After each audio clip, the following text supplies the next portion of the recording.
Welcome back to Nintagious. Hope everybody's doing well tonight. Having a good start to their weekend. We're gonna finally jump into Prime Remastered. I've been looking forward to this, but I also hope it goes better than the last time we tried to play it. We played the full trilogy a couple of years ago. And this was definitely my favorite of the three. And then I tried to replay this again after Dread came out. After Dread came out, I decided to play all of the 2D Metroids, and I also decided to throw this one in there. And the the last, like, backtrack section of the game just was a real slog. Like, I just found it to be a little too much, and I just all of a sudden was kind of like, I don't really feel like playing this anymore. So I hope that that's not an issue this time. But we'll see what happens. Oh, I didn't know that there was narration for... And for the original European and Japanese versions of Metroid Prime. Cinemax only, this matches the original European version of Metroid Prime.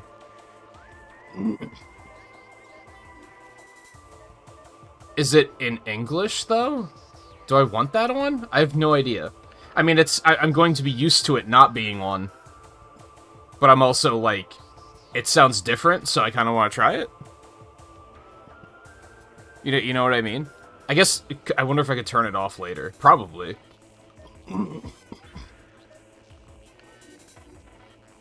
Let's turn it on. I didn't even know that was a thing. Alright, so you can play motion. I think I'm actually gonna go with dual stick. We'll see how that plays.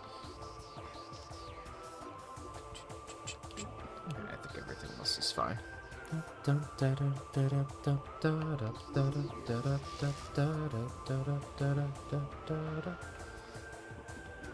Okay, so this is just the stuff that is in the trilogy. It looks like, and we don't have very much of it unlocked anyway, so we can revisit that at the end.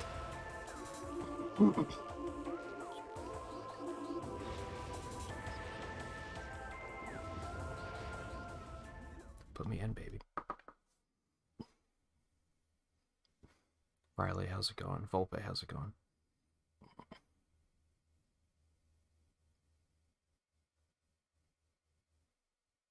I think casual was in the trilogy release already. Was that not in the original GameCube version? The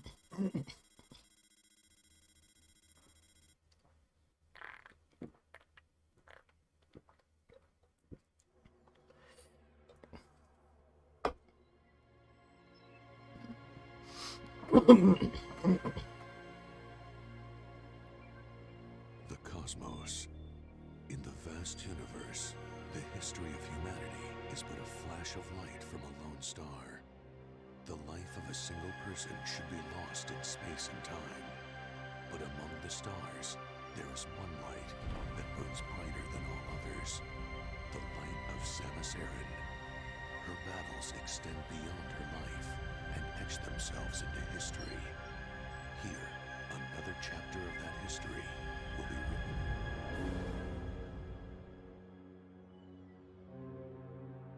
I was expecting her to be narrating it, so I don't know how I feel about that, but we'll still give it a shot.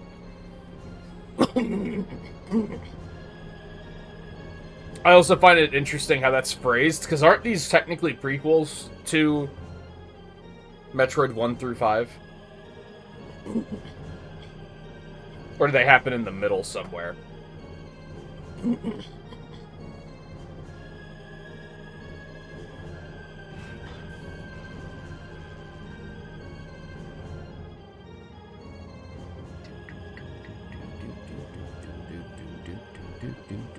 Yeah, I think the trilogy release had casual. I might be wrong on that.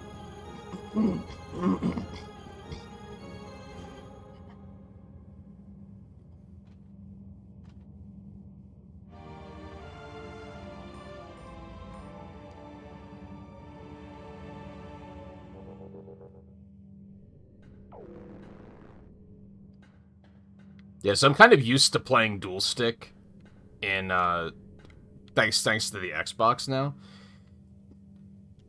I might want finer. I don't know. What I kind of want to try hybrid. How do I? There we go. It looks like we can turn off that narration later if we want to.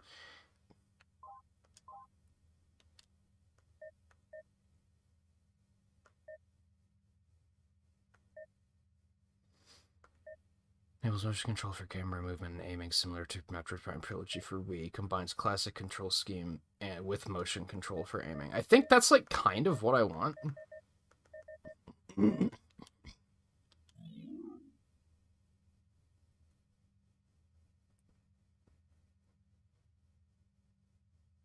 Oh, that's right. Okay. So I thought it was really weird in the Direct that they made a point of saying that they added new dual stick controls, and I was like, the GameCube controller had 2 sticks. Like, what the fuck are they talking about? That's not new. I think the beams were mapped to the right stick in the original version. I forgot about that. So the bad thing about this...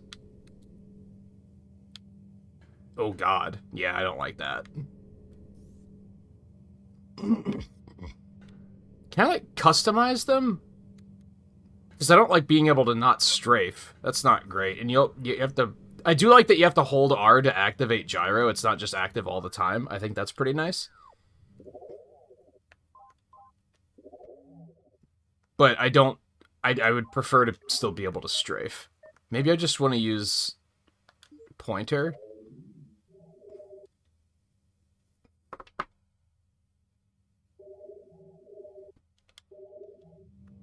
But that's active all the time. I'm not sure how I feel about that either. Ugh. Yeah, I don't think I like that either. All right, so we're just gonna go with the dual stick controls. I think that's what I'm gonna feel the most comfortable with, based on like the other type of gaming I've been doing lately. I like that they have the options, but I think they're not really sticking with me perfectly.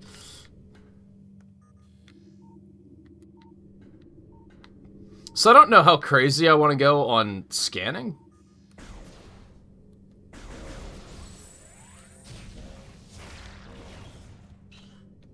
Okay, so ZR is shoot and R is L is jump. That's interesting. Y is morph ball. How do you... A is also shoot.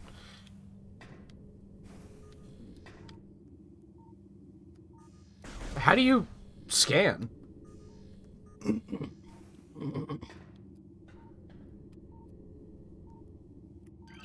Oh, ZL?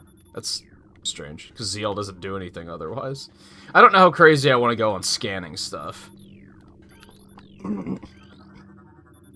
I do think it's one of the things about the game that I don't really like too much. I think scanning disrupts the gameplay, is kind of how I look at it.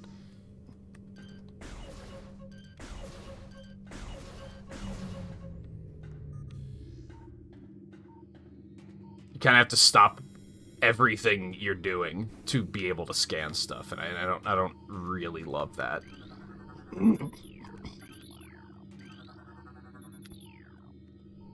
And this is maybe... ZL doesn't seem to do anything anyway, so why isn't Scan Visor just active all the time? You know what I mean? Why do you have to switch to it? That's something with the original that I didn't really care about, and it probably made more sense on those controls. But here it's kind of like, well, why do I have to switch to it then?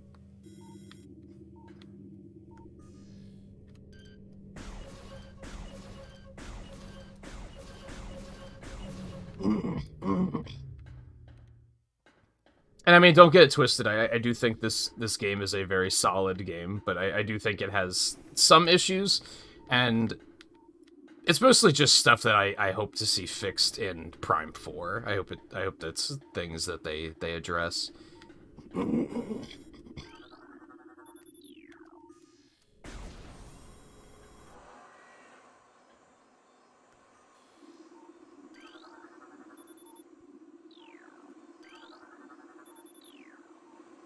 And I think scanning actually, like, goes into your,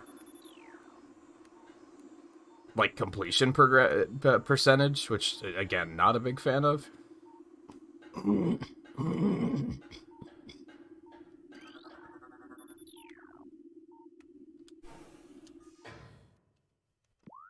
does it say? How do I bring up the map? Thought I remembered there being a little tunnel off to the side here, but might be probably thinking of a different area.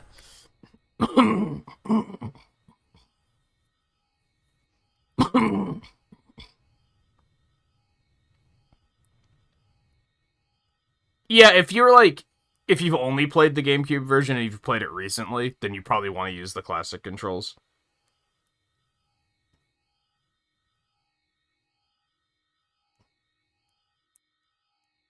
Yeah, there's like missable scans too. I don't know if they fixed that in this version, if they tried to reduce those. See, like, you even have to scan the door on both sides. Like, I don't know.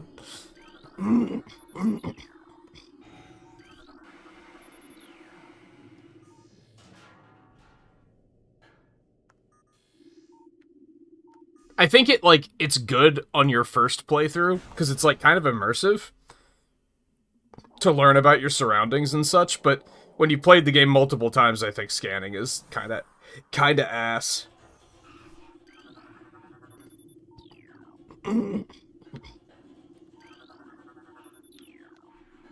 Like, I'm not even reading anything I'm scanning. I'm just scanning it to scan it.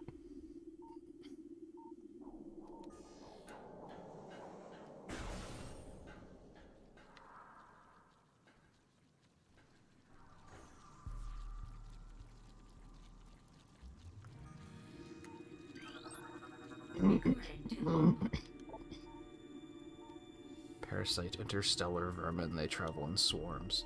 Indigenous to Talon 4. Roman numerals make my brain hurt sometimes. Talon 4.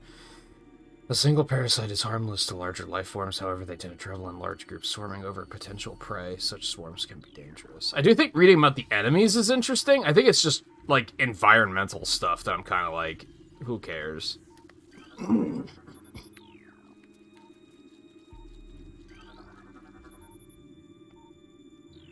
To a point, there's just too much of it. Look at all these things to scan.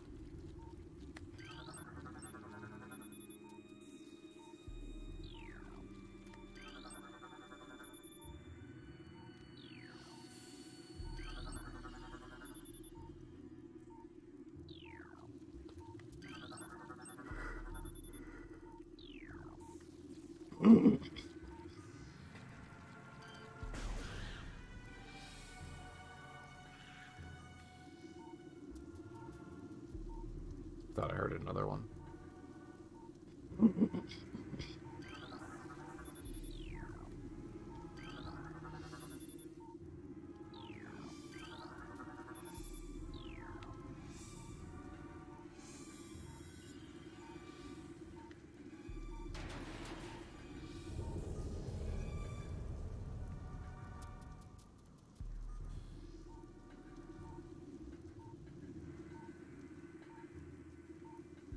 Like I said, I think it works. I think there's just too much stuff to scan. I think if there was less stuff, and if it wasn't a separate visor, I don't think I like the way it's a separate visor anymore. Like, I think maybe 20 years ago that worked fine, but now I'm kind of like, especially when scanning has its own button anyway. You might as well have just had it been always active, I think.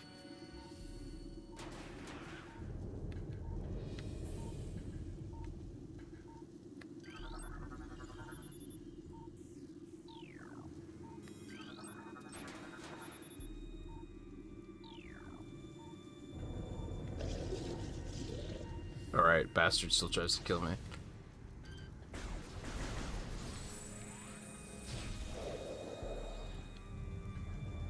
I mean, it's dedication to the space pirate cause, I guess.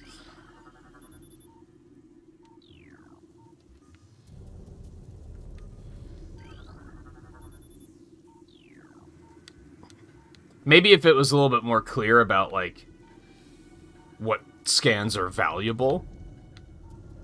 You know what I mean?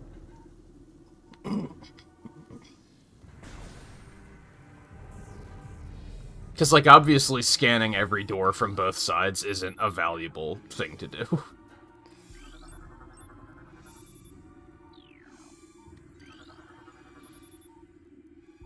I like the concept of, like, it didn't do it here, but sometimes they'll tell you, like, oh, you can destroy this element, this mineral with missiles, so then if you, like, scan something, you can see, oh, it's made of this element, so I know to use missiles here. I think that's, like, pretty elegant. Do I need to be able to scan every dead space pirate? Not really.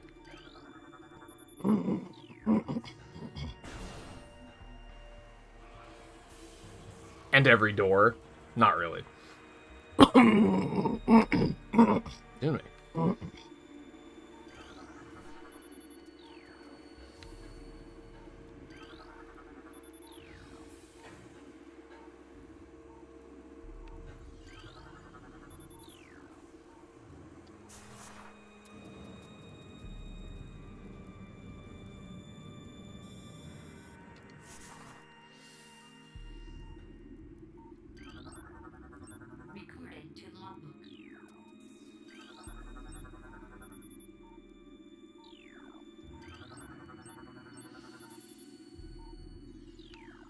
And maybe it's just that it isn't great from a streaming perspective. Because I think, like, scanning... As in, like, not the act of scanning, but, like, just kind of scanning what the text says, like, really quickly. It's telling a story. But it's also, like, it's too much to go through for a stream setting, I think.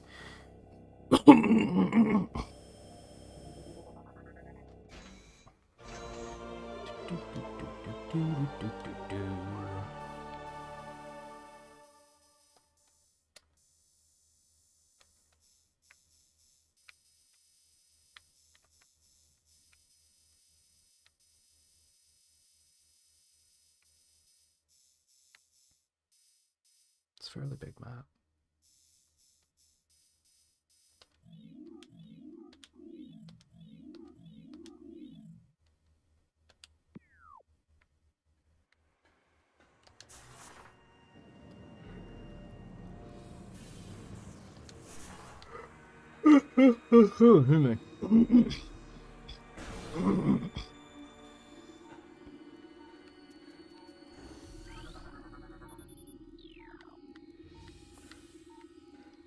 And yeah, typically the red ones are like, this is important for progression, right? But then it doesn't count, like, enemy scans aren't a different color. And it maybe color coding some things would help a little bit more.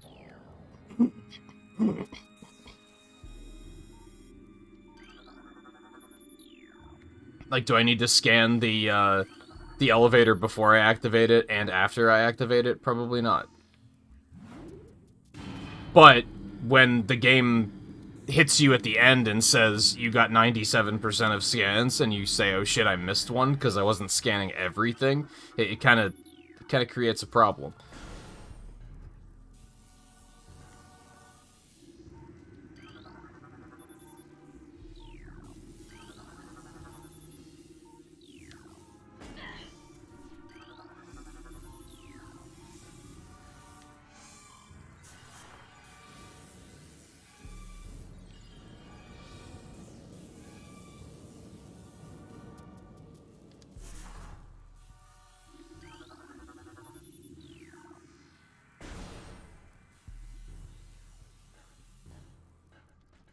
Yeah, it's like a different bit of completion, I think.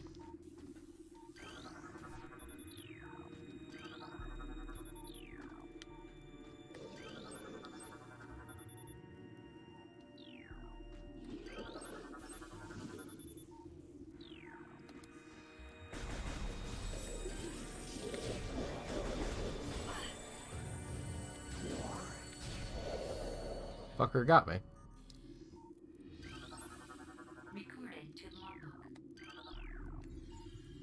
Oh no, see, I have to restart the game. He despawned before I could scan him. See, like, do these count for completion?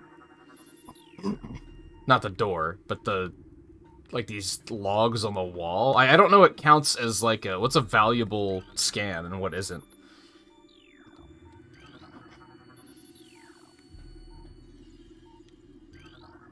I would assume that the lore is important.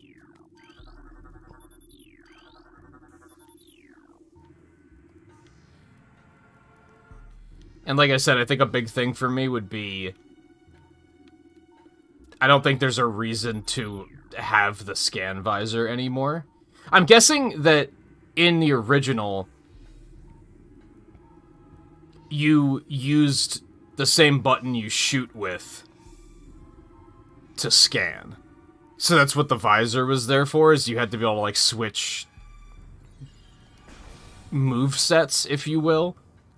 But, like, here you don't really need that, because they just gave scanning its own button anyway.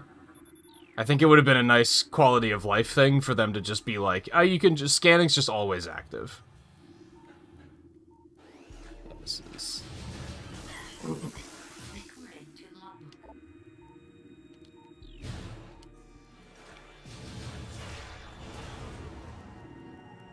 Jerk.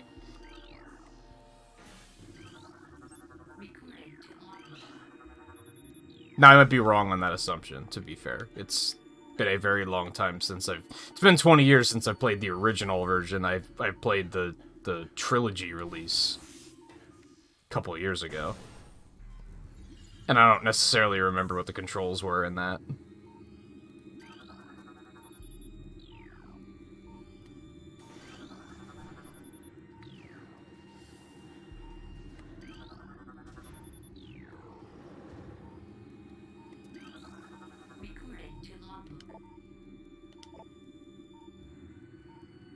How do you say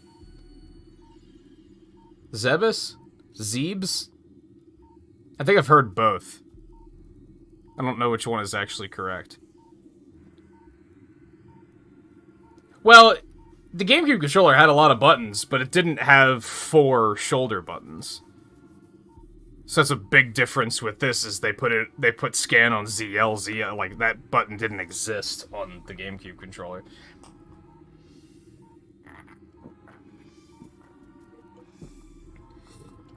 So it's probably just on, I don't know, was R the shoot button? I don't remember.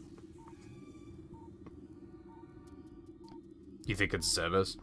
Zebus has fallen. All ground personnel are presumed dead, either killed by the hunter clad in metal or in the subsequent destruction of the underground facilities. Our research frigates Orpheon, Zeriacus, and Vol Paragom were in orbit at 0 hour and managed to retreat. Frigate Orpheon is now docked at Vortex Outpost. Orpheon's cargo appears to have 100% survival rate. Metroids are healthy, but on restricted feeding schedules due to uncertain supply status. We are ready to begin research on the Metroids and other promising life forms. Security status remains at Code Blue. No signs of pursuit from the hunter.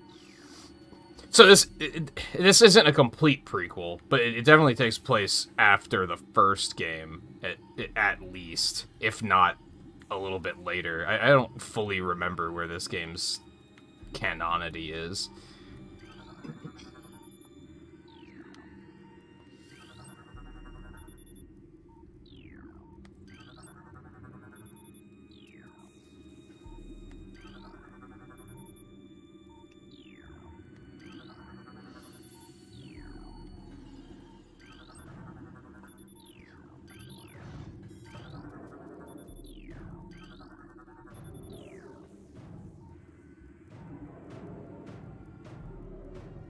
Spooky.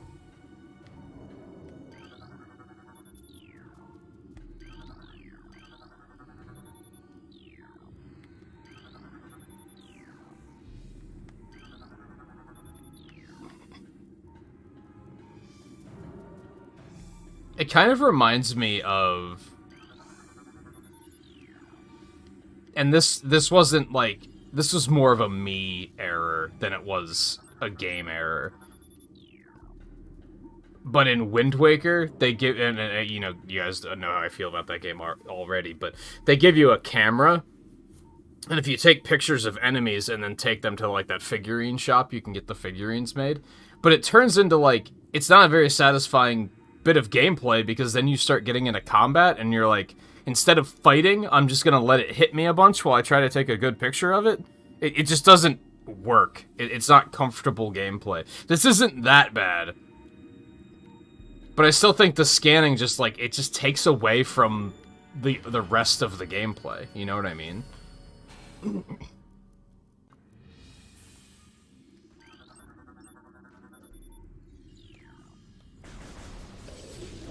You know what you did.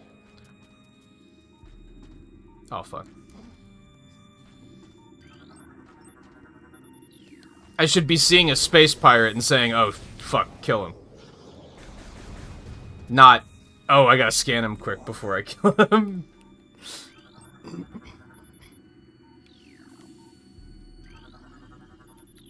I think, at least. Again, this is something I would change in Prime 4, I think. Is really all I'm getting at. I would probably make it that if you lock onto the enemy, like, don't have a scan visor. Just make it that if you lock onto the enemy, that there's just a button you can press or hold that, like, scans them. Make it all, like, in one kind of function. Again, I think 20 years ago this probably made more sense, but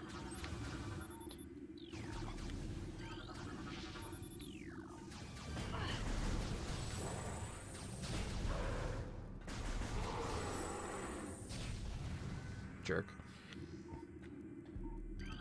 Is it, like, a complete deal breaker? No, but I think it's part of why I like the 2D games a lot more, is there's no, like, bloat.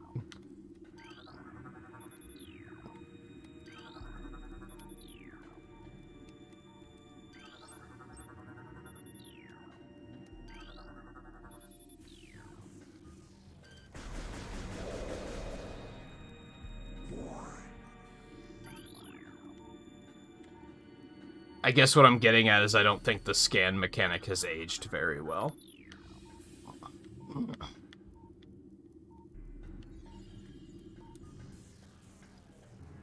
And I'd probably go, I might even go as far as to say that if you ignore scanning entirely, you might just, the game might just be more fun.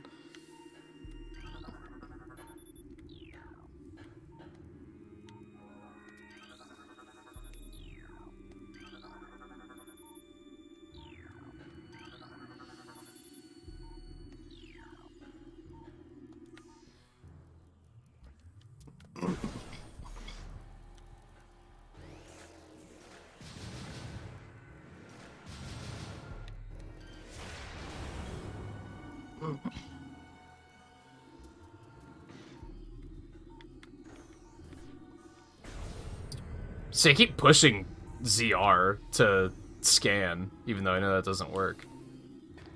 Oh, you can jump on B too. Okay, that's handy, because that feels a lot more natural than L, personally.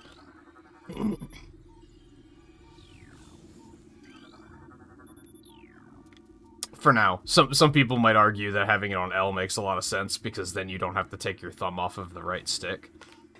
Which honestly makes sense.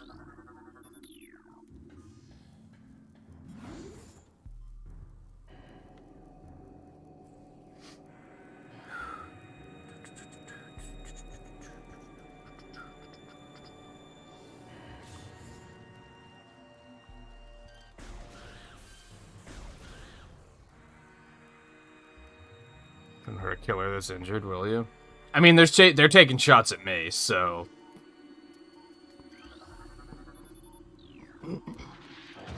Oh, hi there.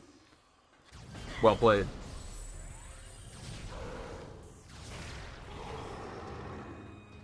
There you go. Enjoy a missile.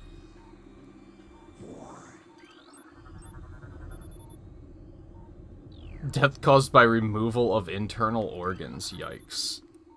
What a way to go. Please insert metallic sphere to open door. I love some of the dialogue. I don't know if you want to call it dialogue, but it's very silly sometimes.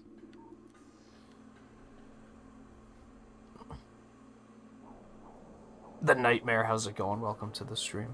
I only just started this one, so I can't really weigh in on it. Of the three, this one's my favorite for sure. I think the other two have some problems.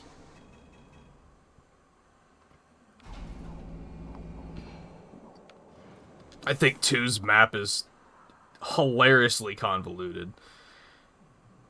And 3 is very much a mid-2000s game where they were like, we can have dialogue? So it's just dialogue, dialogue, dialogue, dialogue, dialogue, and it's just kind of painful, I think.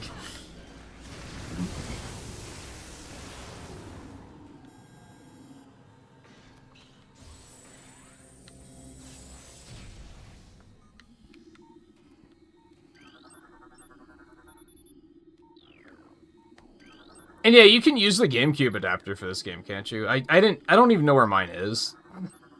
So I didn't really feel the need to do that.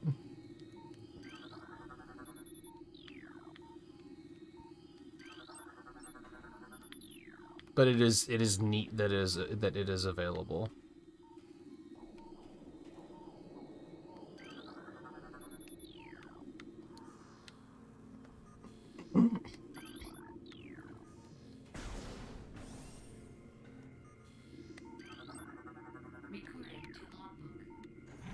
Oh. Yeah, that's fine.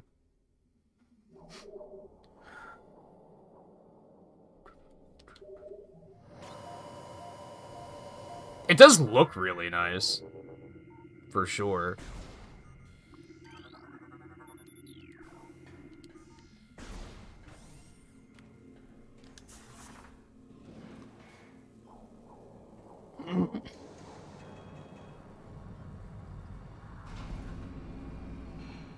Don't one of these eject you into space? I'm probably thinking of a different game.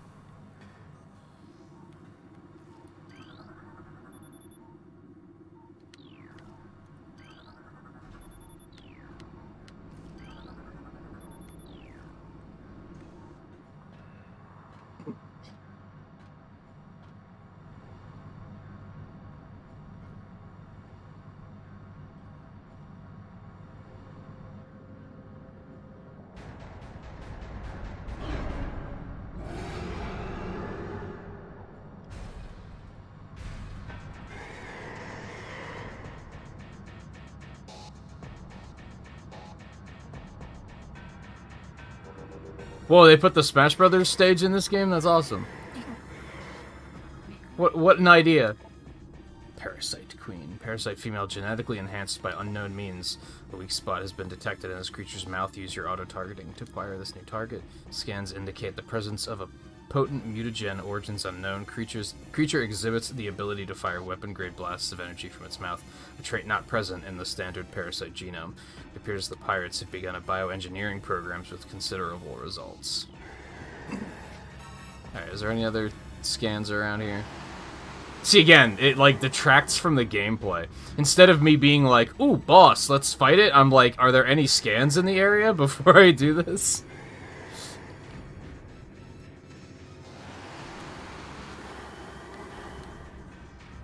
Doesn't look like it. Nom nom nom nom nom nom nom nom nom nom nom nom nom.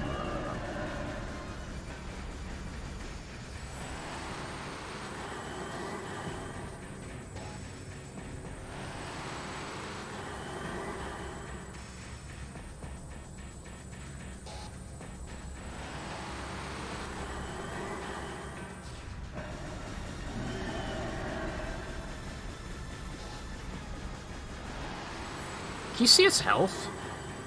Oh, it's below my health. Okay.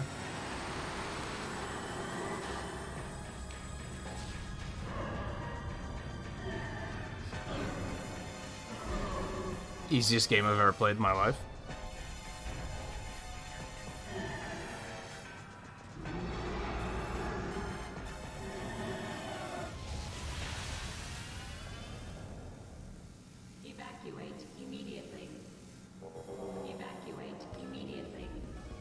I hope there's not reasons to scan while we should be evacuating.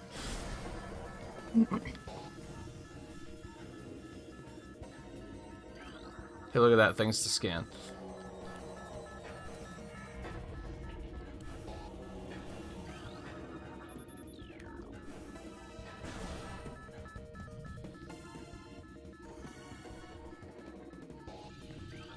Gotta scan the things. Like, I just can't help it.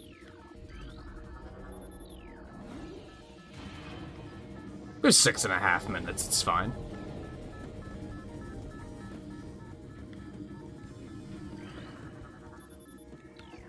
Yeah, fuck your auto turret.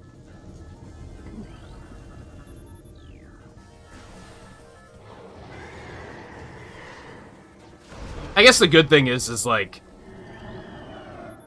you don't have to scan enemies multiple times, which is nice.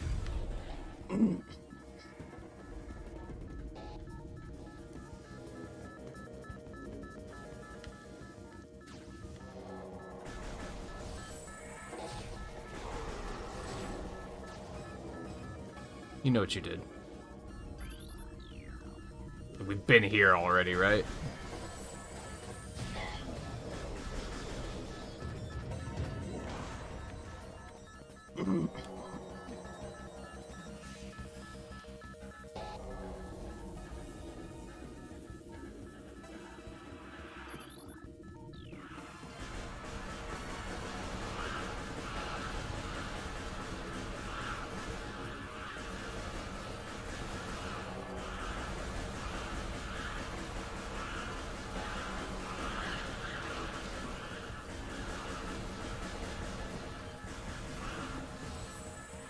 Probably unnecessary. But they know what they did.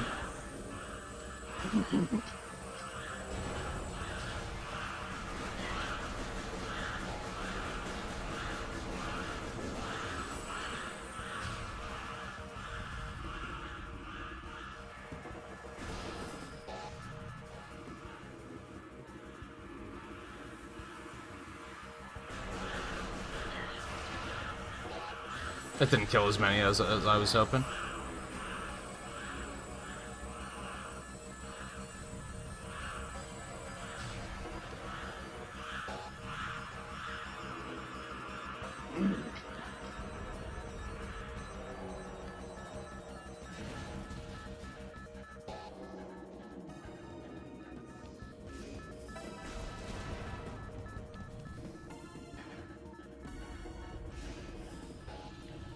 I can't tell if I shot that door and it exploded or if it just happened to explode when I shot it, you know?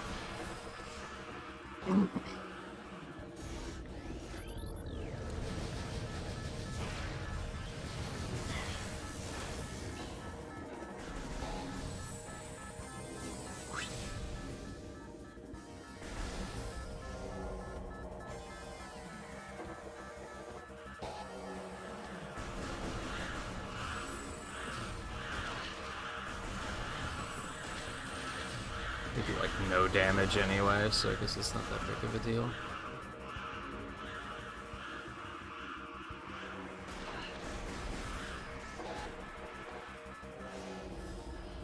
There is like no scans on the way out, which is pretty smart design.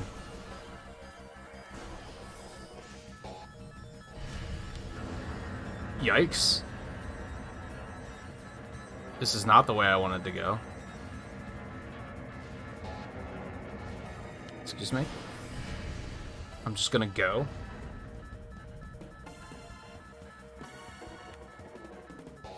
She can't itch her nose if she... I just realized, like, as I was itching my nose, if she has a nose itch, she just has to fucking deal with it. You hate to see it.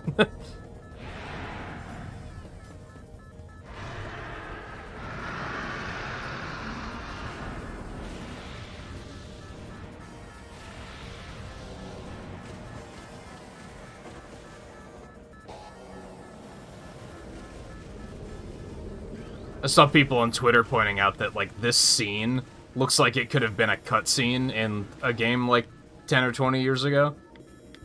Except now it's in engine.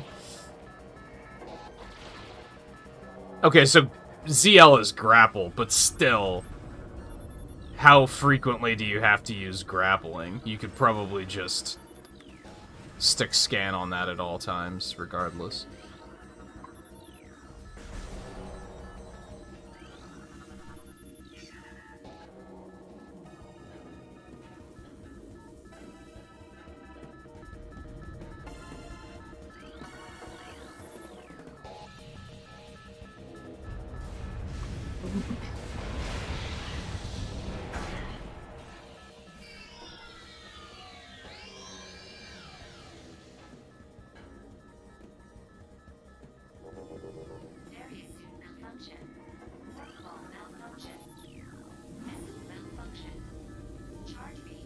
I guess this definitely had to be, like, post-Super Metroid, right? Because you don't get the power suit in the original game, I don't think.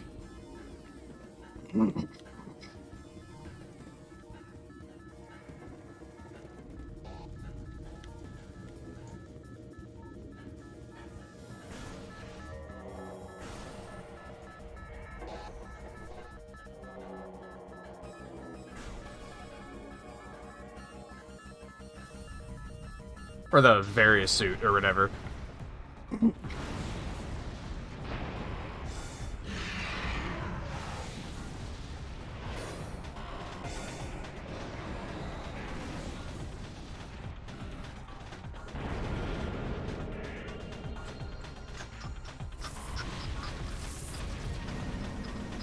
And also, Ridley was, like, reconstructed, so this was, like, after Super Metroid, because Super Metroid's when he dies, right? Like, you actually kill Ridley in Super Metroid. So he's recreated here.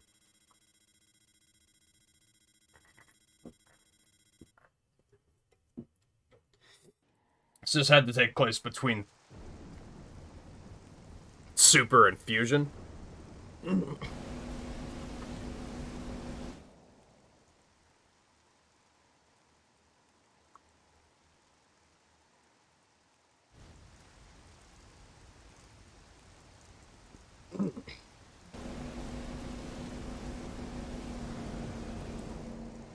You said you finished that Besario Center, right, Riley? What do you have up next, if you remember?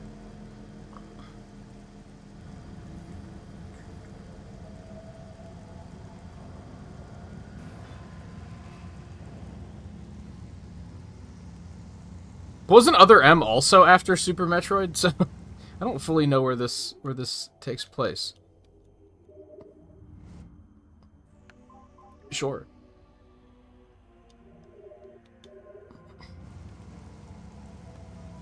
Alright, other than, like, scanning criticisms, I think that's, like, a good introduction to the game, for sure. Like, it introduces, like, the gameplay. You don't have to worry about exploring yet, it's just about teaching you the controls and such. I think it's overall a pretty smart intro.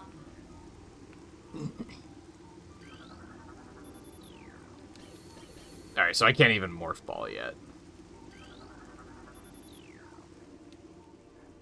I can basically scan, and that's it. I can scan and jump and shoot. I can't even charge anymore, right? And no missiles.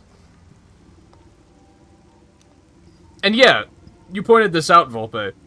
You're right. The doors don't. You don't scan the doors anymore, which is, like, kind of strange.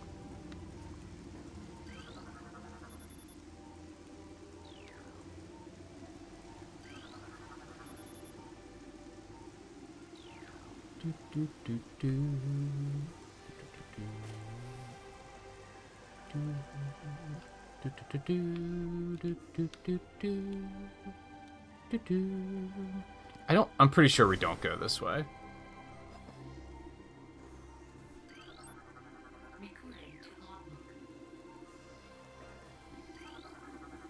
Yeah, I need to be able to morph here.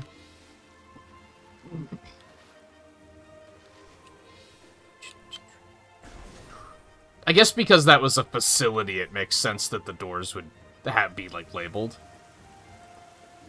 If you think about it, it doesn't even really make sense for there to be doors here, because it's like a natural environment, but...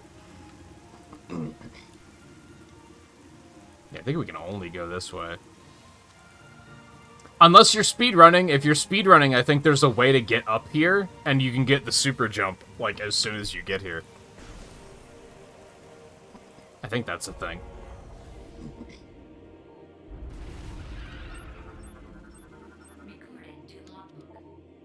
Beetle. A burrowing insect with a resilient carapace. Extremely aggressive, the insect's massive mouth enables it to tunnel through solid rock at high speeds. Above ground, beetles can cover short distances rapidly. They attack anything that moves near their lair. I guess ZL is lock on in combat. But again, you could just, like, I don't know, lock on and then press, like, just X or something to scan. I feel like there's a better solution than... Again, at the time, that was probably a fine solution, but I think that you could probably come up with something better now.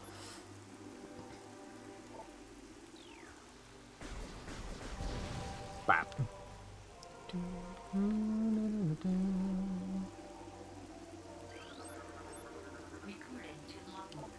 Zoomer. Anchors itself to walls and other surfaces, avoid contact with spikes. The basic nerve center located directly above the zoomer's mandibles detects nutrients. Sharp spines protect it from casual predators, but the lack of a reinforced carapace makes the zoomer vulnerable to any indirect attacks, like projectiles.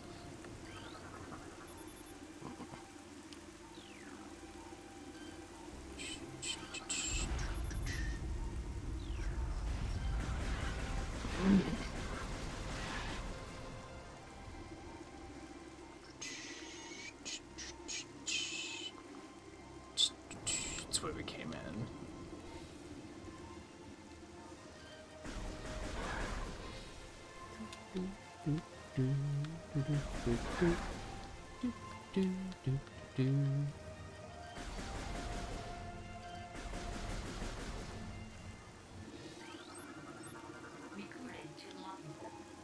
Gamer. Wall-crawling mollusk with retractable spikes.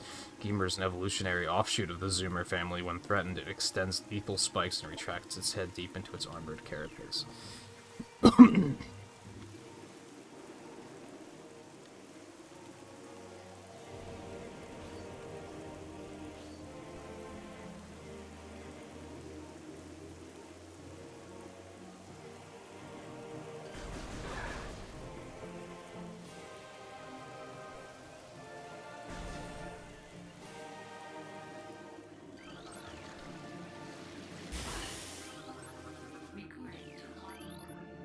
Bloodflower, able to eject toxic spores. Toxins are poisonous, even to the bloodflower itself.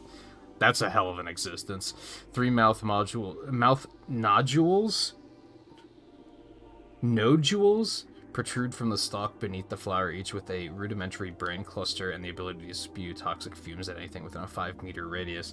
Spores ejected from the stigma at the center of the flower are sufficient to kill this creature if they explode in its vicinity. Like so. Stay free, bitch.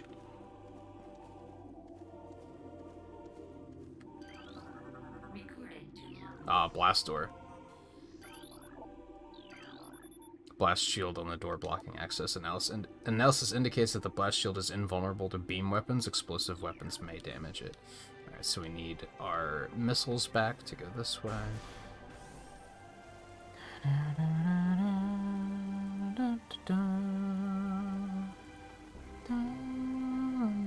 Oh, you have your Garen Golem Merchant now. Nice. I constantly forget that that's the first one you fight, because it seems like Luna Garon's the one you should fight first.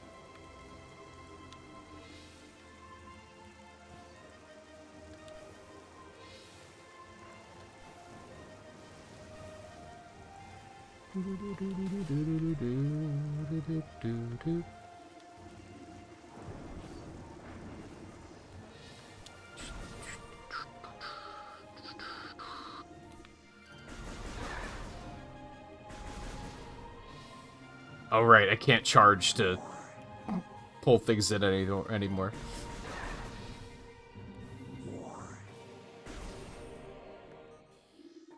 I don't think it was actually Ridley's doing that that happened, but I'm gonna blame him for it anyway because he's a jerk. Alright, I don't think I have anything else to do up here at the moment. I think it's just a lot of stuff that I can't access at the moment, so onward.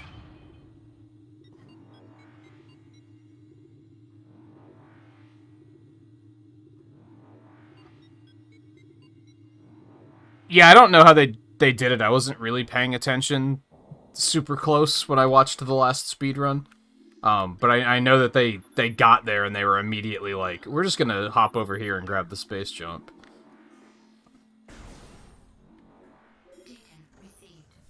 Incoming scan data. Abnormal seismic activity detected. Seismic disturbance at ruins site. So I did see you can turn these off. I'm gonna leave them on because I do think there's every now and then they're not that intrusive, and every now and then I do have moments of, wait, where am I supposed to go now? So I think it'll be handy. And I do think that they're often smart enough to wait for you to like be wandering for a while before they tell you like, hey, here's where you should go.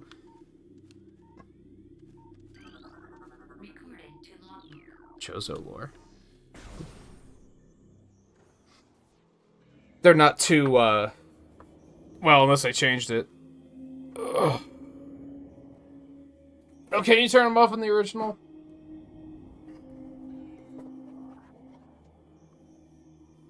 Like, I do like the whole Metroidvania style of things, where it's like, it's kind of exploration-based, and you're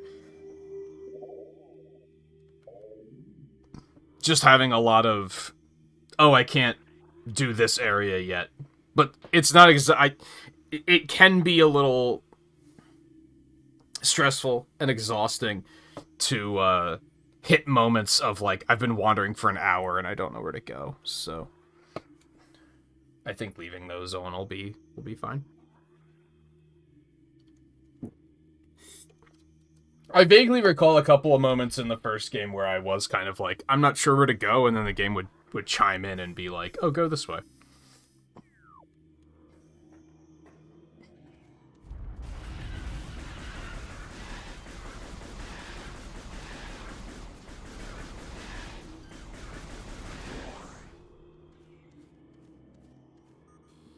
One of those. Passageway to shrine.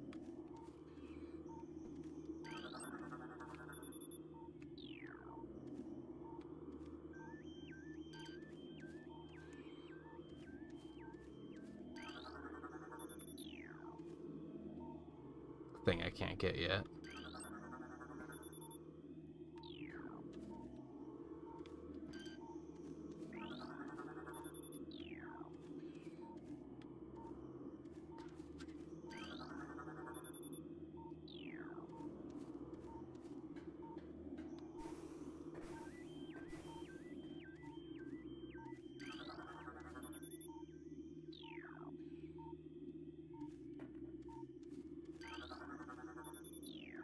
Ooh, energy tank. I like how it doesn't tell you what the item is. They're just kind of like, there's a thing here, but it's too far away for you to actually like know what it is. Which seems kind of silly now that the game's in like 1080p, because you can like tell that's an energy tank, right? But in the original game, when it was in like 480p, you couldn't exactly tell what it was from this distance. I think that maybe made a little bit more sense.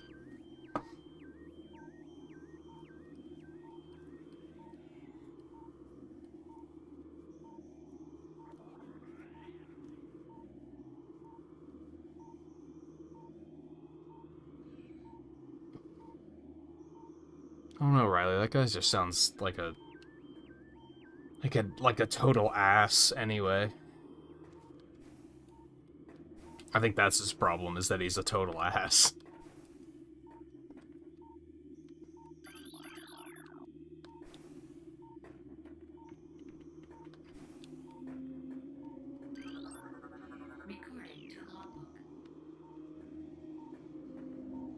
That drawing always there?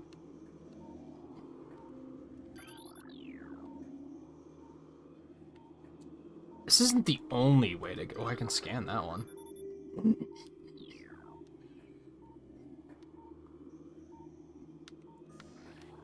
I can go this way or down that way. I do like that while the game is familiar. Keep pushing that to see the map. It's not so familiar that I'm like, I know exactly where to go. So there's still a little bit of, I don't fully remember which way to go, which is nice. Keeps it feeling a little fresh.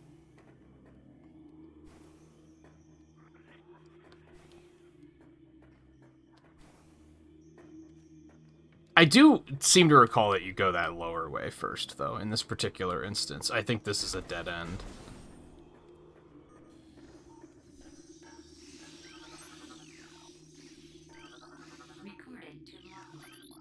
Scarab. Exploding parasites that can embed their bodies in solid rock. Scarabs think nothing of sacrificing themselves for the safety of their swarm.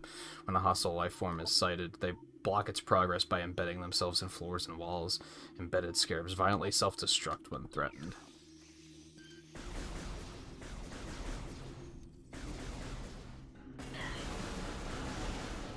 Quite an existence. Thanks for the health, nerds. I can't go that way. I don't have the morph ball.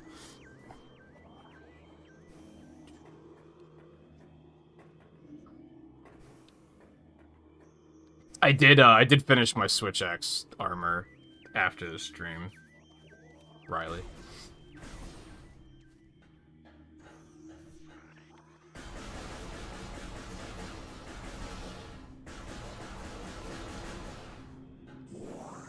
Nom. Ew. I hate it. Ion? I think I see what they did there. Immobile organisms entirely composed of ocular tissue, capable of launching sustained energy beams when active. The ion is sensitive to light and will close shut if a bright flash ignites nearby. Like if you shoot it in the eye, that works.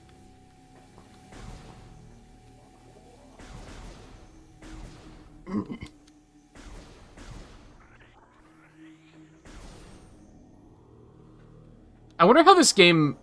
It'll be interesting to see how this game goes for the speedrun. Because the speedrun uses, there's a lot of out-of-bounds stuff. And I wonder if they fixed any of that, or if they, like... Nintendo seems to be pretty hit or miss with stuff like that. They'll either fix it, or they'll just be... Or some games, they'll fix stuff like that, and other games, they leave it all intact. Or they outright make it better for speedrunning. Return to Dreamland Deluxe, for example, I think they outright made that game better for speedrunning because they made the Ultra abilities way faster. So, and I think Kirby just moves faster when he has them too. So those sections are going to be like just way, way faster. Now, granted, speedrunners probably skip those sections anyway. Well, they probably don't go to the sections for the gears, at least, unless they're doing 100%. But so it'll be interesting to see how this game stacks up in that regard for speedrunning.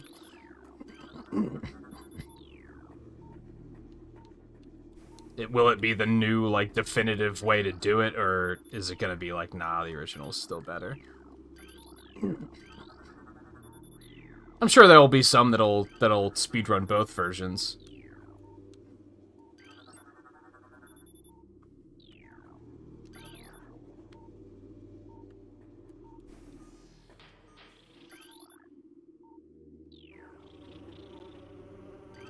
They live?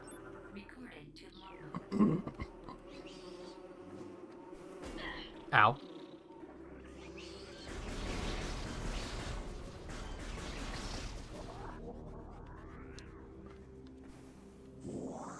Just grab some health really quick, because why not?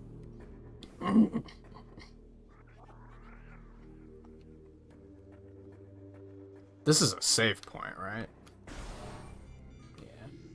See, I remember some, like, little things.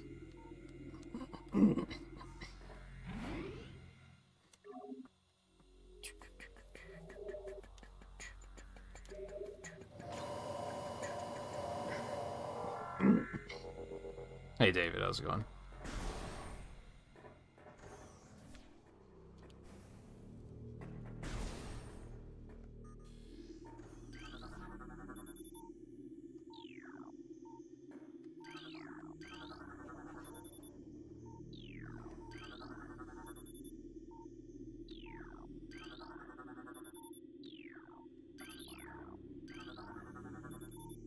It's funny how this is mostly just making me want to play Dread again.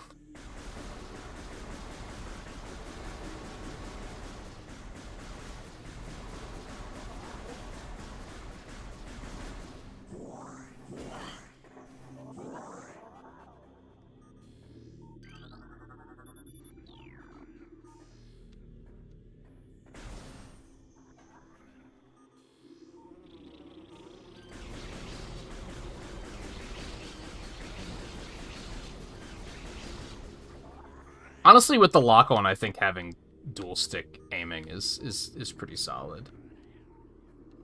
Wouldn't say it's bothering me too much. I fell. Missile door.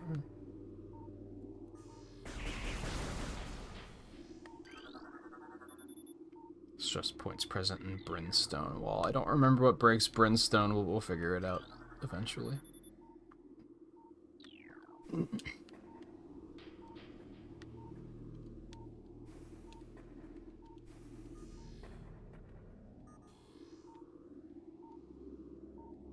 I hear a missile upgrade or something.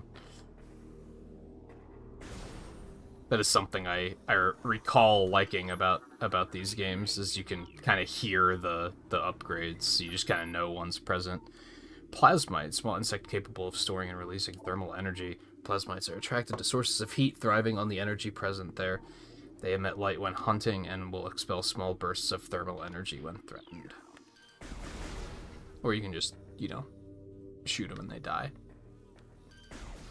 Imagine that.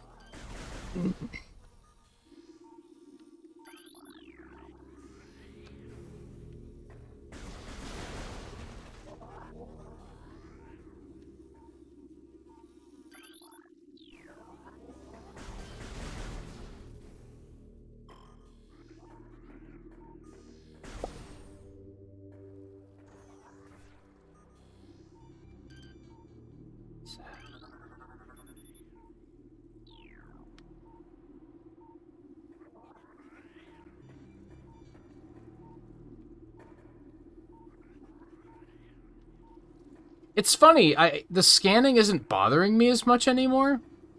Maybe it's just that first section, maybe they shouldn't have given you the scan visor until you got here. Maybe that should have been like the first thing you got.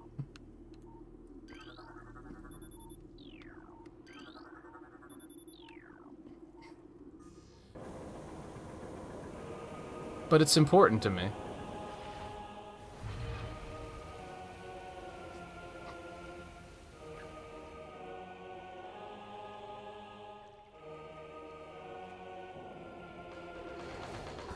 Oh, what, him being kind of an asshole is what led to you moving? I guess that's something, if you want to look at it that way.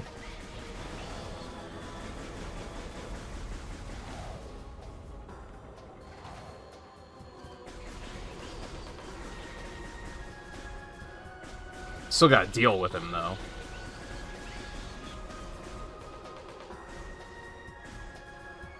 God, they're very hard to track. I mean, it's easier like this compared to doing it with motion controls. I could just use the radar and be smart.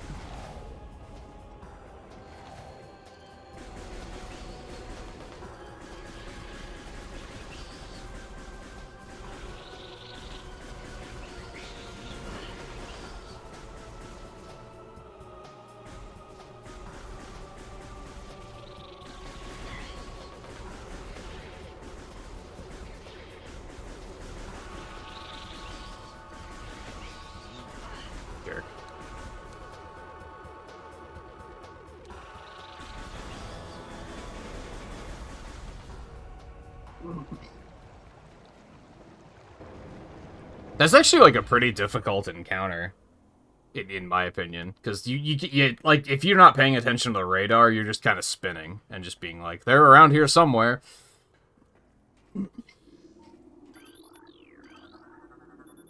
Missile launcher. Love to see it.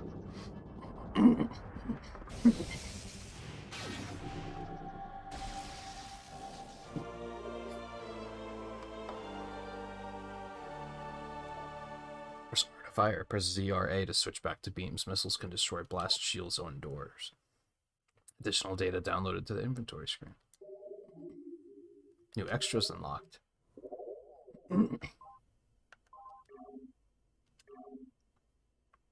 Ballistic weapon capability of the arm cannon. Press R to fire. Missiles fired with a lock-on will seek their targets. Missiles can destroy objects made from radion or brimstone. There are charge combo enhancements scattered throughout the environment. They use the missile launcher and the charge beam in tandem to fire more effective blasts. Each missile expansion found will increase the number of missiles it's possible to carry by 5. Just so you know.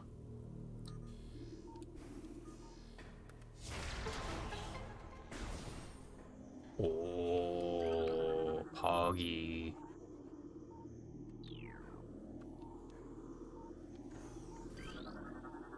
Then there's a morph ball tunnel that I can't do anything with yet.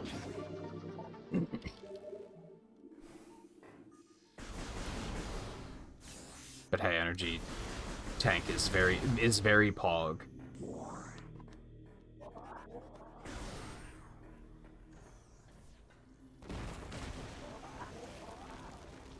Would you look at that? That was awfully convenient.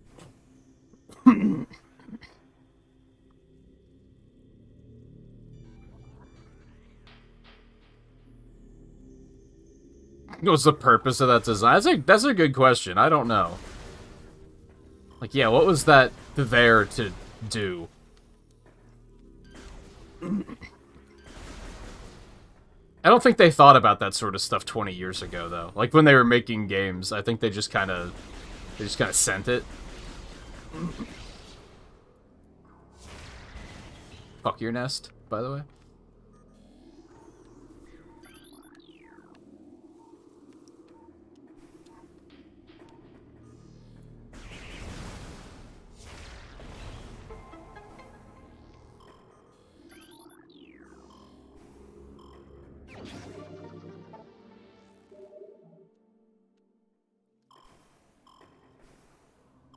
There's a missile door down here, too. You'd love to see it. Ooh, map data. You also love to see that. Why does this even exist in a natural environment like this? Like, kind of going with what David was just saying. Like, who put this here? Who installed these doors? I don't understand. This area mostly seems natural, but then, oh my god, that's a big map. That's a lot. That's a lot.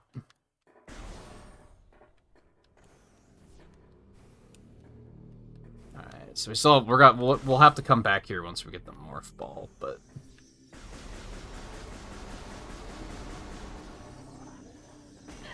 you little fuck.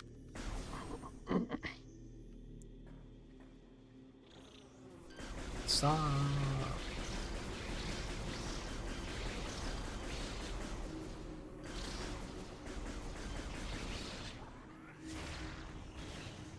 And then I think these I need I need bombs for those. So I can't do that yet. Save me.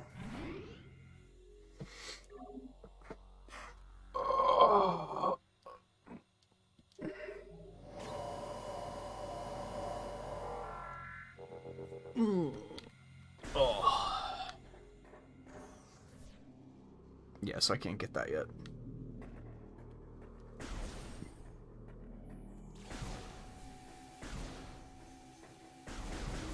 As much as I'd like to, Metroid can in fact not crawl yet.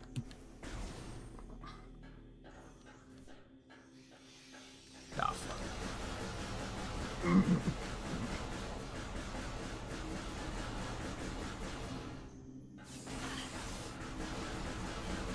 But wait, there's more.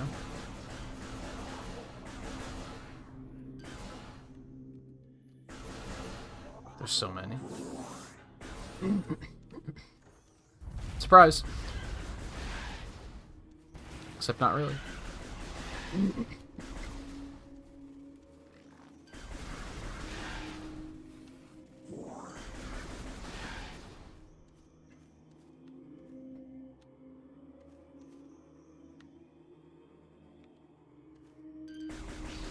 Fucking bees.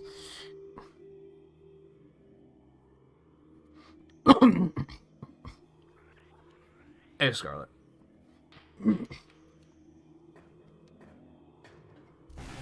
Fellow Metroid enjoyer. As you should be.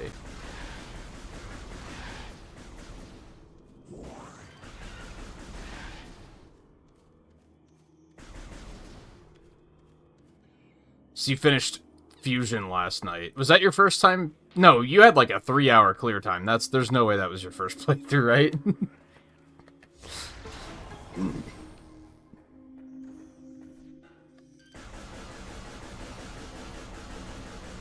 That's a lot of missiles. Holy fuck.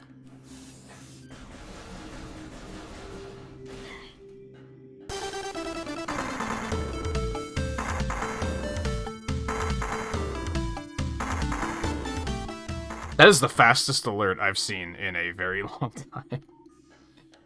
Scarlet, thank you for the gift memberships. And congratulations to those who got them.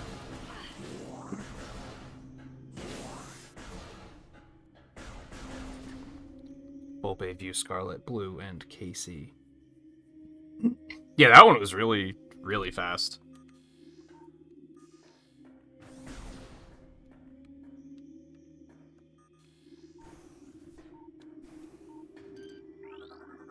Morph Ball? Let's go.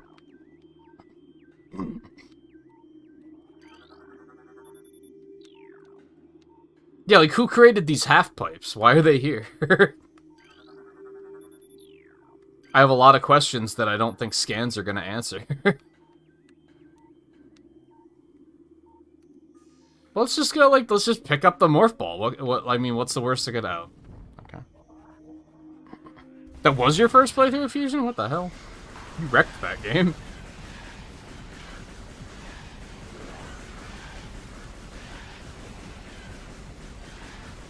Fusion's a weird one for me. I think I overall like Zero Mission more. I seem to recall there was a moment in Fusion that I didn't like. Like, there's just this one part of the game that I'm like, I hate this part, but I don't remember what part it is.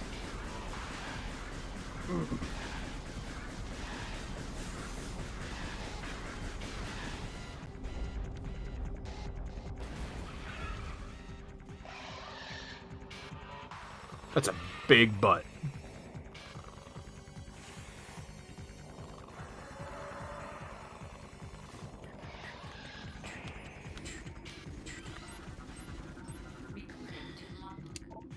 Plated beetle, well-armored burrowing insect vulnerable only in the rear abdomen. Creature's thick cranial plating can repel frontal attacks. This gives it an advantage in combat, allowing it to make ramming attacks, only surfacing when it detects vibrations above it, then maneuvers itself so as to always face its rival, keeping its exposed abdomen protected.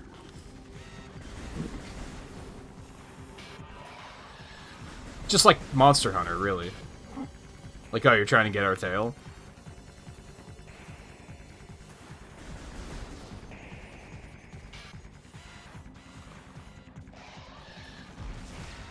Bitch. I'm not gonna lie, I expected you to last longer than that.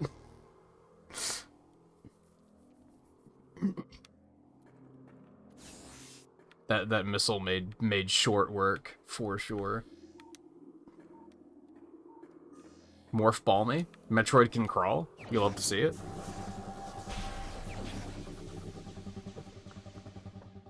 You said you tried to decide which one to play next. What were your options?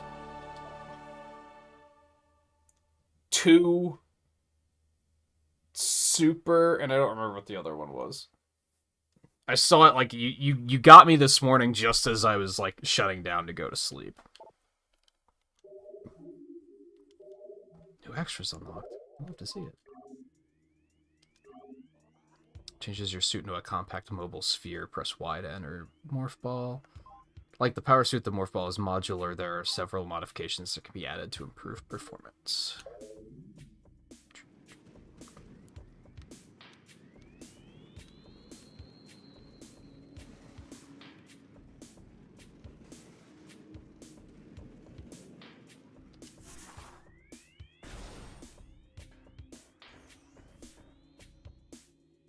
I kind of want to just jam to this for a second. Oh, Zero Mission. Are any of those ones that you haven't played?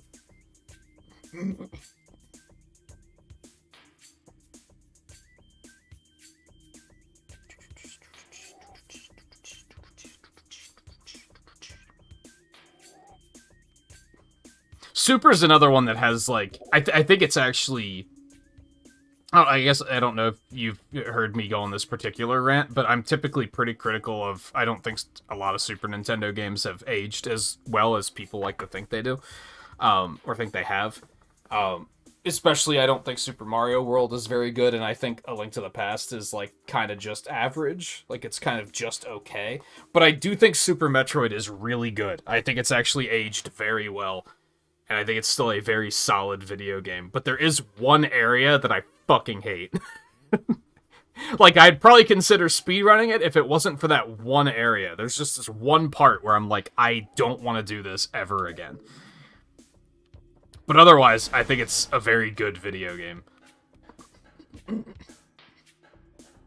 I really like Zero Mission. It's kind of, like, really short, but maybe that's part of what I like about it. It's short and sweet. It just kind of is fun and inoffensive.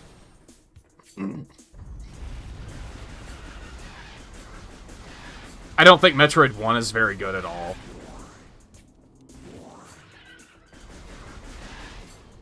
I wouldn't necessarily recommend that anybody play it, especially if they put Zero Mission on Game Boy Advance online eventually. Like, you might as well just play that instead. I think that's just a better video game.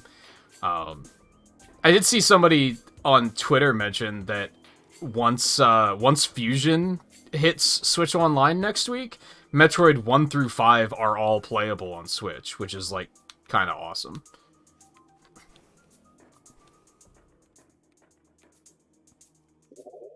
Give me a minute. Hold on, that's not what I wanted. I wanted my map. Map me.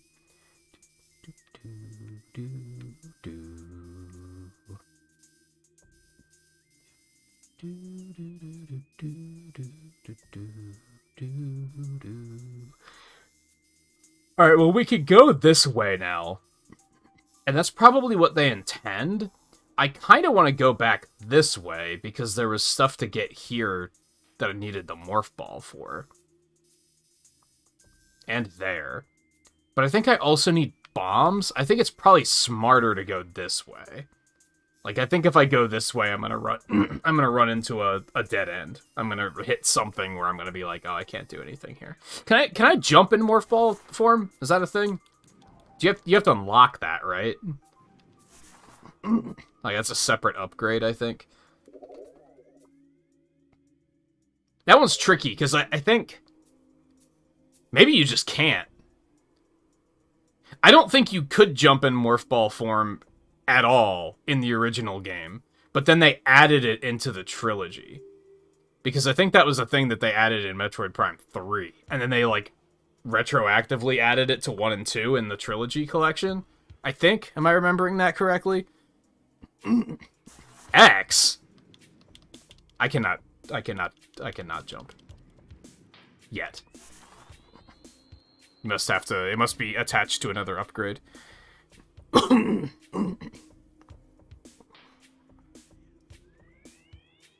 Also, welcome back, Volpe.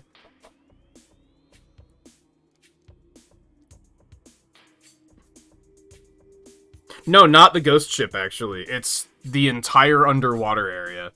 I hate... Actually, it's not the entire underwater area, but there's those... I think it's right before the underwater area. There's an area with quicksand, and that part is fucking agony. Like, it is just terrible.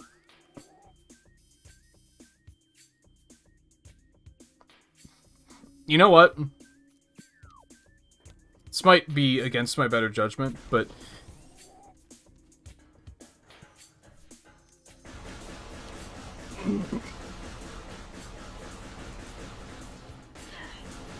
It's, tricky deciding how I want to play this game, I guess, is kind of what I'm getting at. Because typically... What the fuck?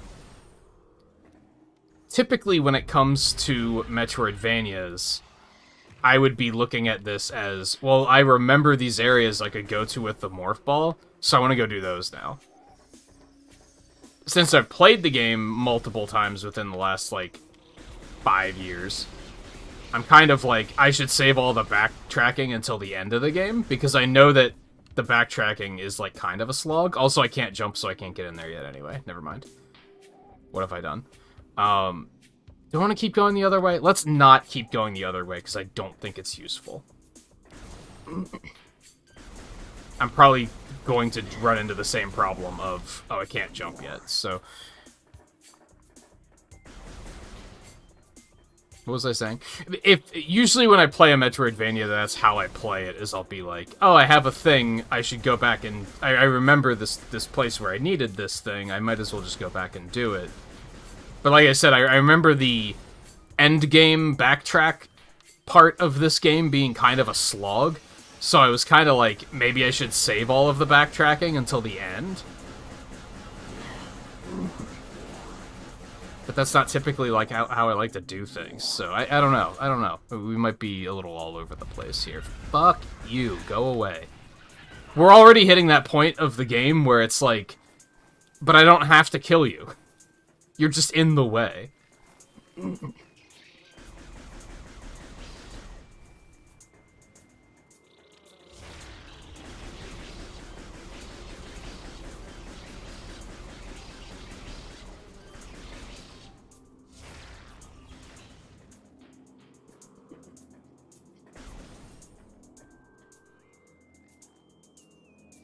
Speakers aren't working. That sucks. You're back already? What the fuck? It's a quick-ass restart.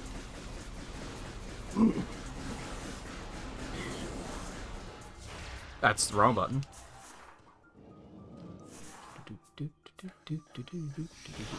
Oh, I hate you so much.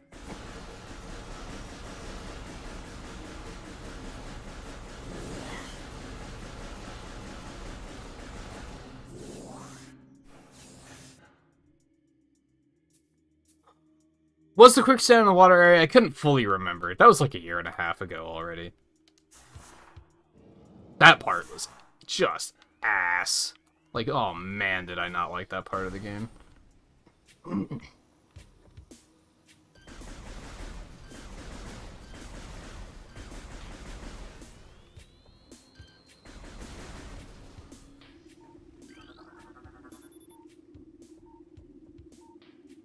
Good game recommendations for Wii U and 3DS? What, for like stuff to grab before it shuts down forever? I mean, I think the big one for me is just the Virtual Console on the Wii U. Especially, like, the DS games.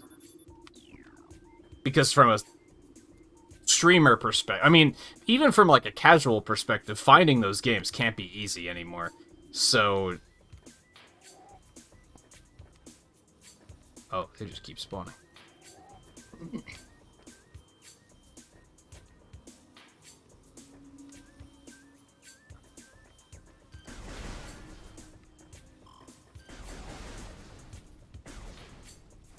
So I feel like those are valuable gets. But also, like I said, also from a stream perspective, because streaming DS is like not exactly a thing. I'll go this way.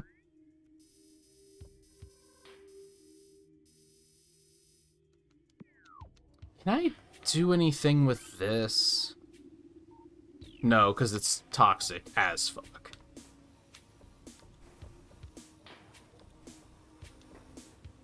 Didn't go this way first.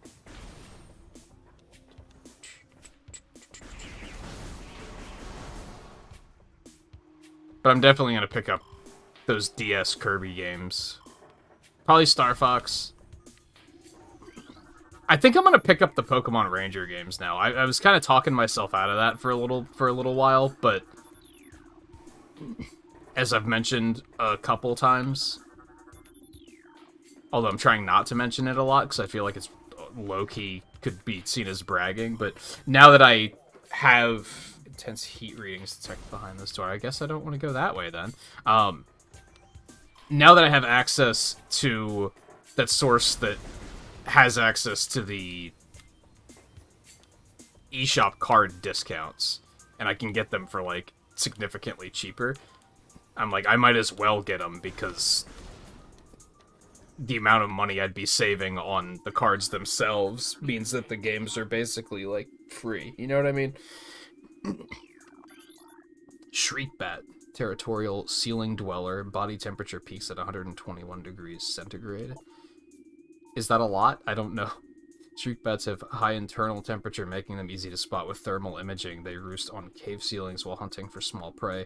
Fiercely territorial, they dive bomb anything that wanders near. I do like reading about the enemies. Like, I think that's neat. There's just that first section where, like, there's just too much lore to scan. I was, like, not into it. Does that make sense? Is that fair?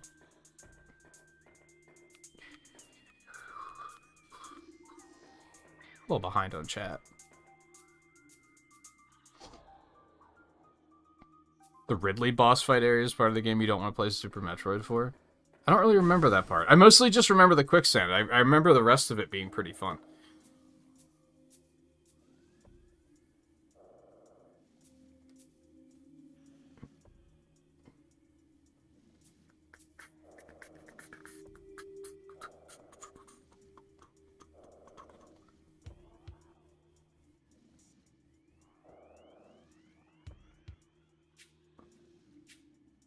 It wasn't Celsius, though. It was centigrade. What the fuck is centigrade?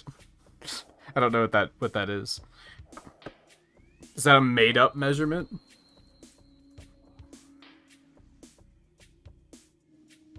Centigrade 2020 film. I don't think that's what we're talking about.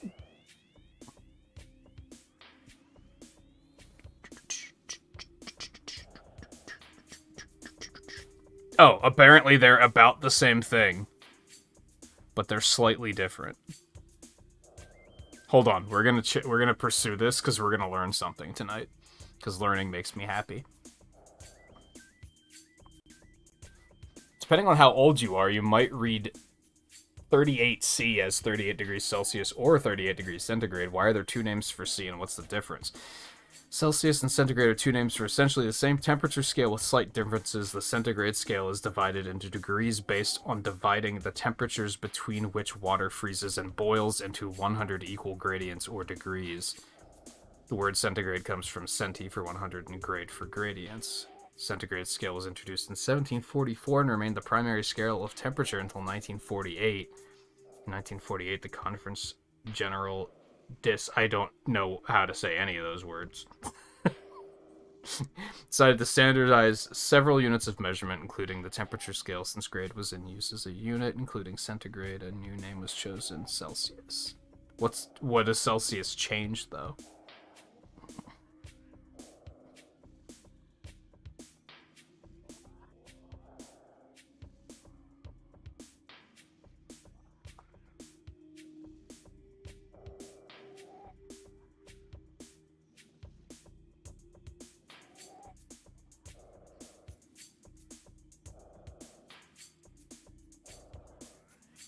Wow, originally Celsius was designed for boiling to be 0 degrees and freezing to be 100 degrees. Imagine, like, what a world we'd live in if just something simple like that was reversed. Like, just try to wrap your head around that.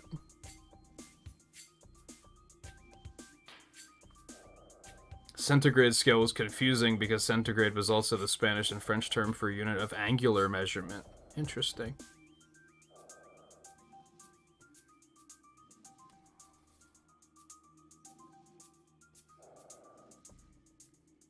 Cool. I learned a thing. I still don't know what the difference between centigrade and Celsius is, because they didn't really explain it, even though that was what the name of the fucking article was. But, you know, whatever.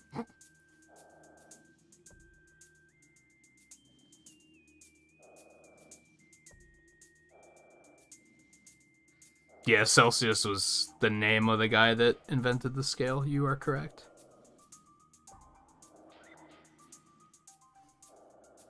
Ah, there's fucking dust in my eye or something. Hi. Reaper Vine. Powerful rock-dwelling tentacle. Single. So 121's a fucking lot. It's what I learned from that. That's hot. Single eye upon the Reaper Vine keeps a constant vigil, but its vision is limited to 10 meters.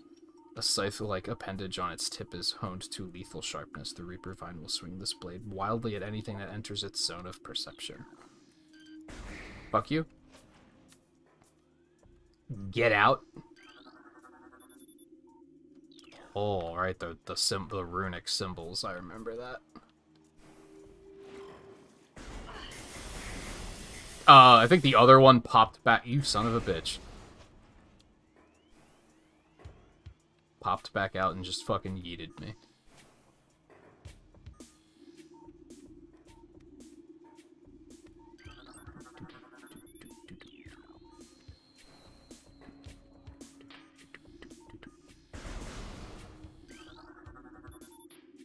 Gotcha.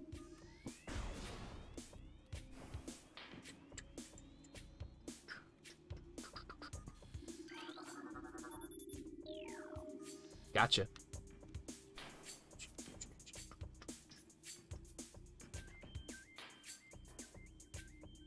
Do I want to just go that way?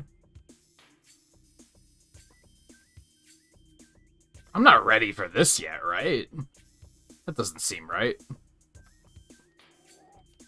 But also, why not? I don't know.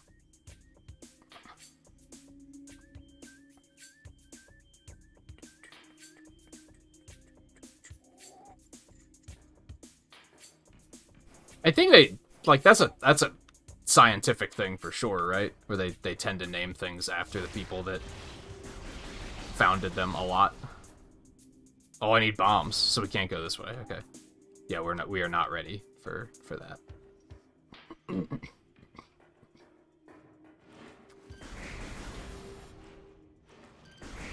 I know. I wasn't shooting the door with that weapon. Shut up. Don't backseat me.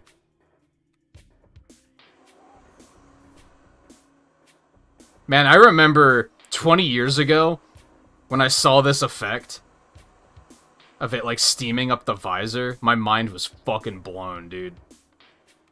My mind was blown away. I was like, holy shit, what an effect.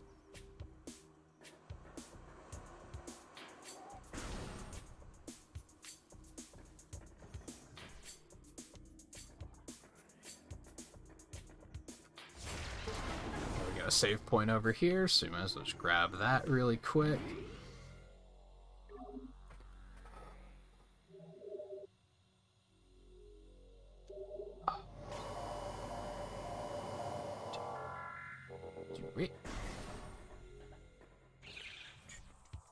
Where the fuck did you come from? Fuckers. Yeah, I didn't scan that one yet.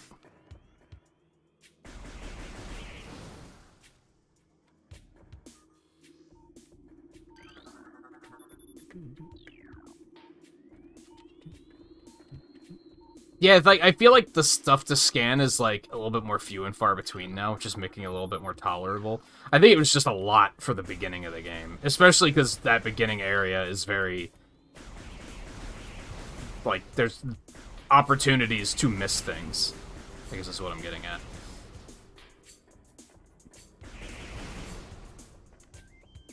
Do I even want to go up yet? I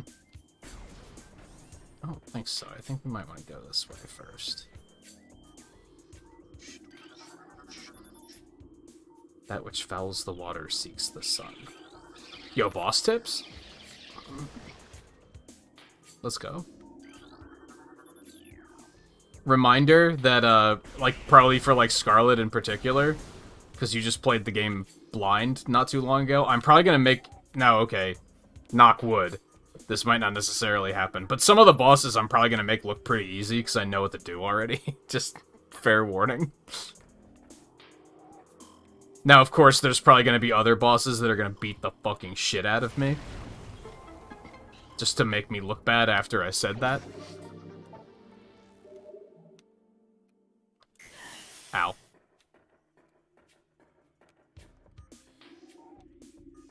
You son of a bitch.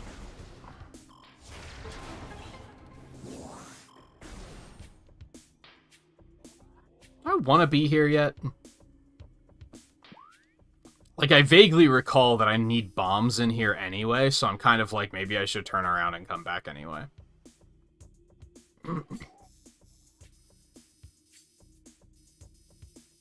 Like, I should probably go up there first. Over here. I'm pretty sure you need bombs to get in here. And hell, you might need something else once you're in there, so... Fuck it, let's... Just explore, dude. Just chill. Just chill, have a good time. Don't worry about efficiency as much as you are. You have 4 days of, like, unaccounted for content, so you can just... You got plenty of time. Stop stressing. Enjoy the vibes.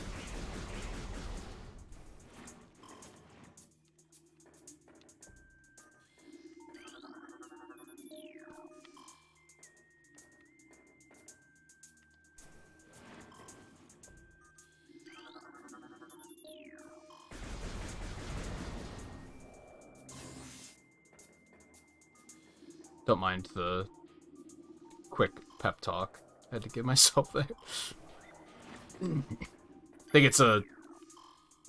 I think some other streamers have this issue too, where it's like, especially with exploration-based games, it's very easy to get concerned about, like, wasting time.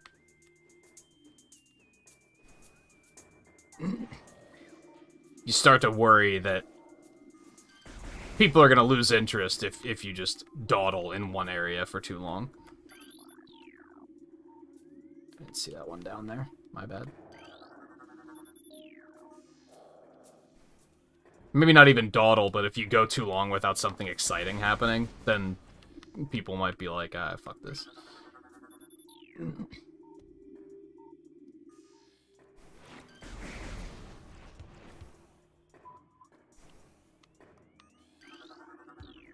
Scan you first. Boop, boop, boop. Oh, there's something shiny back there. Charge beam. Let's go. I guess I'm glad I came this way. Yeah, but that you need bombs to get into, I'm pretty sure. Oh, maybe not. Maybe you can charge beam that.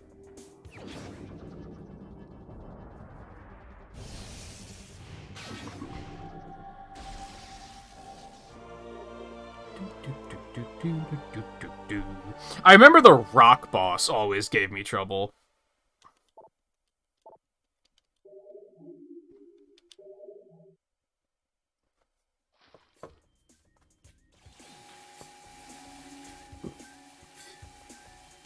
Fucking tryhards. Oh, I can already kill him now. Love to see that.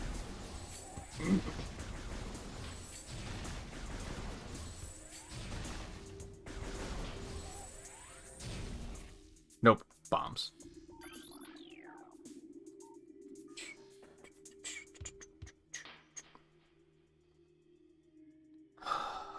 Yeah. I guess you're right on that. That, like,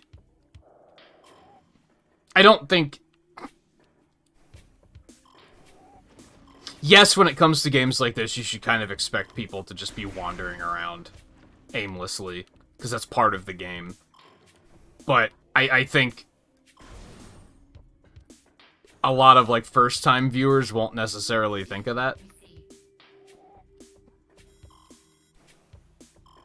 They just want to just see something happening. Now we go over there.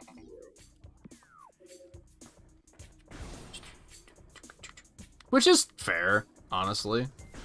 To a point. I think... It's tricky, because obviously I'd rather people want to be here just because they want to hang out, and not necessarily because of game progress. Because that way, if we decide to just derail for 5 minutes and learn what the fuck centigrade means, that you're still, like, interested, right? You're still like, hey, like, there's still something happening. Like, we're talking about something. Doesn't necessarily have to be all about the gameplay. I think that's the ideal situation.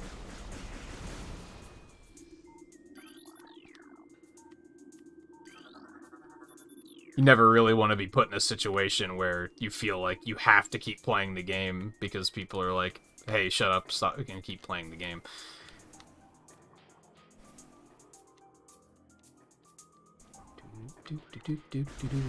See, I remember, like, where these enemies are and everything. It's weird what I do remember and what I don't remember.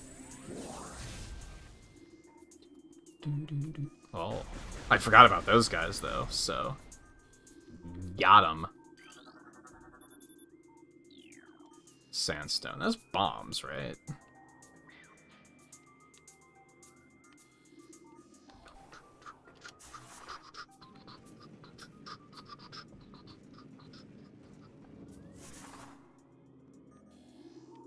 Not that I remember how to get up there. But I don't have bombs anyway, so it doesn't particularly matter. Oh, the missiles despawned before I could... Hate to see it. I vaguely remember these going up. Maybe I just need a double jump. Maybe that's all I need. Okay, never mind. Carry on.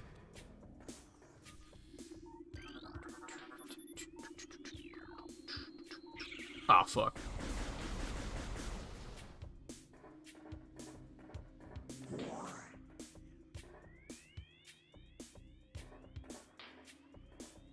Makes a weird sound, sorry. Distracted me.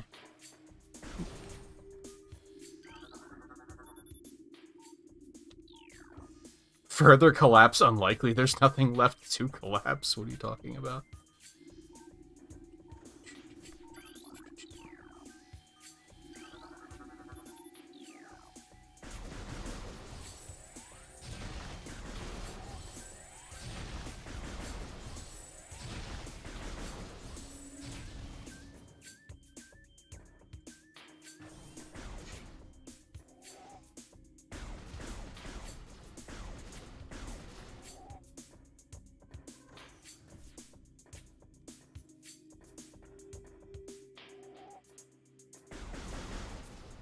Jerks.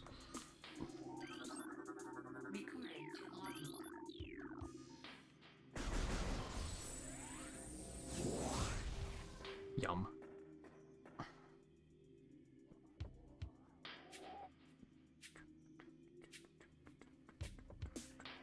I have one of Zero Suit. Yeah, I don't have it primed to put up for bits, though. It was in one of the GDQ montages because I think there was a Zero mission speedrun that year.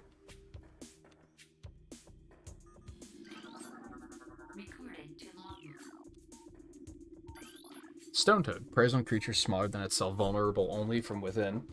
Stone Toad is able to remain still for days. Preys upon creatures smaller than itself, inhaling them whole. Anything it finds undigestible, it regurgitates. Stone Toads use their tusks as a last resort in combat. Is this where I want to go? Was there anything in the other direction?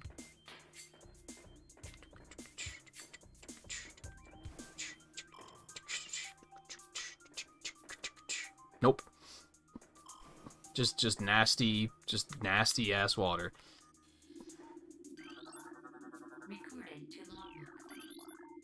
Lock system engaged.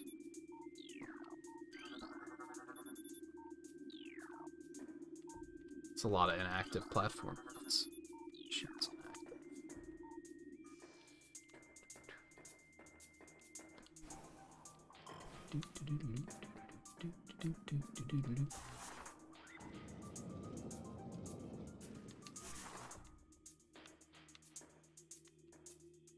Oh, there's nothing here. Okay.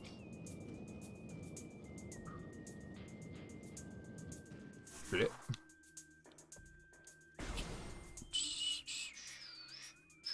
Is this the flamethrower?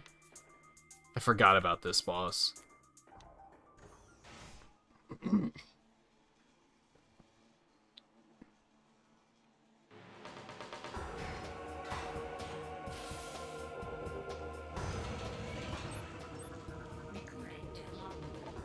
Incinerator drone, programmed for high temperature waste disposal. What is it doing here? The world may never know. Device schematics indicate a high risk of malfunction when an internal power core is damaged. Unit has minimal combat programming but can defend itself if necessary. This drone's intense heat blasts compensate for its lack of battle prowess. Scan 25% of the logbook. Look at that. You love to see it.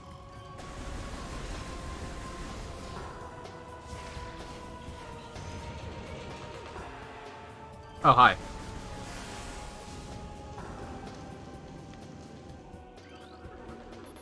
I haven't scanned the hive yet? Like, what the fuck? Were these? I'm pretty sure I have. I guess they're slightly different.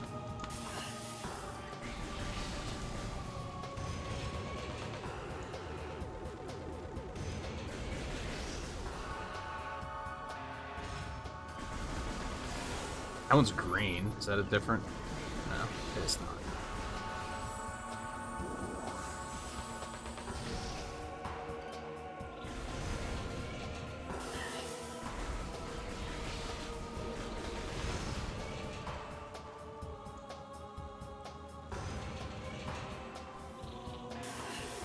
What?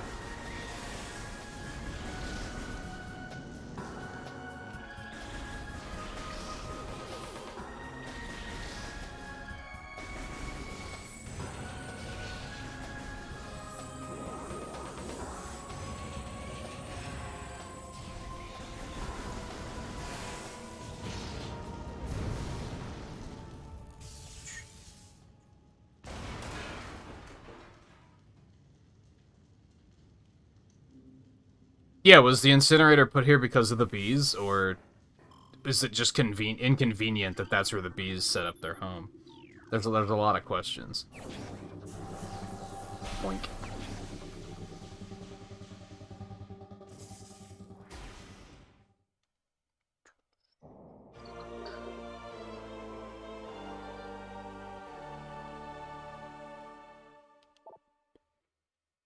A, where's ZR?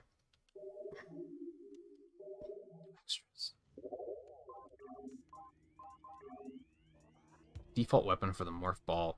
Morph ball bomb can be used to break cracked walls and activate certain devices. Now I can jump. They didn't tell me that, but now it works. So you just have to be able to bomb jump first. That makes sense, honestly. That is an acceptable moment to unlock it. It's probably the same in Trilogy. I just never thought about it.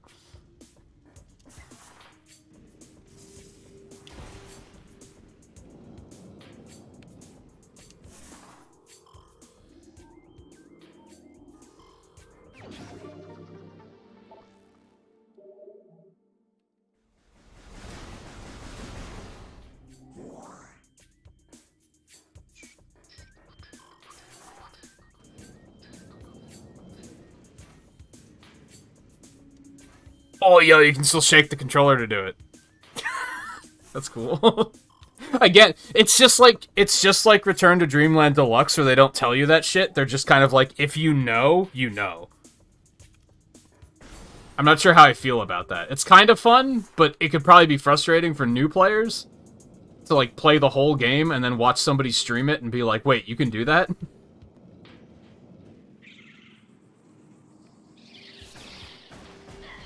Fuck, that was unfortunate. Do you want a bomb? Yeah, you do. Grats.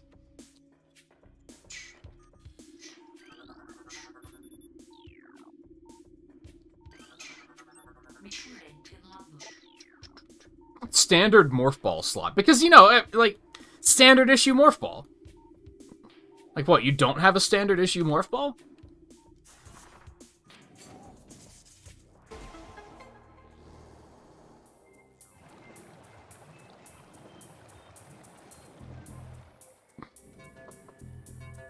Oh, fuck. I forgot about it.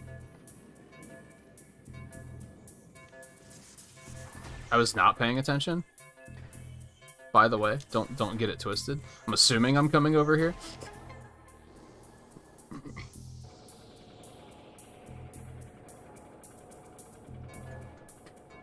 Oh, fuck.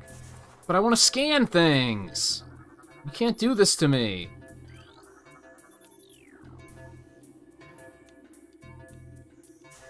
That's the wrong button. I don't know if I love the controls in this game, but my muscle memory just, like, hasn't picked it up yet, is really all it comes down to. Like, I haven't gotten to a point yet where I'm, like, when I want to do a thing, my brain just knows which button to press. I still have to think about it.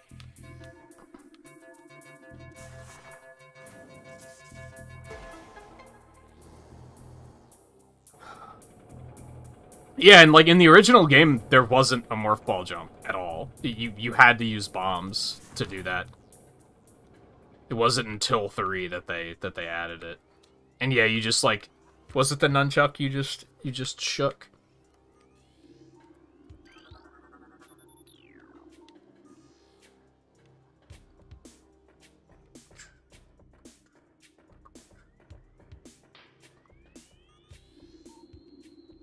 Alright, I hated that a little bit, just because I wanted to scan things, and it was like, surprise, you're timed, bitch. But it's okay, I guess. I want to scan that thing, too. Or no, this is was the first one. I don't think it really matters to get all these scans, but I want them. They're important to me, so... So be it.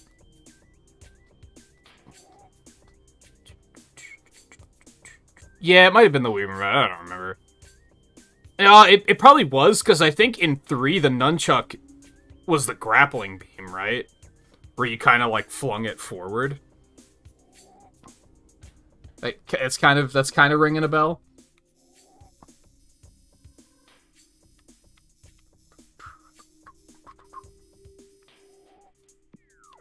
Alright, let's keep moving forward.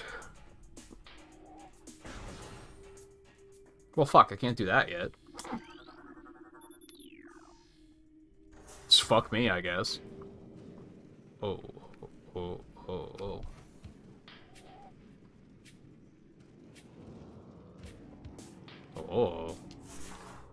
I mean, this area looks unhealthy, but... worth. Yeah, you don't even, like, with the morph ball jump change, you don't really have to do a lot of bomb jumping in this game. There's still a couple of sequences where I'm gonna have to, but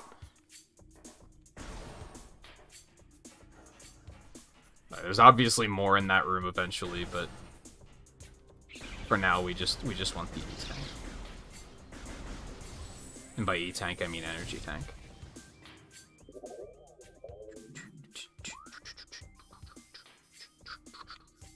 Okay, now we can come over here, I think. On our way back over here. I feel like there's some other backtracky stuff we could do now, but I'm gonna try to wait until it sends us in that direction.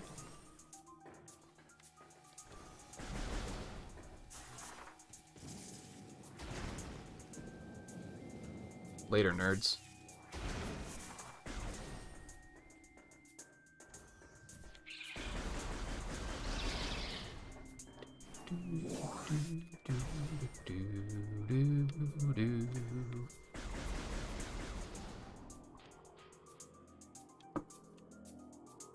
Just want to go down that way, right? Yeah. Just... oh god, mushrooms. It's fine. We're fine. I really wish enemies didn't respawn so aggressively. Like, didn't I just kill you?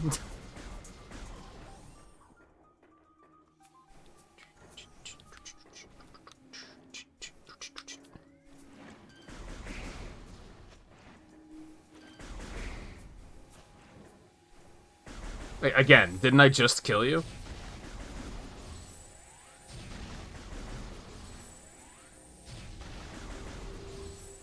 And I don't really get anything out of killing him a second time, right? Like, it's... I guess if you need some health or some ammo, it's useful, but I don't, so...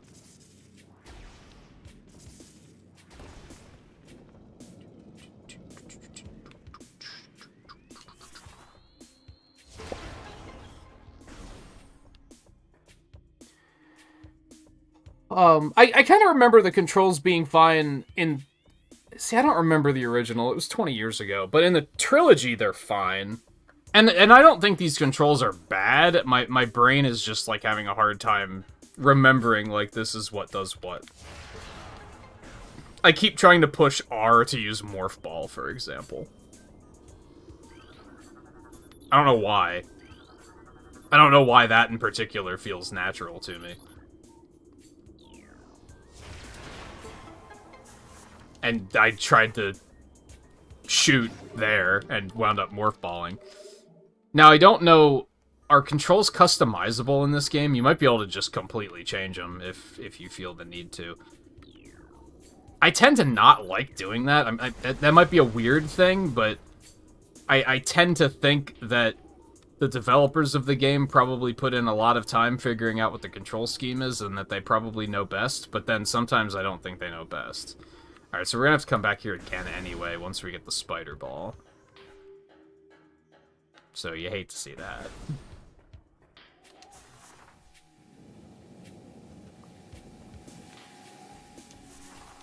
See, I just killed these guys. Respawns are a little too aggressive in this game, I think.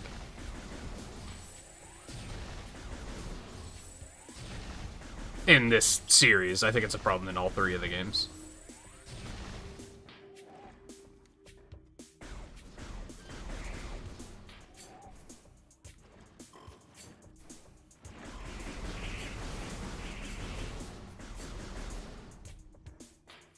Is it another minor quality of life thing, and I think it's still overall a pretty good game? Yeah.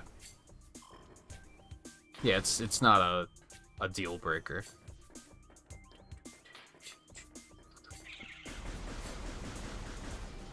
Just again, things that, like, if I were in, like, if I had input on Metroid Prime 4, these are things I'd probably be tweaking.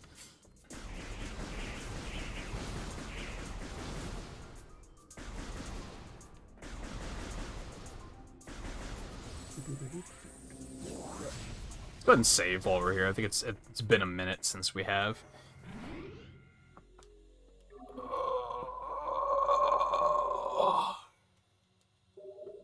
David, how's Theater Rhythm been treating you?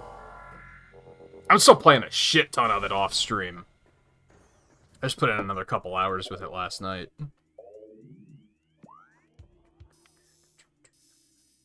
Alright, we can come back here now. See, there's like stuff earlier on with the morph ball bomb that I don't know if I want to go back for them yet though. Because inevitably I'm gonna have to do more backtracking later anyway. Again, I think I might try to wait. If it puts me in a position where I'm like, well, I'm here, I might as well do it while I'm here. Then I'll do it. But I don't have to rescan those things, do I? Fuck, I think I do. That's annoying.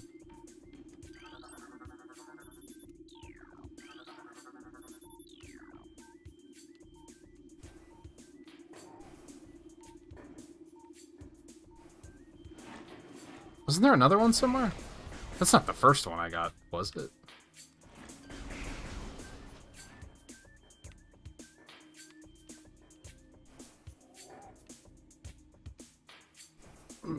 Ah, that one.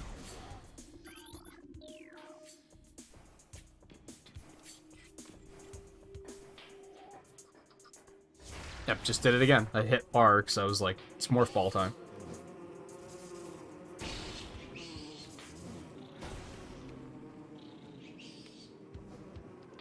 I just did it again. Let's try and get out of it.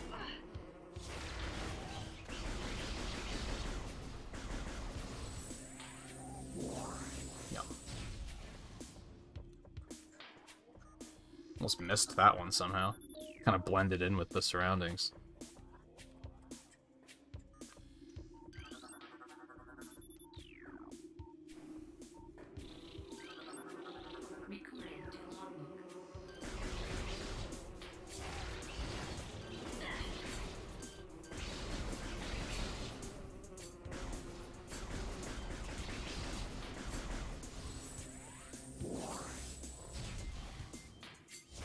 Did it again, jeez. Maybe I should just change that if I keep doing it like that.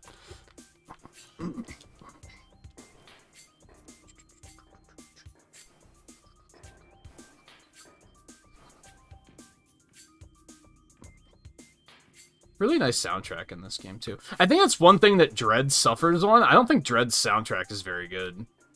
I mean, it's like, it's fine, it gets the job done, but, like, none of the music's, like, memorable or anything.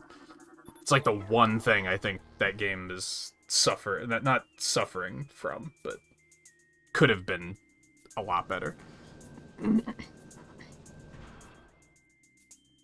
I think, is Morph Ball on R in Dread? That might be why I keep pressing it. I don't know. That was me intentionally trying to blow that up with a missile, just to be clear.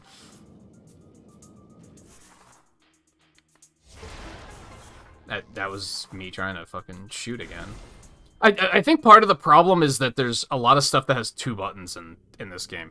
Like B jumps and L jumps, A shoots and ZR shoots. X is for beams, I guess. Although I think beams are also on...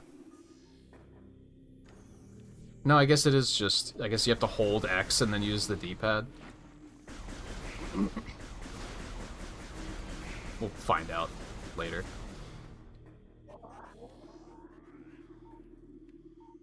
No scanny? Okay.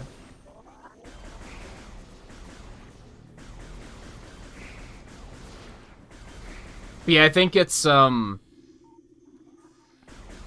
think a good example is any game that has, like, a dodge button, it always throws me way off when it's, like, a different dodge button in every game. Or, like, sprint is another one. Oh. It do be boss time. Maybe take a break after this? It's been about 2 hours already.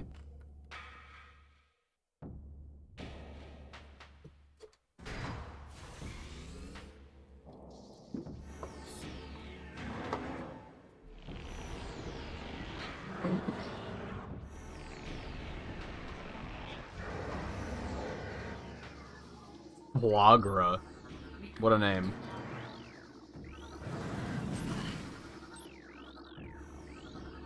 Stay close enough that I can scan you, please. Flagra. Flagra? I like Flagra. This mutant plant is the source of toxic water in the ruins. Flagra's growth cycle has been radically accelerated. As a result, it requires near constant exposure to solar energy to remain active.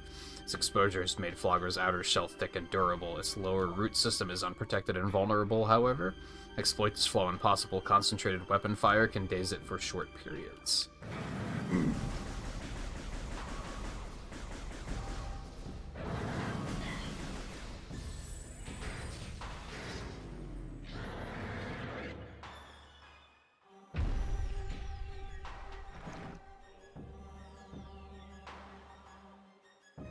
I do really like the, I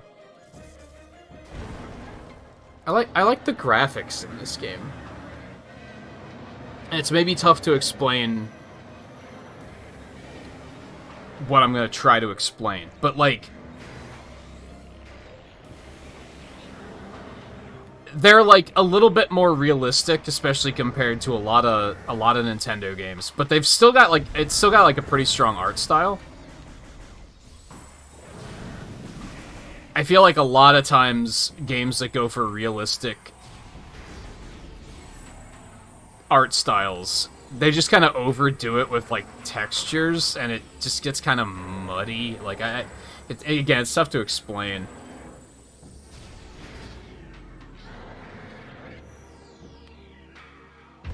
Oh, bitch. I feel like a lot of games that would have made a boss like this, they would have covered it with like a hair texture or something. But then, like, the hair would have just been, like, clipping into everything and itself constantly, which would have made it actually not look that good.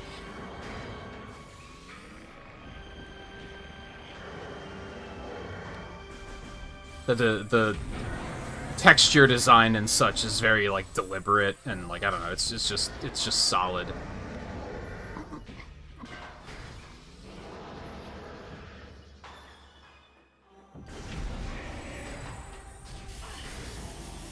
I forgot that he can... I thought these just came down over time.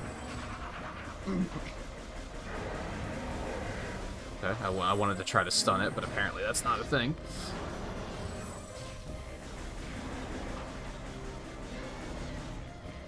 Or he was already stunned, I guess that's the thing.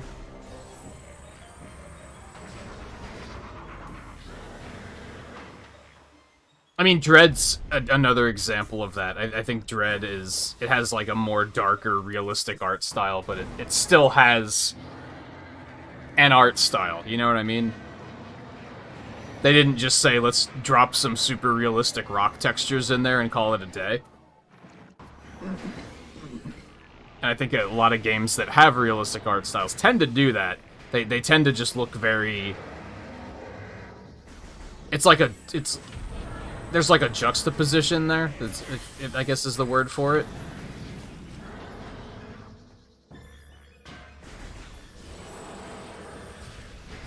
Didn't I stun you?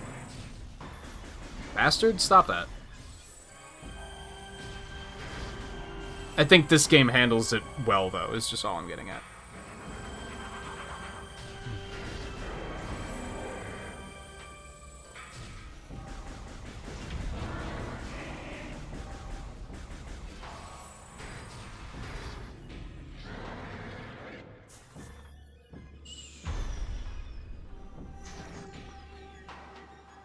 Ooh. Turned a little bit faster than I was expecting it to.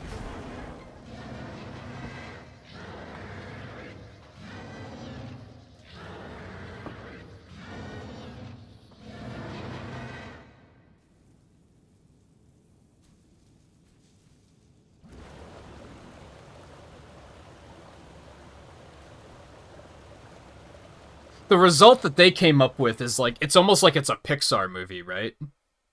Where it's like, it's still a cartoon, but it's a more realistic one, like with more realistic textures and such. Does that make sense?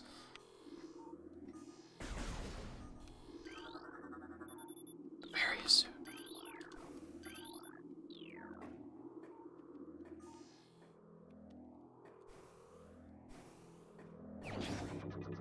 I don't actually remember what this does for me, if I'm being honest.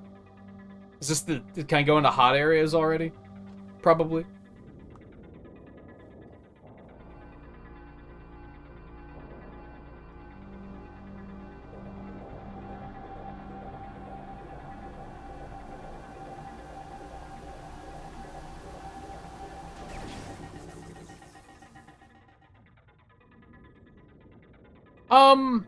I mean, these games aren't terribly long. If I played the game, like, frequently, and really knew where I was going, I could probably two-stream this, like, pretty easily.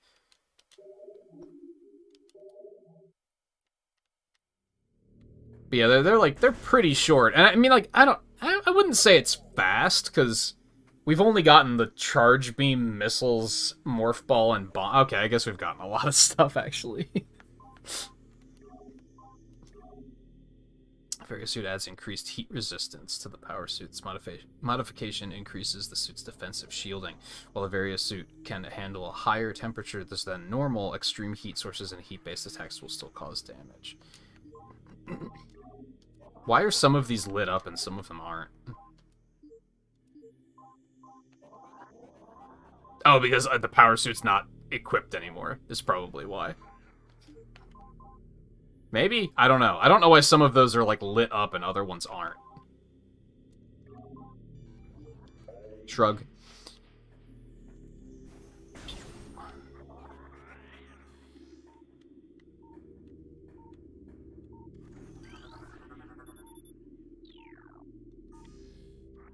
Get it.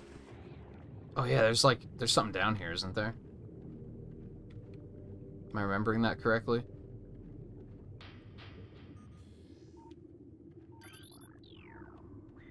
I do not think I'm remembering that correctly.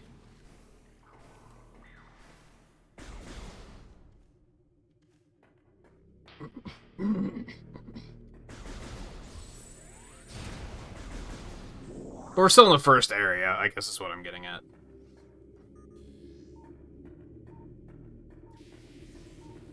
Oh yeah, these fuckers. Pulse Bamu. Life form of raw energy periodically releases explosive segments. Pulse Bamus are energy beings invulnerable to most known weapons. Electrical energy can harm them, however. They lack any intelligence beyond an instinctive attraction to other charged energy sources. Pulse Bamus produce energy constantly. All excess energy is shed regardless of who or what may be nearby. Brr.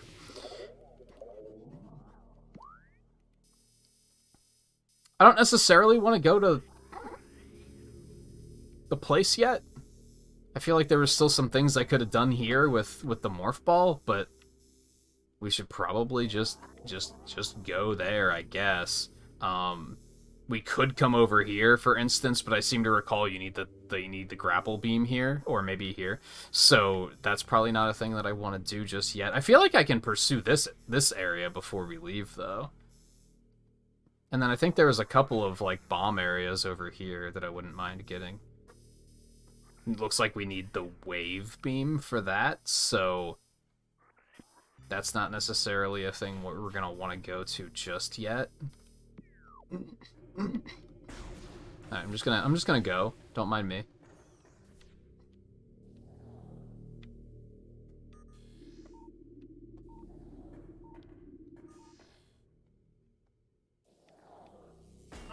I made a mistake. Oh god.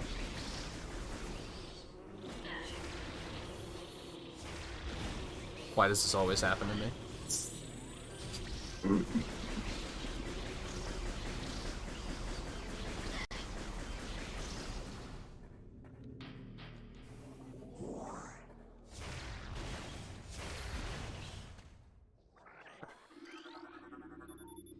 Cordite wall hanging appears to be slightly cracked. I don't remember what breaks cordite. Is that just missiles? That's not missiles. Okay. Got it. Ooh, lore. I don't remember what cordite is. Decorative object is obstructing the path along a magnetic track. 4 runic symbols adorn its surface. Just scan you little bastards really quick. Oculus, wall crawler that generates electric pulses. Oculus exposes its single eye when active. The electrical field that covers it is enough to deter most predators. If the Oculus detects anything capable of presenting a real threat, it retracts into its impermeable shell. Alright, so we have more of those yeah, there's one. But I think 2 of them are behind these, and I don't remember what you need to break those, so...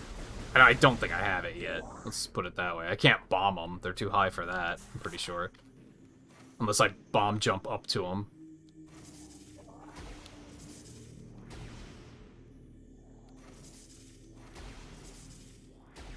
Nope, that's not it. Just flexing and proving that I remember how to bomb jump, I guess.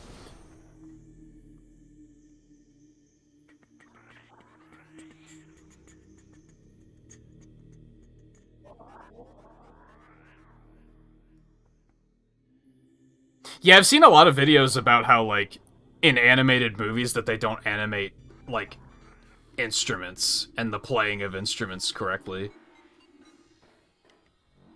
Apparently that's just, like, a thing, that they just kind of wing it, and they're like, yeah, it's good enough. Like, pretty frequently.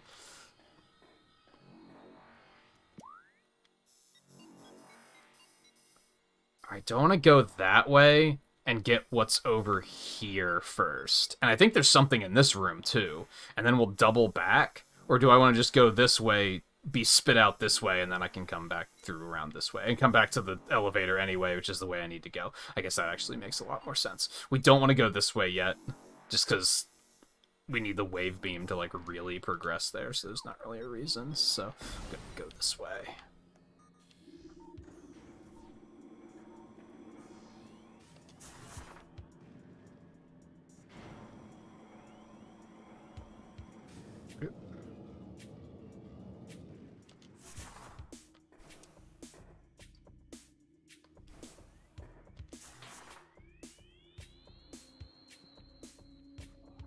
Yeah, I mean, most people, like, don't play instruments, so they're not gonna know. Like, that's probably what it comes down to.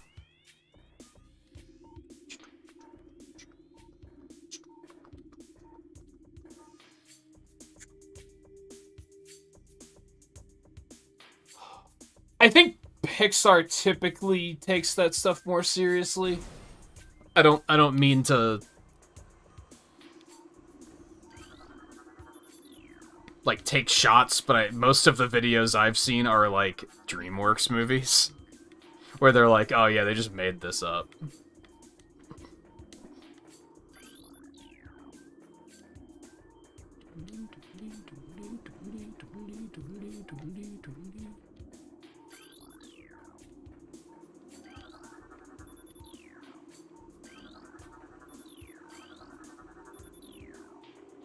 Alright, David, I'm gonna have to ask you to avert your eyes for a second here.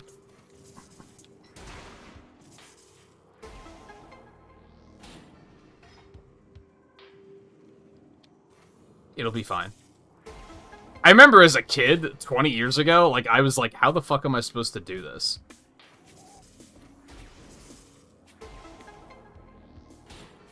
Like, I couldn't even comprehend how I was supposed to be able to do that.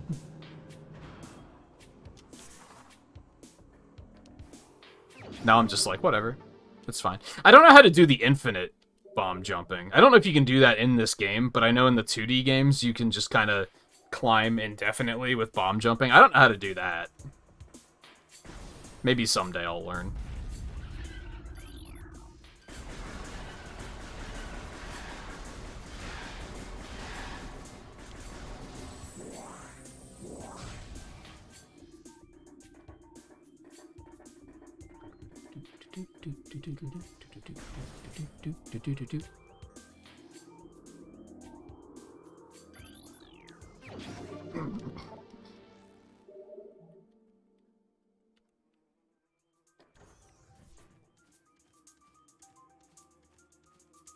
I kind of do want to go over there, because I'm, like, kind of here. You know what I mean? Like, we're not that far away. I could at least see what's in probably this little tunnel here, but I can't really do anything else here. I can't get up to that one because I need the boost ball for that to get up the half pipe. I definitely can't go this way, which is where one of the artifacts is, I believe.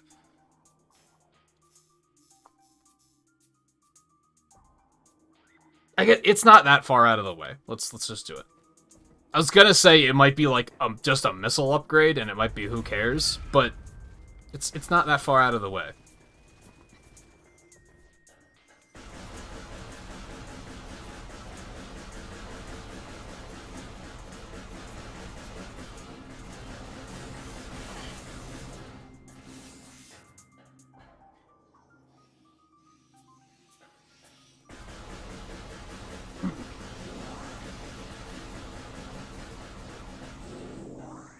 I'm sure it's a very difficult thing to animate. Like, don't get me wrong.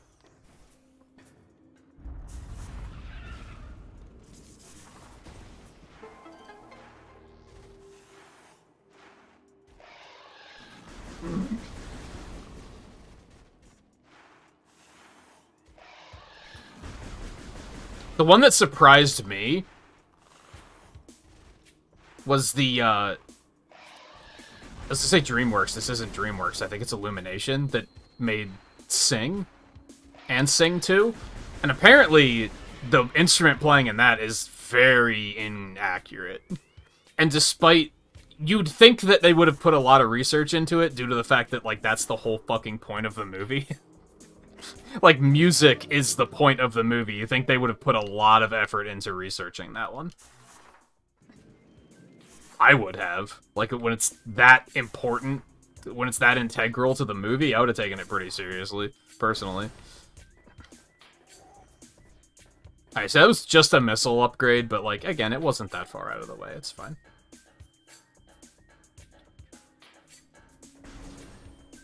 I did say we'd take a break after that boss, but I should probably find a save point. Which I'm sure there will be one, like, right inside of the next area. Magmore Caverns, is that what they're called?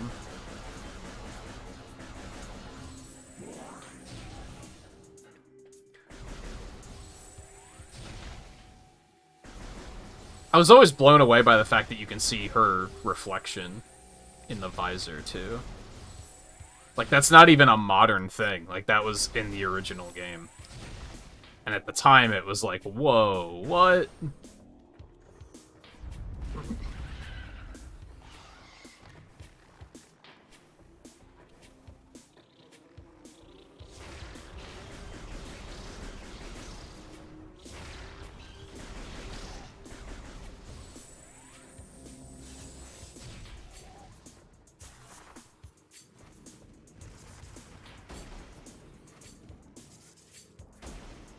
Oh, can I not do this yet? What do I need for that?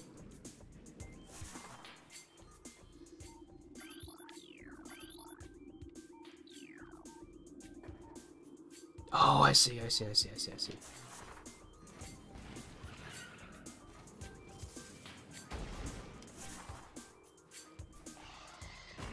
And my life for a double jump?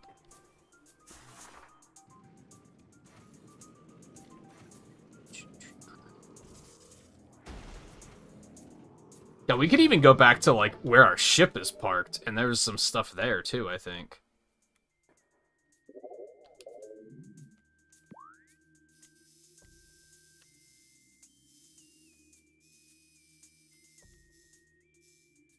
I think I'm gonna wait on that, though. That's kind of out of the way.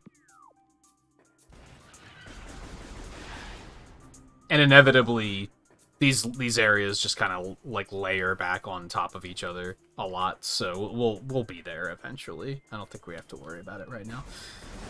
We are gonna hit this save point really quick. I don't think I'm gonna stop. Not stop, but I don't think I'm gonna take a break just yet. I'm gonna finish where my brain currently is.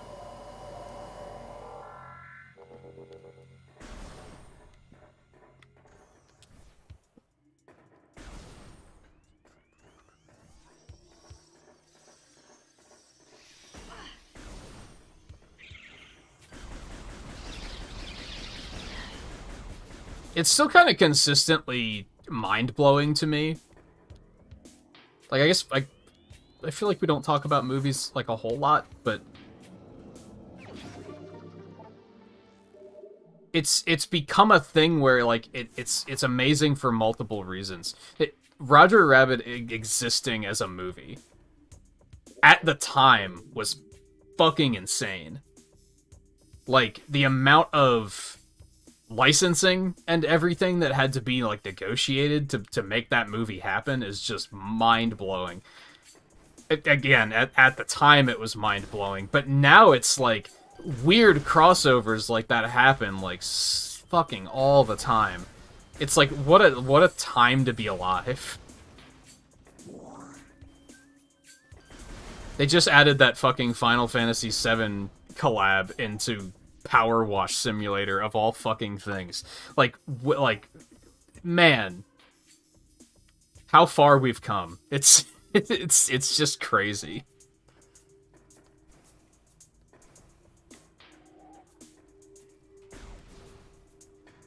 So like I said, it's like doubly amazing because it like used to be amazing and now it's amazing for entirely different reasons.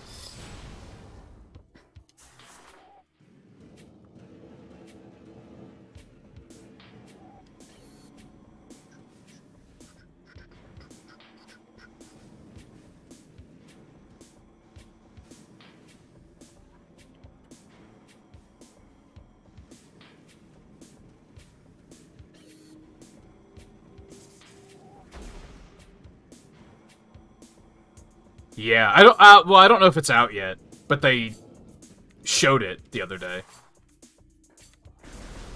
I think it's out, but I might be wrong on that.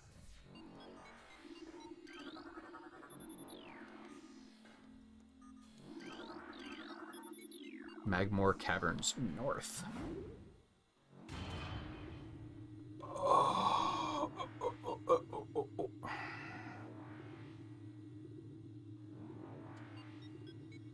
You know, I'm surprised how many people haven't heard of Power Wash Simulator. It's been like a pretty big game over the past like couple of years. I told someone else about the Final Fantasy VII collab, and they were also like, "What the fuck? That's a game?" And I was like, "You haven't heard of it? That's wild to me."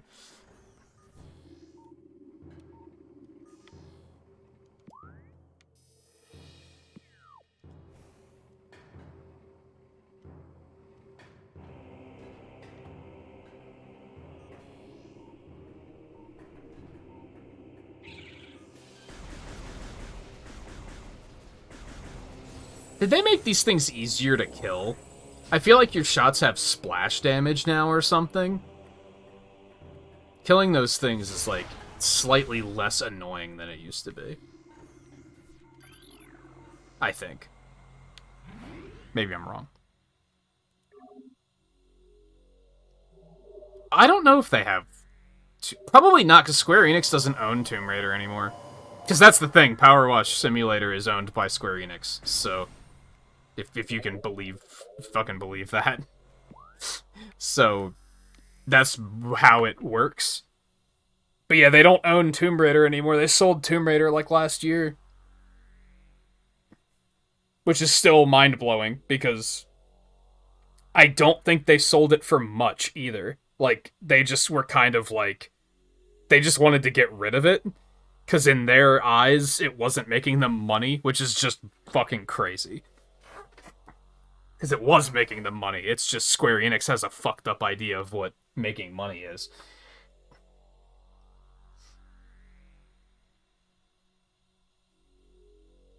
Are they just the publisher? Whatever. You get me. I thought they were also the, I mean, it's not a Square Enix made game. I thought it was like that they owned the studio or something. Like, they bought the indie studio that made it or something. But I guess maybe they're just a publisher. Alright, I think this is a good opportunity to take a quick break. But I'm just going to grab a drink and a bathroom break, so I won't be long. And we will continue shortly, so stay tuned, and we'll dig into Magmoor Caverns when we sit back down.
Can power wash the first boss? I don't think I saw that. I saw the bar and I saw the Midgar map in Shinra. I don't think I saw the boss though. Yeah, it's one of those like weird OCD games. Where it's definitely you're either into it or you're not. If you're the type of person that plays like Harvest Moon and you enjoy that beginning moment of the game where you're just cleaning up your fields and getting rid of all the rocks and stuff, then you'd probably like Power Wash Simulator. If you hate that, then you're probably gonna not like it.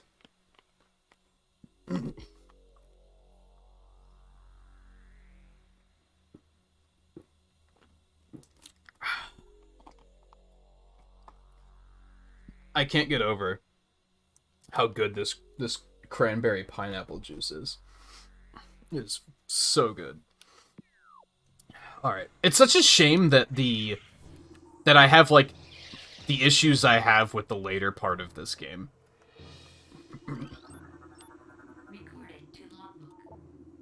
Grisby. Subvolcanic carrion feeder. Carapace can be breached by missiles. Grisby's carapace has been fused together by superheated air. This barrier stands up to everything but concussive blasts. Its intelligence is limited to instinctive scavenging patterns.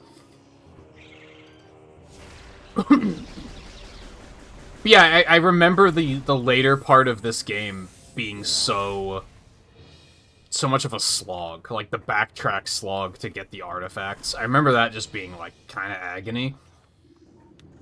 And it's kind of it's a shame because, like, I'm having a great time right now. Once I got past the that initial part of, like, man, I don't really like the scanning system that much. I'm having a great time now. Also, this area looks quite good. Burrower. Tunneling insect predator. Similar to the beetle, though it spends more time underground, it seeks seismic disturbances, then surfaces to attack. It has enough cunning to realize when something is too large for it to handle. Beyond that, it is fairly ignorant. What it lacks in brains, it makes up for with aggression. Nice shot. Fuck you, but nice shot. Yes, this area looks good. Also, the, like... They added... Maybe it's there in the original game, too. But there's a lot of bloom, which makes it look like the visor's kind of, like, slightly fogged up due to the heat. But it's not, like, obstructive.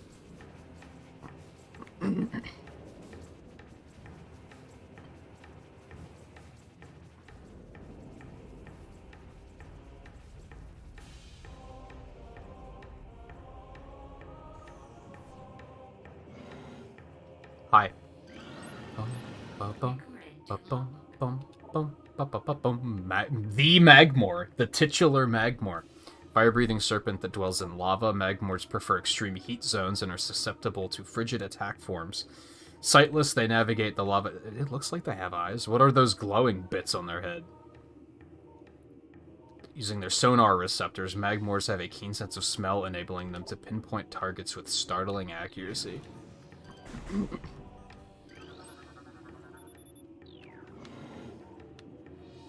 Grapple beam that I can't do anything with yet.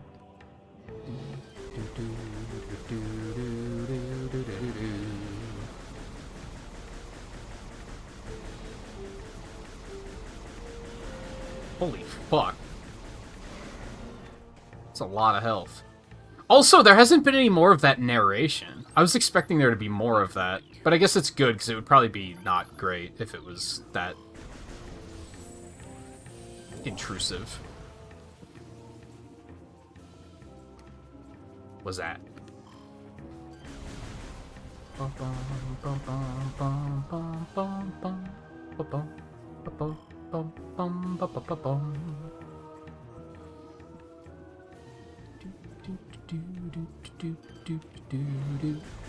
You motherfucker.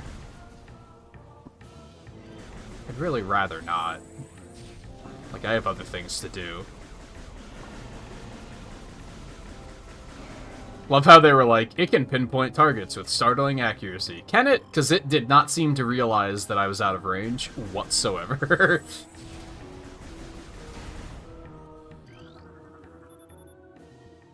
Oh, sandstone. And what destroys sandstone, class?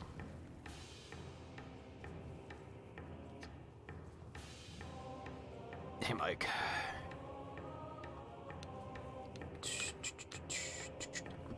I could maybe use that. That is the title.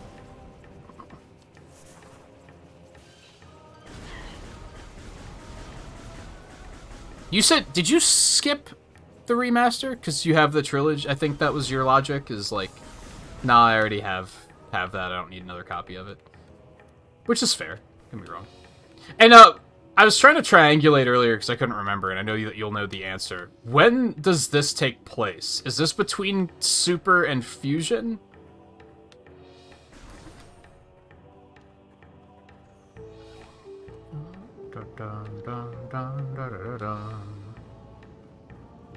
Although I also think it's between 1 and 2, because that's probably why Ridley shows up in the remake as Meta Ridley.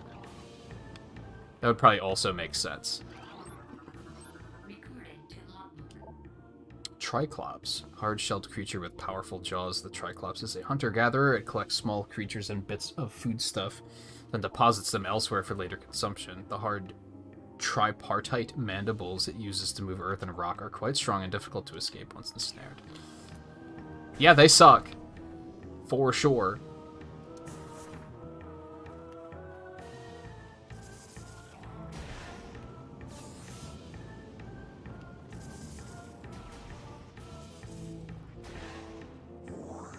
Especially when they're in the camera dead zone and you can't see where they are. That is extra suck for sure.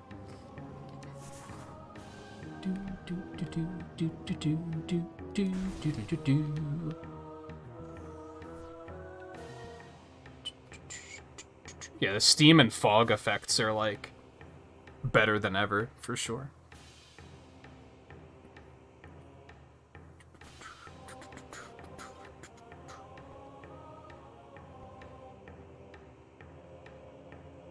Oh, you were waiting for a physical version. That's right. That's right.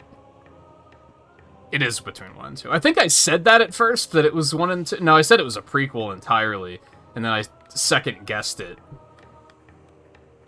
For stupid reasons.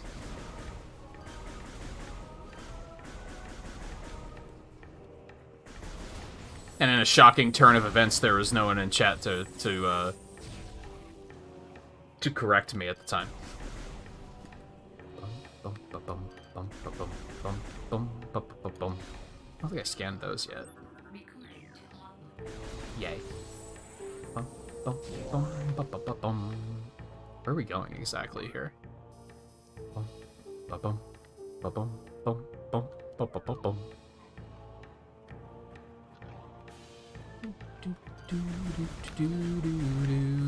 I didn't properly say it the other day, or last night, Mike, but congratulations on the manager position, by the way. I didn't actually say that.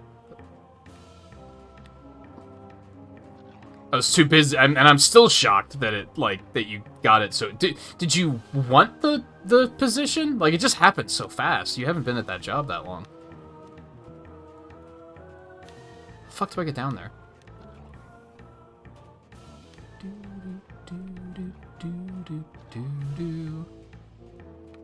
Come in from the other area, I guess.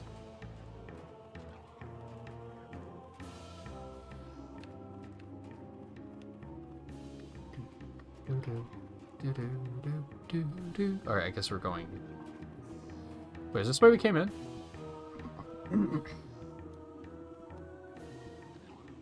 Oh! There you go.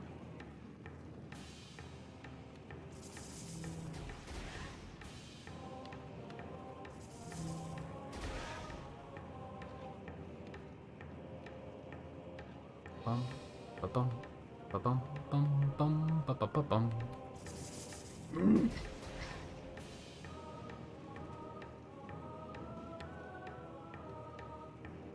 Let's go back. I feel like there might be more in this area.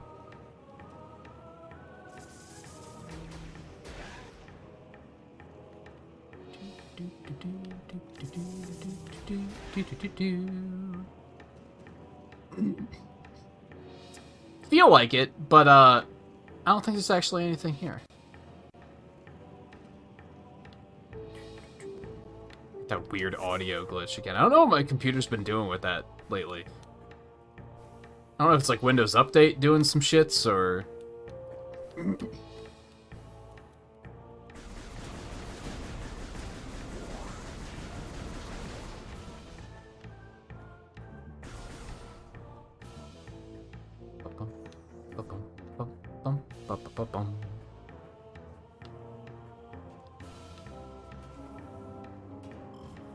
Seems like an awfully complicated room for just a missile expansion. Yeah, that was what had me doubting it. Because I knew that other M was between Super and Fusion. And I was like, I'm pretty sure this isn't between, like, in that same time span. So this is like pre-baby Metroid era.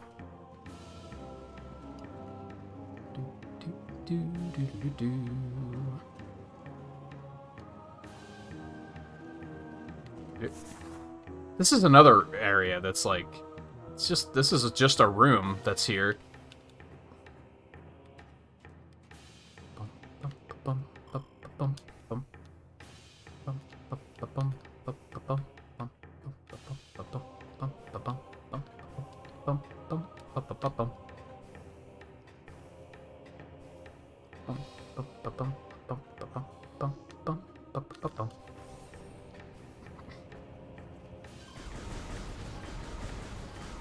Did I scan these guys? I think I did. There'll be more. It's fine.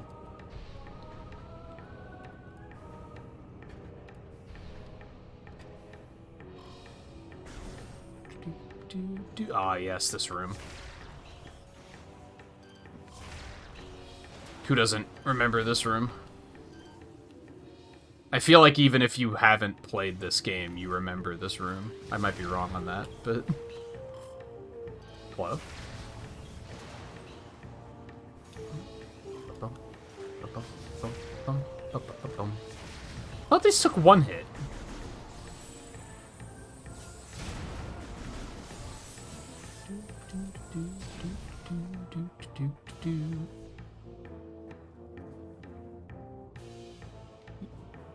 You need power bombs here, right? I feel like this glass doesn't look as cracked in this version. Like, it's still like... I feel like you could walk past and miss that in this. I feel like in the original it was a little bit more obvious. I don't know if that's a good or a bad thing, though.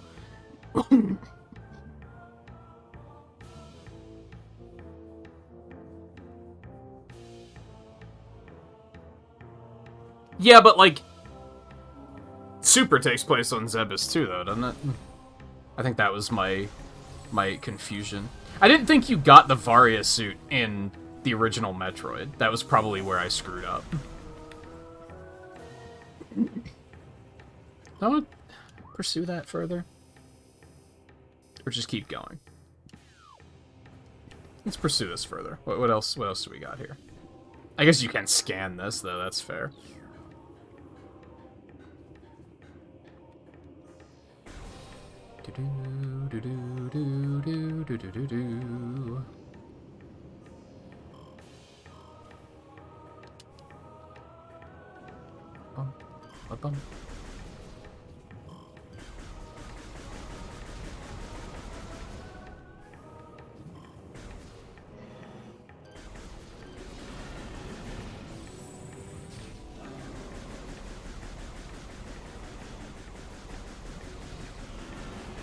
You have way too much health.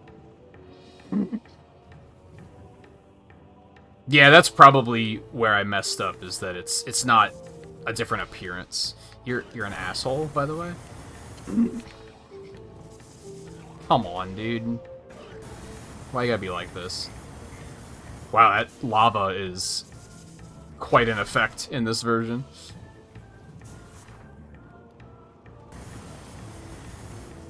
There we go. Jerk.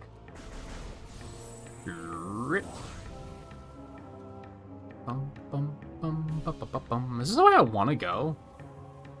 The world may never know.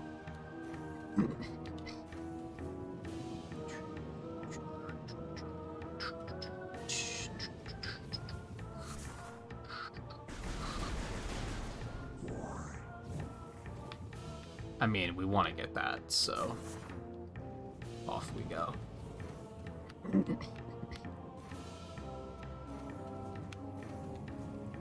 It's scary.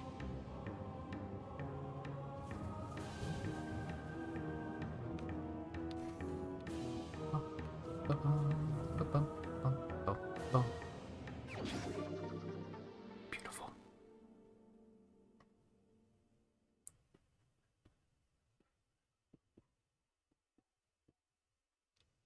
I want to play Metroid 2 again.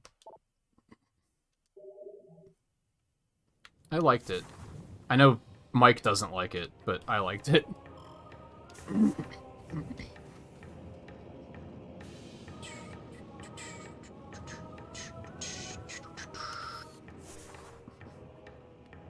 I do think Metroid 1 and 2, I think it's, like, necessary that you make your own maps if you want to, like, thoroughly enjoy it, because both of those games, it's very easy to get lost. They reuse room layouts, like, a lot, so it's just very easy to just completely lose track of where you are.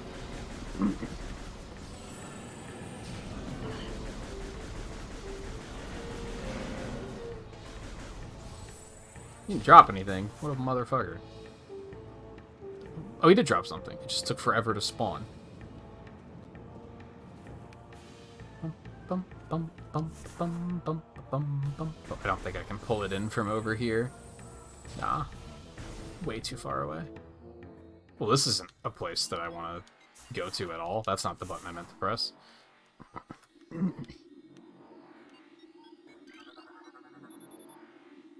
Overworld West. Maybe that is where I want to go. Come to think of it.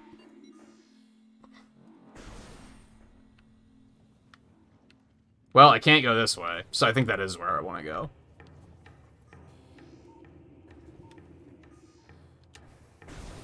I need me some spider ball.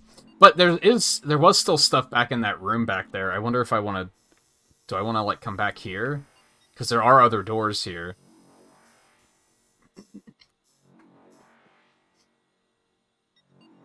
I should probably just take this, though. This is probably what I want to do.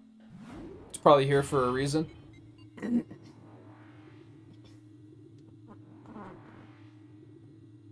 Yeah, after Dread came out and I played through, like, all of the games, I played through 1 and 2 off stream, and I made maps for both of them.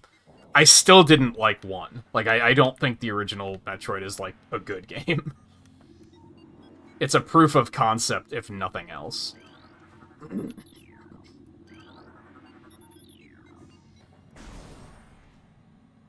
But I thought 2 was a pretty good time.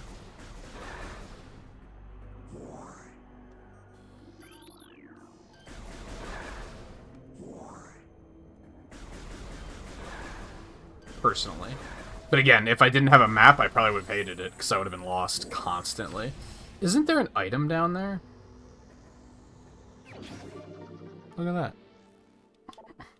Yeah, Zero Mission's just better than the original in every way. I agree with that.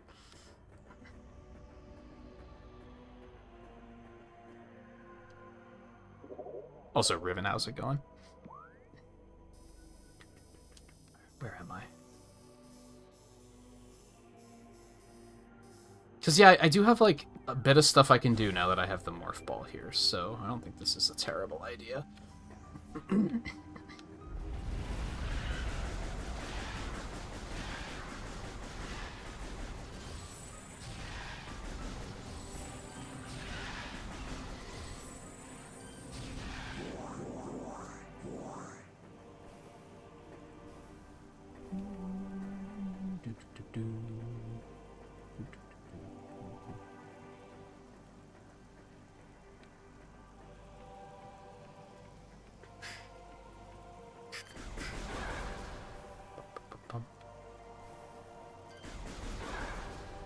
Although I do need the plasma beam to go higher here.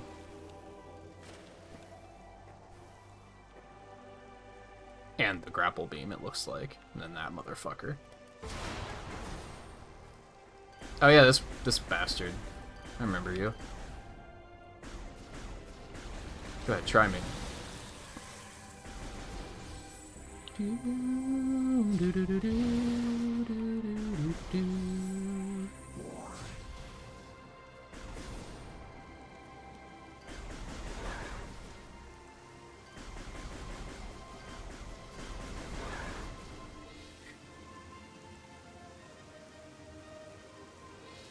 No, I played the 3DS one. We talked about this a couple nights ago. I don't remember how it came up, but Dread kind of ruined the remake of 2 for me. And I don't know why. I tried to play it again. I played it, like, a couple of years ago, before Dread came out. And I liked it. And then I tried to play it again after playing Dread, and I was like, I think Dread is just better. Like, to a point that I don't think I can really enjoy that remake anymore. Again, I don't really know why.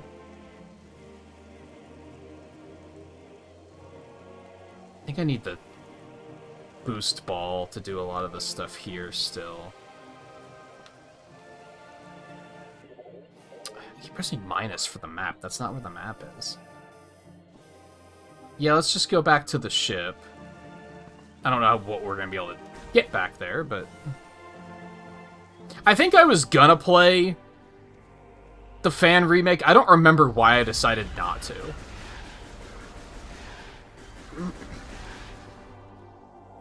I wasn't gonna stream it. I was just gonna play it on my own time, but something made me say, nah, never mind, and I don't remember what that was.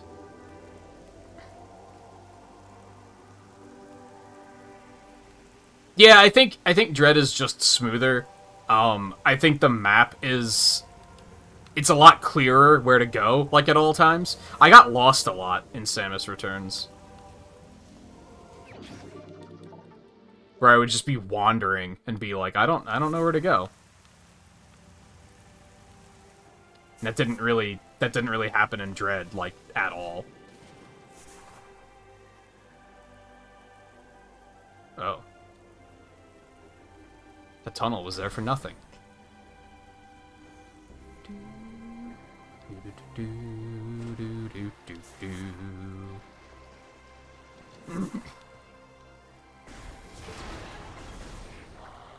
Oh yeah, these fuckers. I don't think I really want to be here yet. I mean, I can be here, but there's no reason to be. I clearly can't cross, and I don't think I can get any of the items down there, and also those guys suck, so... I'm just gonna quietly turn around. Something about that seemed fishy to me. No pun intended, I guess.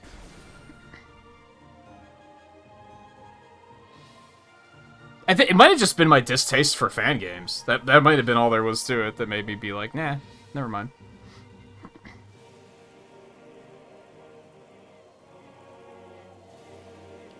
I didn't even really have that problem in Dread. I wasn't even that plagued by choice. I remember it being a pretty smooth playthrough. But, to be fair, mileage may vary on that. Some people might think it's too linear, where it's just too obvious where to go, and some people might prefer 2s being a little bit more... less clear. Obtuse? I don't know the word I'm looking for right now. But for me personally, I think I enjoyed Dread, like, significantly more.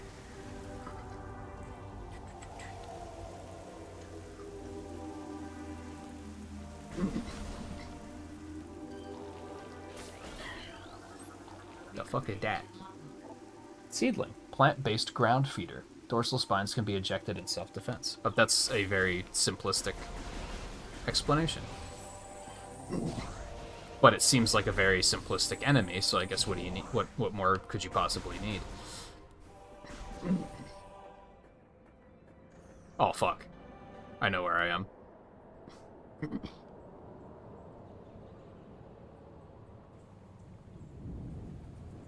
I don't remember if I 100% Samus Returns. I think I did, but it was a while back.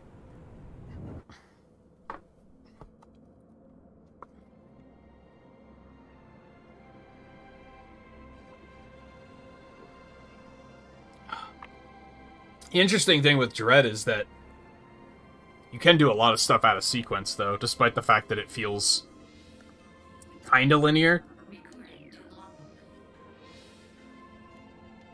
Oh, I don't, like, pick that up. I just scan it.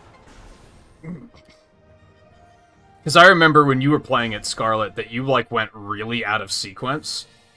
And so I thought that you were, like, really close to the end of the game and you were still in the first, like, half of it. Because you just got something way earlier than you were supposed to.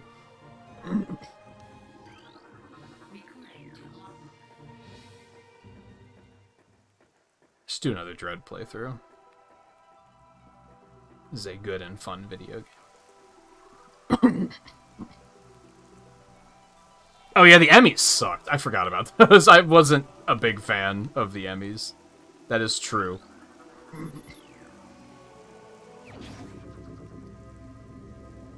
They tried really hard to introduce the Emmys as, like, a fear element.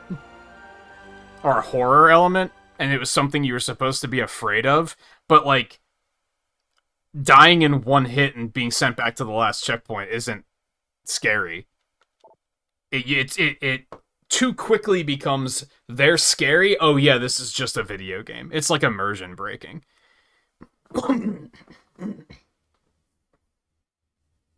Artifact of Truth, the first of 12. Scan the totems here for clues on the locations of the remaining artifacts. Together, the artifacts will open a path to the center of the impact crater. Woo!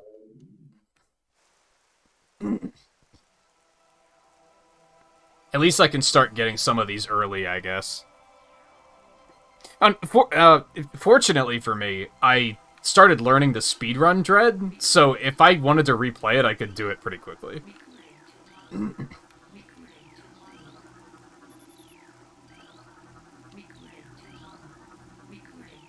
not gonna read these right now, because I don't really care, but also some of them are just nothings. Oh,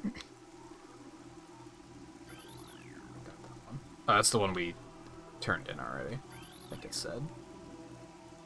Okay.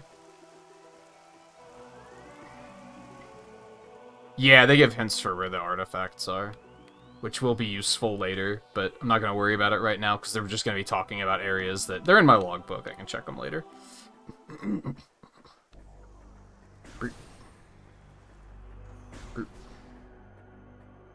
A lot of them I probably can't get yet anyway, so... Would not say I'm in a rush. I know there's one in Chozo Ruins, but I absolutely can't get that one yet. I think I just passed one in Magmore Caverns too. I also can't get that, so I'm not really in a rush. As much as I wish I could be getting them now. I kind of wish that they... This is probably, like, one of the things that I don't really care about with this game, and I think it's something a lot of people don't really like about this game, all three of the games, is they have that MacGuffin where it's like, oh, you have to go collect these 12 things so that you can continue.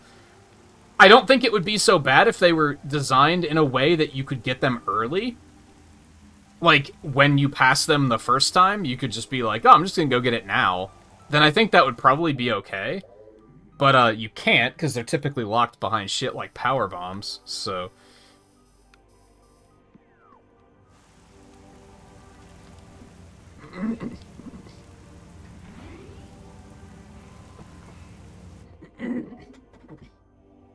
And yeah, Volpe, you pointed this out. This is probably how they do it in the speedrun. You can just jump higher next to your ship, because it's what you need to be able to get on top of it. I'm guessing that's what they use to get over there. I did not mean to do that.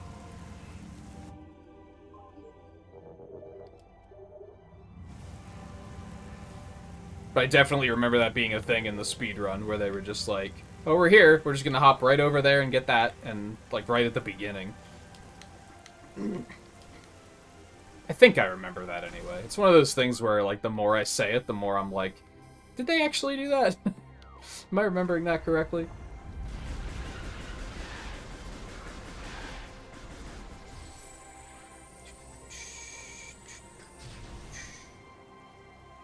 I don't think I would enjoy speedrunning a game like this.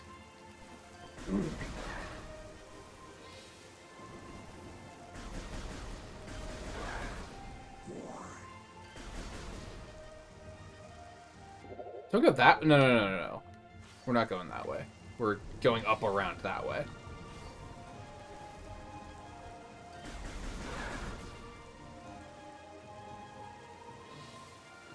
But I don't like out-of-bound trickery, is kind of what it comes down to.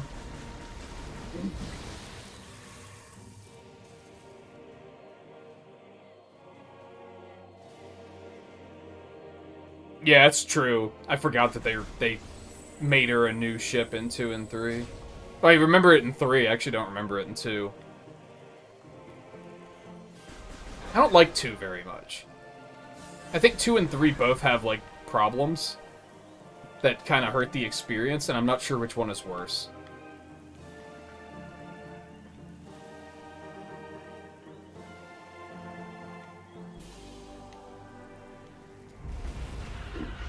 Two's map is just fucking confusing, and then 3 is just trying to be Halo, basically.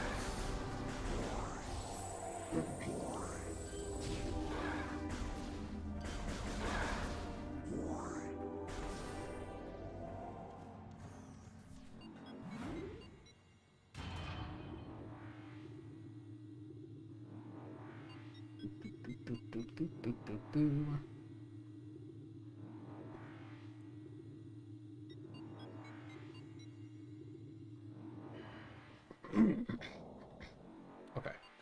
Where was I?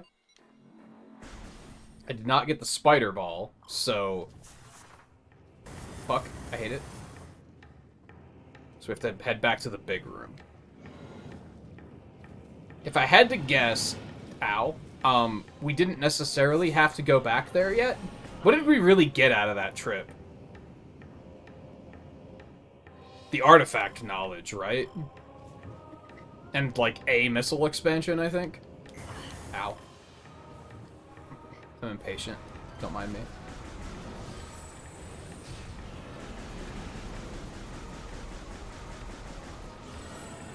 I wouldn't say I got satisfaction out of it, either. If I'm being real.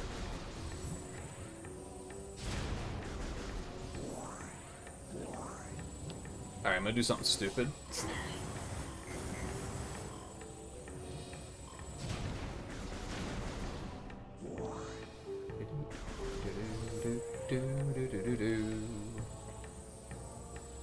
Oh, I should have just went.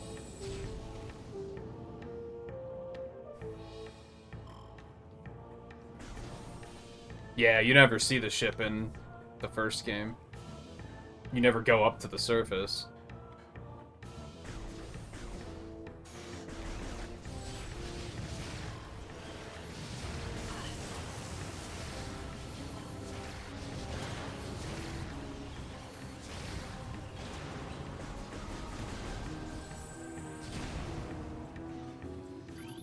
Yeah, I did.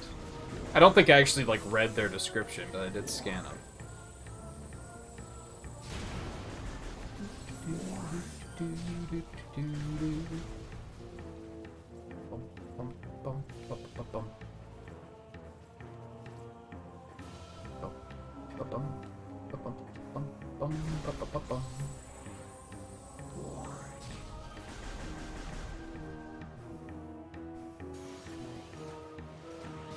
I scan these things? Yeah.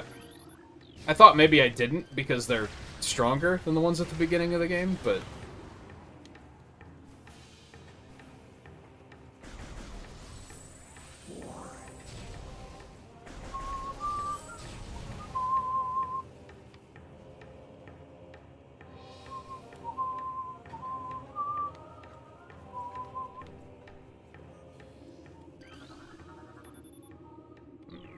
lore. Kind of.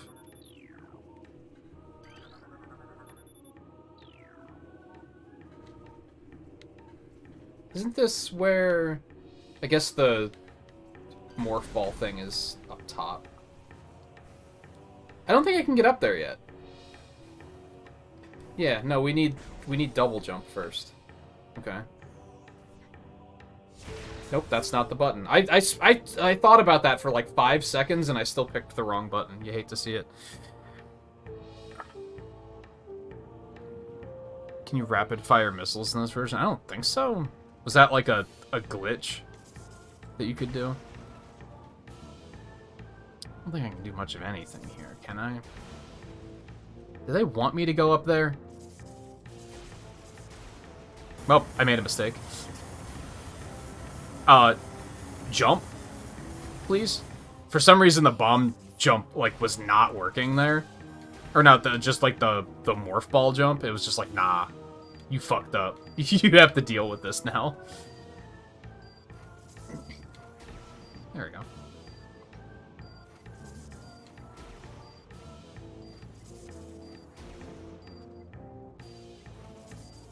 I'm sorry, David. It can't be helped. Excuse me? There we go.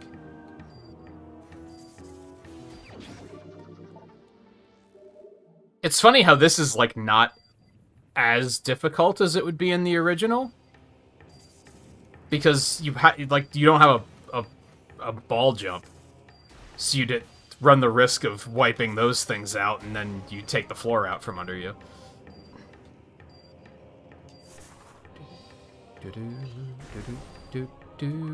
Okay, fine. What are you telling me about? That's exactly where I'm going. Thank you, hint system. Jesus. Go this way, stupid. Yeah, I am. Shut up.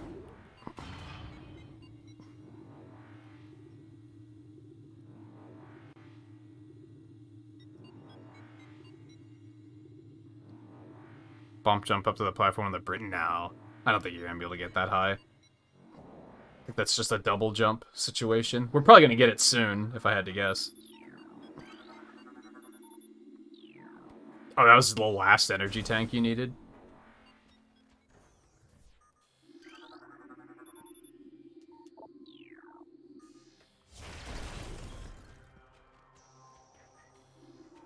Just missed it the first time through.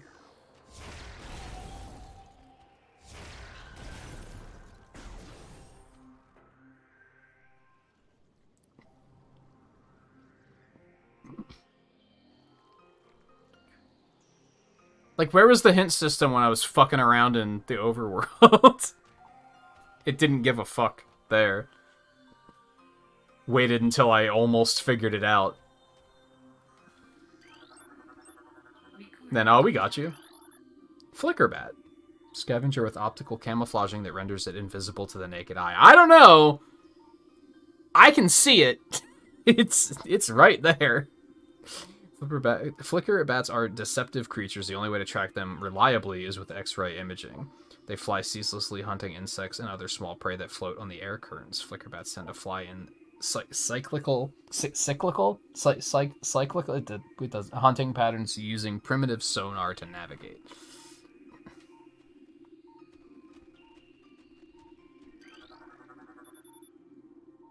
Platform is kept aloft by a gas-based propulsion system attached to its underside. And it just never runs out, even though it is gas-based. Don't worry about it. I don't remember what Radion is. No, you don't understand? I want you to scan the door. Is that just missiles? It is just missiles. Don't mind me.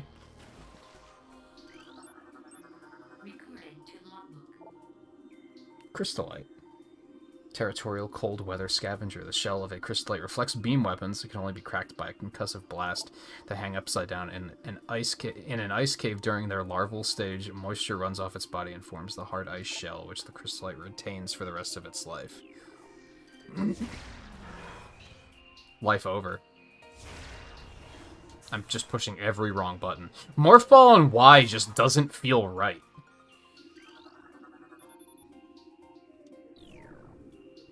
Just, I don't know, it just feels wrong.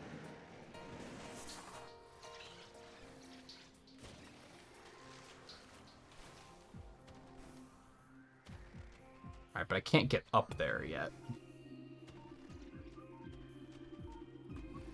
I didn't scan that door before it unlocked. Am I fucked? Did I just ruin my scan percent?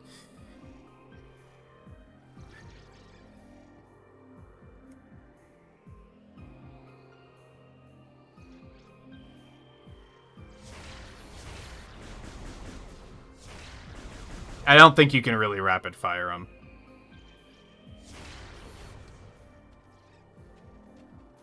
I don't know if that looked like I was doing what you were saying or not.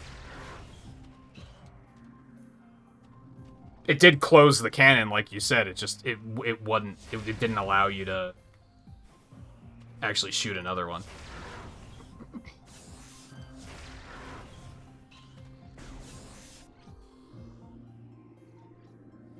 No. This door.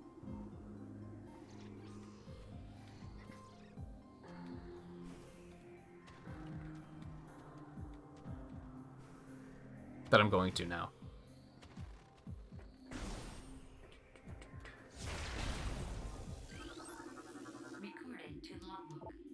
Scatter Bamu. Pulsing tendrils of energy extend from creatures' body. Like all Bamus, these creatures can only be harmed by electrical energy. Proximity to these life forms may result in electrical visor interference. It is possible to avoid engaging Scatter Bamus by rolling into the morph ball and slipping between the rotating energy streams. If you can remember what button the morph ball is. Well, that was just terrible.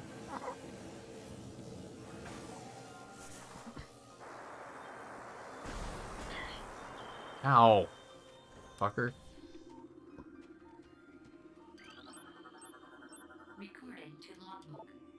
Baby Sheegoth. Glacial Predator. Ice shell protects vulnerable dorsal area. Young Sheegoths grow a resilient shell of ice on their backs, which serves to protect a layer of vulnerable flesh. With this being their only weak point, baby Sheegoths will turn quickly in order to not allow predators the opportunity to strike at their backs. Powerful hunters, they fire bursts of ultra-cold gas at potential prey, then feast on their frozen victim. That's nice. They seem to have life figured out.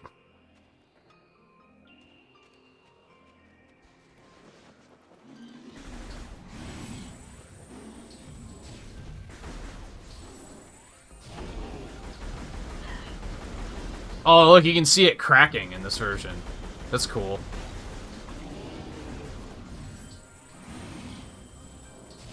Maybe you could in the original, but the original was like 480p, so you probably never were able to notice. It's cool little bit of polish. They did it again. What is going on with my computer lately? Wasn't as bad as when we were... What was it when we were playing Kirby that it got really bad at one point?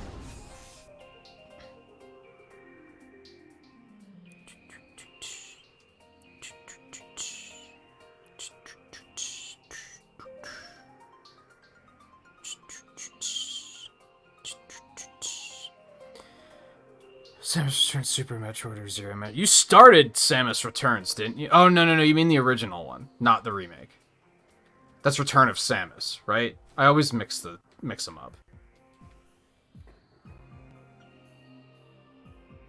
Well, I would probably say not Zero Mission, because you might as well wait to see if they add that to Switch Online eventually, and then play it there.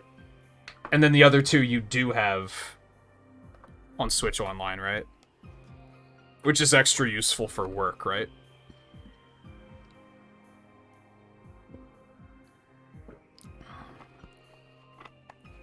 Oh, is Samus Returns the remake? Which one's the remake?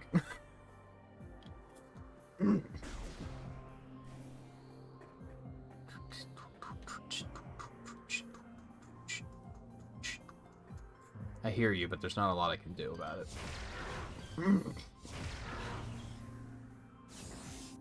Return of Samus is the original. So did you already played that one? It's the remake you were gonna play. I thought you already played the remake, and that it was the original you were gonna play.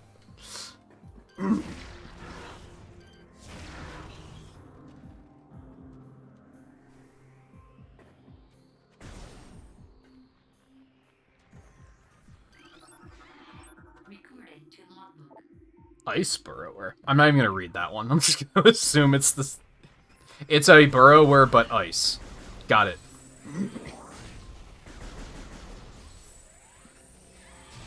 Nothing to see here.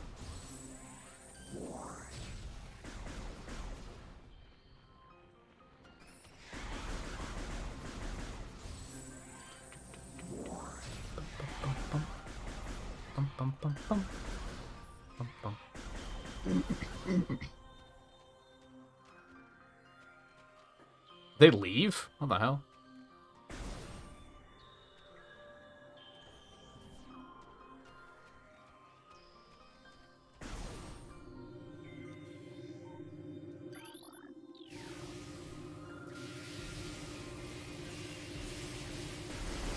Oh, fuck.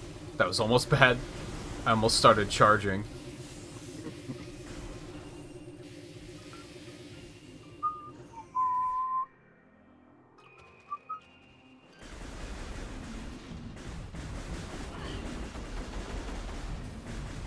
Yeah, you could do them in chronological order, that's true.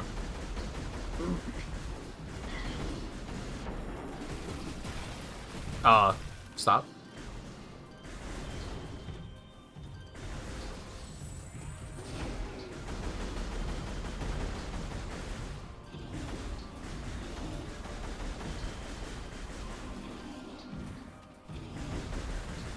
Oh my god, 2 at once is unfair. That is what she said.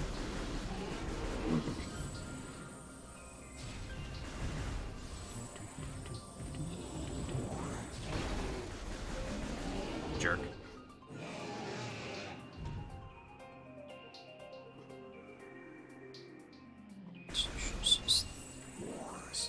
What are you doing, kitty?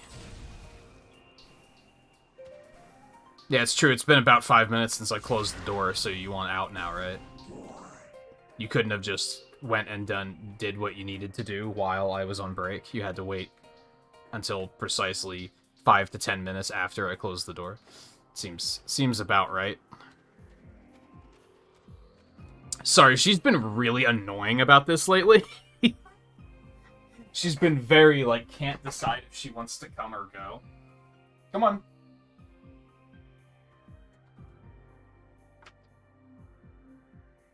There you go.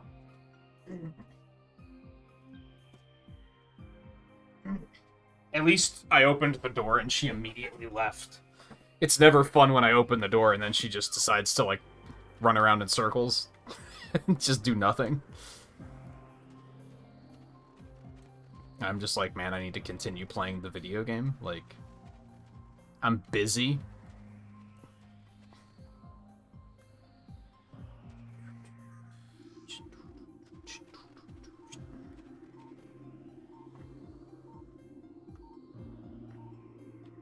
Yeah, I do that pretty frequently. Like, I'm doing it with Final Fantasy right now, where I'm like, I kind of want to play a Final Fantasy game, but some of them I want to save to play on stream at some point. So it's a matter of, like, narrowing that down, and then also narrowing down, like, which one do I want to play? I was already over here. It's not a lot in this area. Nope, this way. This right. This way's not right. The map is deceptive.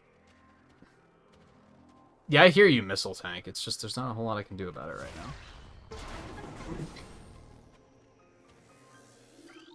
I kind of dislike that they threw me so deep into this area so quickly.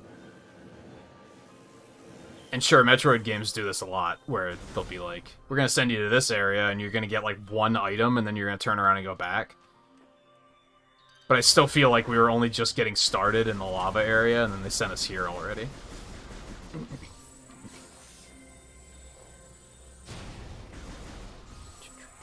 Hey, Lore.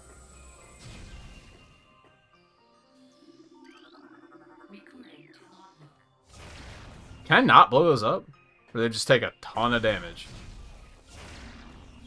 Boink! Do, do, do, do. Do, do, do, do.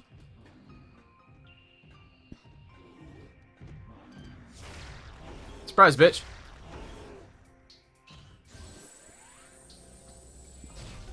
Fuck you think you're doing? He was just Maybe if I just duck my head in the snow, she'll go away. I don't know if I can blow these up. Have you only played Super Metroid? What are you waiting for? Go play Metroid 2.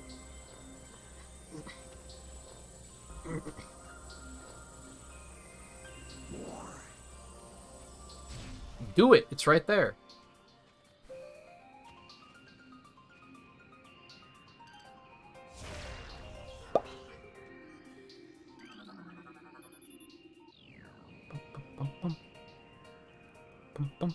Or Metroid 1, but I wouldn't recommend it.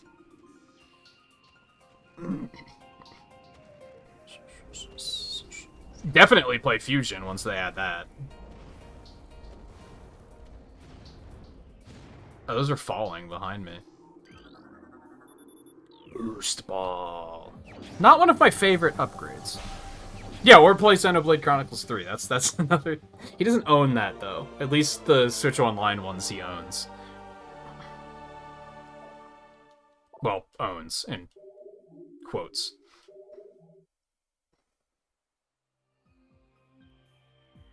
Bum, bum.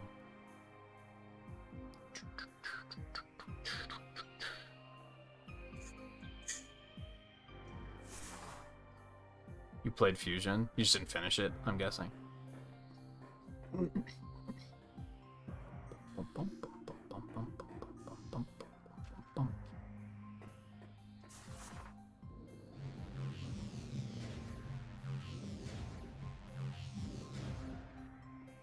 Didn't the boost ball make you yellow in the original?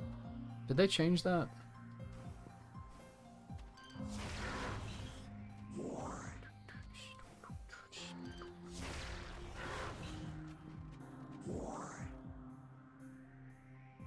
It's back there.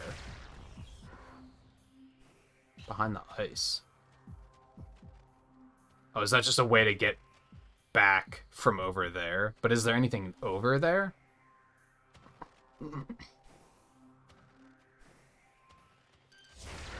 I must know. It looks like there isn't.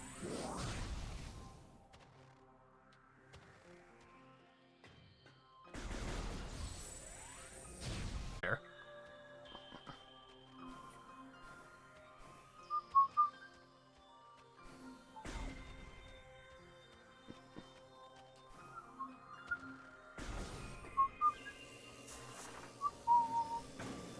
It's very difficult to judge the timing on that.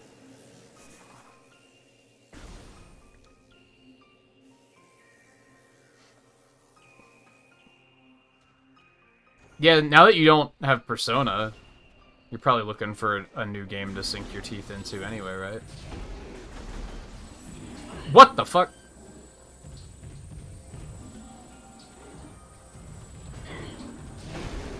Oh, it only takes two charge shots? I've been overthinking this by a lot. Apparently those guys are a lot easier to kill than I thought. Alright, boost ball. What the fuck can I do with the boost ball? I'm gonna have to take that back to the overworld, right? The overworld in the Chozo Ruins? Oh god, what have I done? I don't think I've seen a boost ball section in Magmore.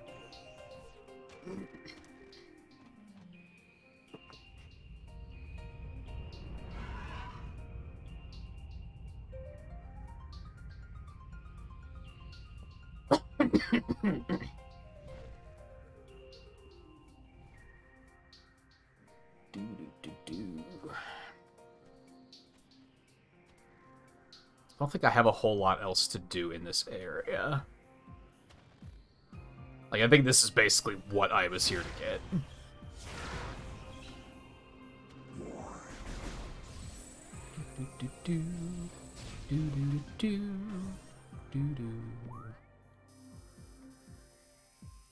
There's obviously going to be more to do later, but I think this is like...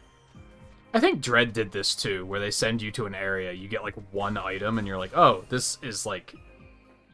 This changes everything. In this particular instance, I don't know what the boost ball changes, though, if I'm being honest. again, I don't remember seeing a boost ball section in Magmore. So I guess they want me to go back to the Choza Ruins now.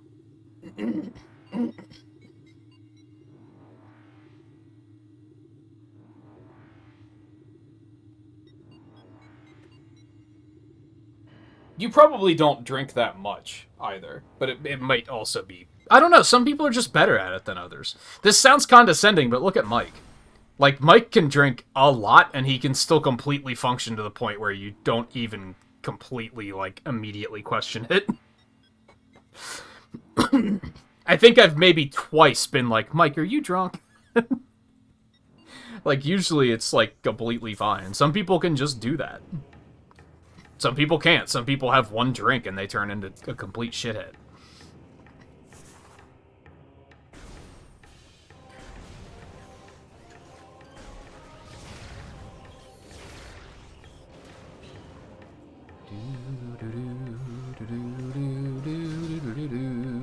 Can we bomb jump up there? It looks very risky, because it's a little far away, too. I don't think I trust that. Well, it would help if I'd actually hit the jump button when I do it. You actually might be able to, but I don't know what it would... Oh god, this is terrible. I hate everything. Yeah, I know, I'm taking damage. Like, I'm working on it.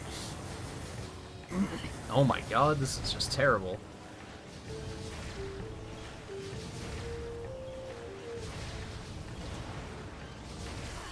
Alright, that sucked.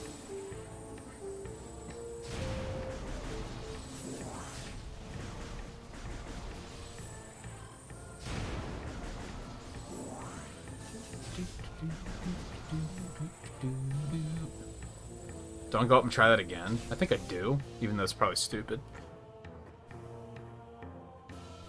You've had 7? Jesus Christ. Well, that's like... No, that's a lot.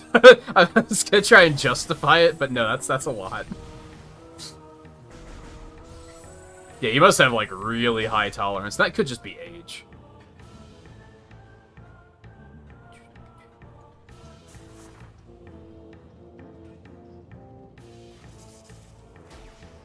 I don't think you can. You might be able to, but it's definitely not intended. Oh my god, I'm gonna die. Alright, where am I going, then? I guess we want to go back over there and head back up to the overworld. Because I don't remember seeing a half-pipe in this area. So I don't think that's where we want to be. I think we were supposed to do that first, and then we were supposed to come over here and head this way.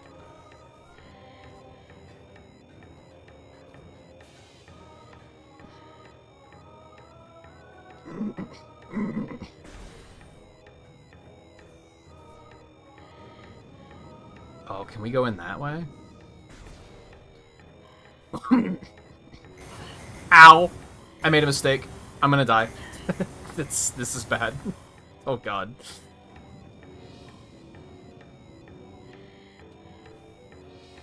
What have I done?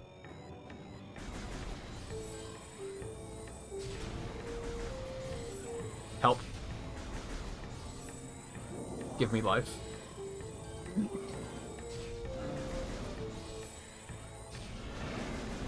Dude, charge shot's fucking strong as hell. I did not realize. I made a mistake. Did he drop health? He did not, because he's a fucker. Hey, like, is there?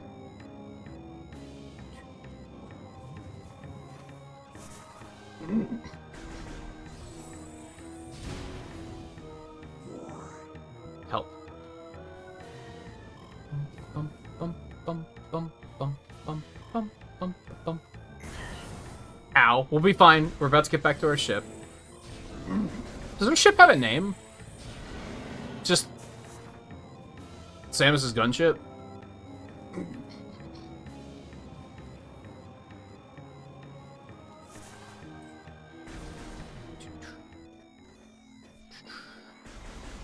was this way? Yeah, we need a spider ball here. Okay. So, yeah, I'm guessing this is what they're going for.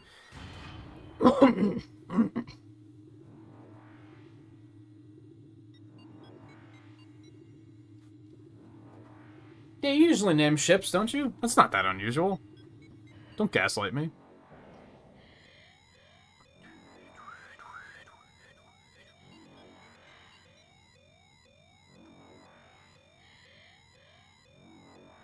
You have a rainbow keyboard? What the hell? That's a thick-ass keyboard you have, Scarlet. That keyboard's like this fucking thick. What the hell?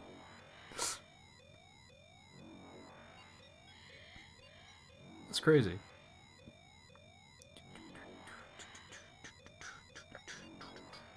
Okay, sorry, I'm dying. And she doesn't seem too happy about it either, which is fair. Now's when everything respawning is actually going to come in handy, because I can get some health back.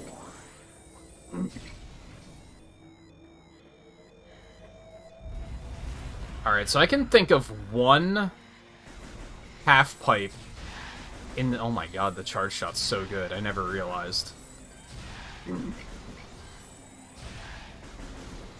It's big damage. That's better.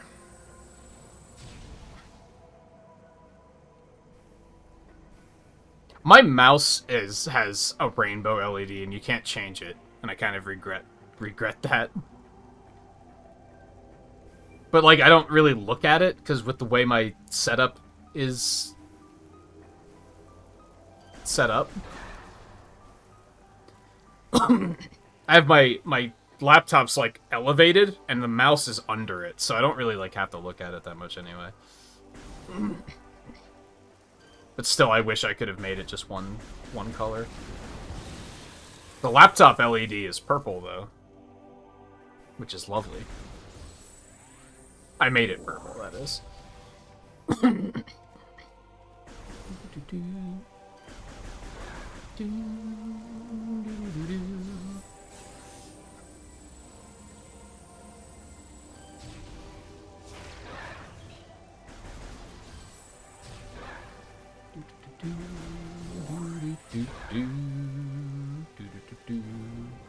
Alright, so we have this half pipe here. Now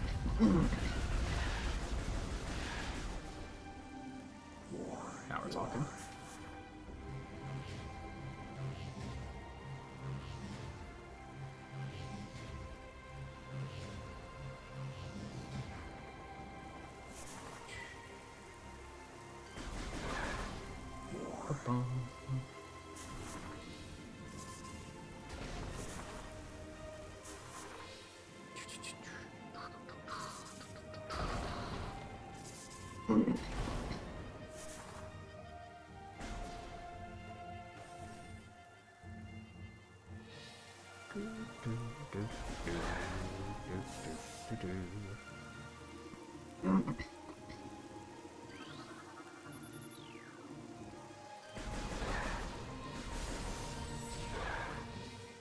I feel like they made the visor reflection more prominent in this version.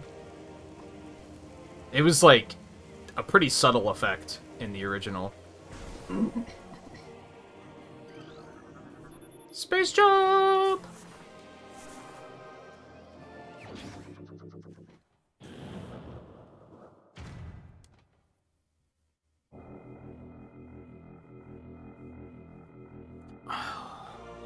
Yeah, that's how mine is. It's like underneath where your palm's gonna lay. Just for when it's sitting there, I guess. I don't know. New extras.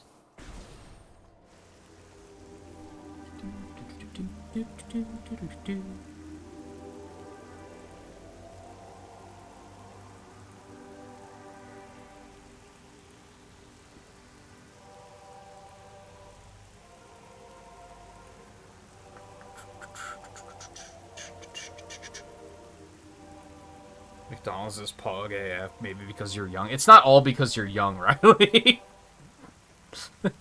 You can just like McDonald's, it's fine. I don't mind McDonald's myself.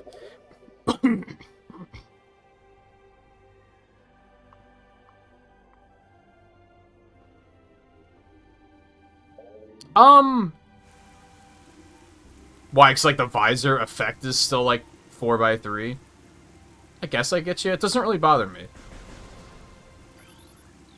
I seem to be not susceptible to things like that.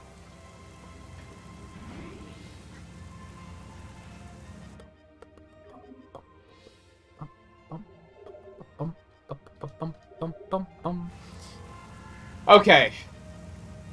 Do I want to go back to the overworld, or not overworld, the Chozo Ruins?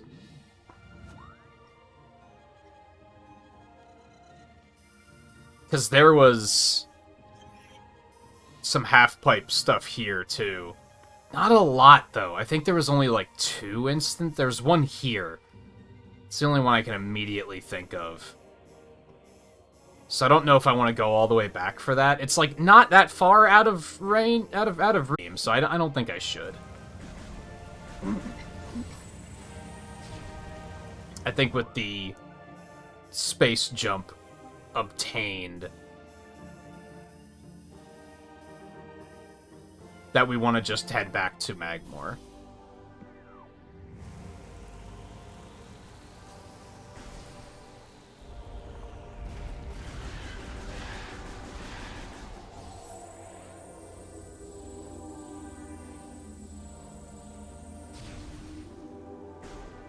Oh, I get you. Like the visor HUD in general. I kind of get what you're saying.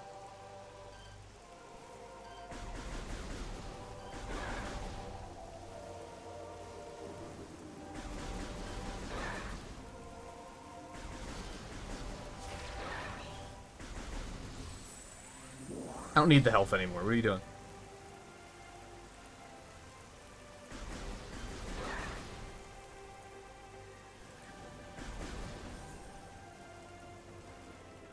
Again, it didn't. Yeah, it wasn't really a thing that bothered me, honestly.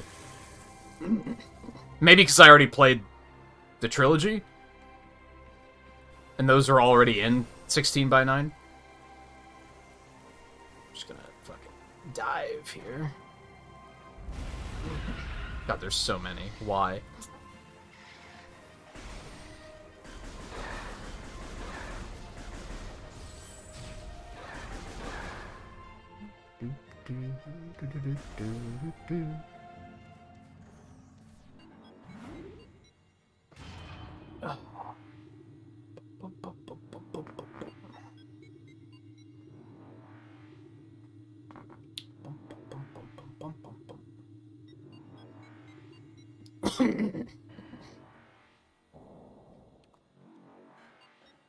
Okay, still can't go that other way.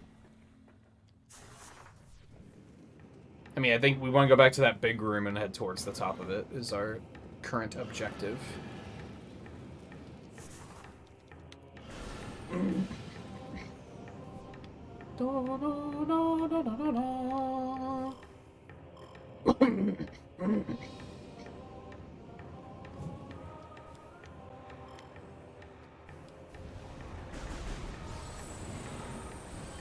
I imagine dual speakers is probably fine.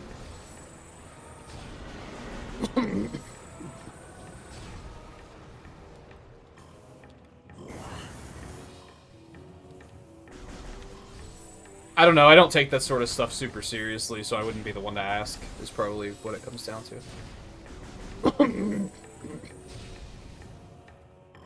If I'm not using these headphones, I'm just using, like, the laptop speakers, which is probably a fucking crime to a lot of people.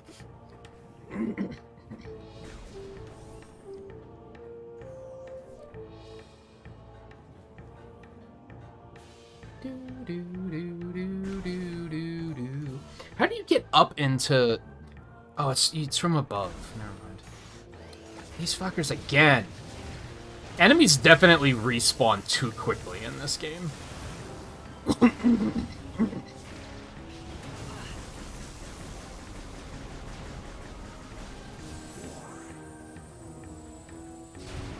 Like, I don't think it adds anything having them respawn pretty much as soon as you leave the room.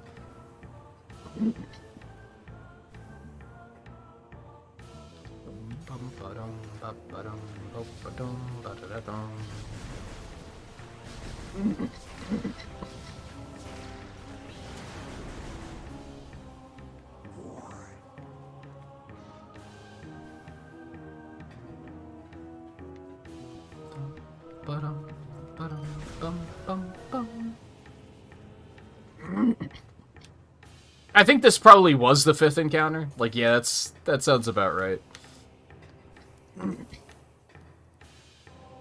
I guess even if we did bomb jump up here, it wouldn't have helped, because we didn't have the boost ball yet.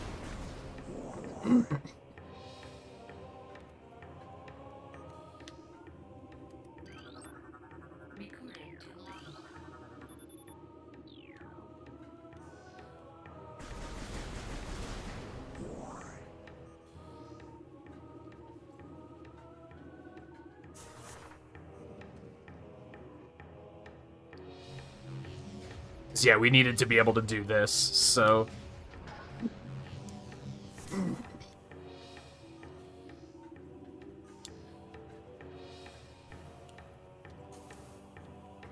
And even if we had that, we wouldn't have been able to double jump across this, so... That was a pretty intelligently layered so that you couldn't, like, sequence break.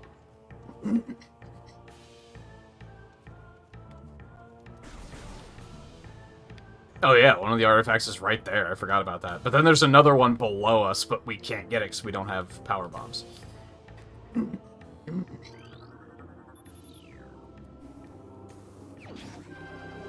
No, no, no, no, no.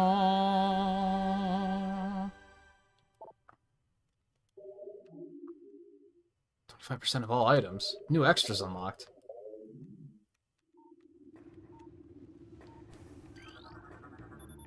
Yeah, Bendesium. Is that all it's up here? Fuck, now where do I go? I thought this was a... through fair? Is that what they're called?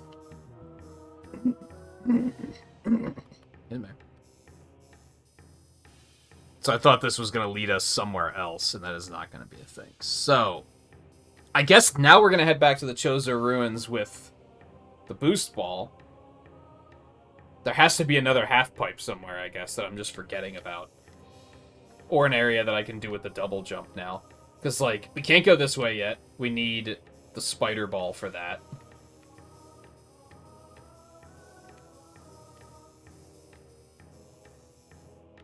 There's no other paths here that I haven't been down yet.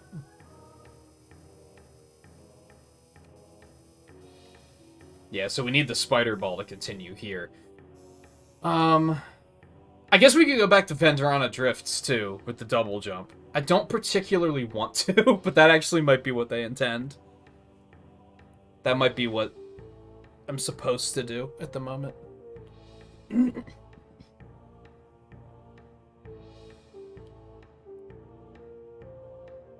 Because, yeah, double jump allows us to get further there. I think that's probably what I'm supposed to do. I'm surprised that everything hasn't respawned.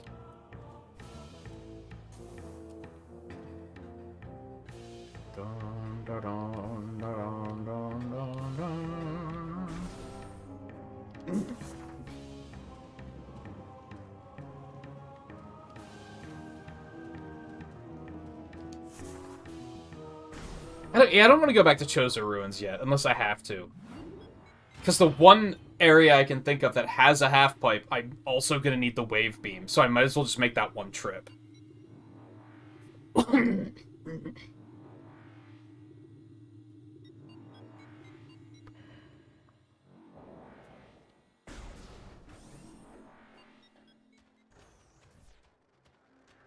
And I think this is where you get the wave beam, so I think this is the right call. Okay.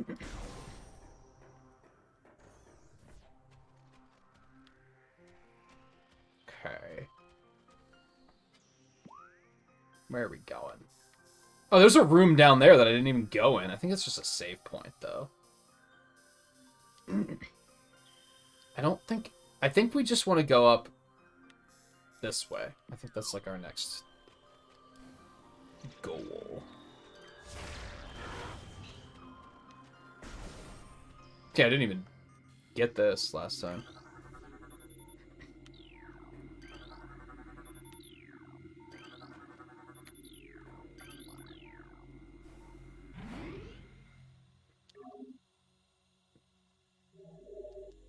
Actually thinking I might be able to two-stream this.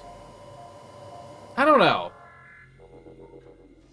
I could absolutely beat it in 2 streams, but I was planning on 100%ing it. Which is going to make it take a little bit longer. Oh, that's a purple door over there anyway, so we definitely don't want to go back that way. So yeah, we want to go... Oh, there's another door over there. Oh, no, that's the one I'm headed to. Never mind.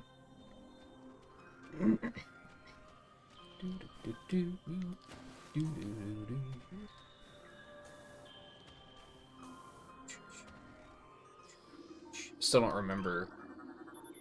I don't remember what cordite is. Might be super missiles or something.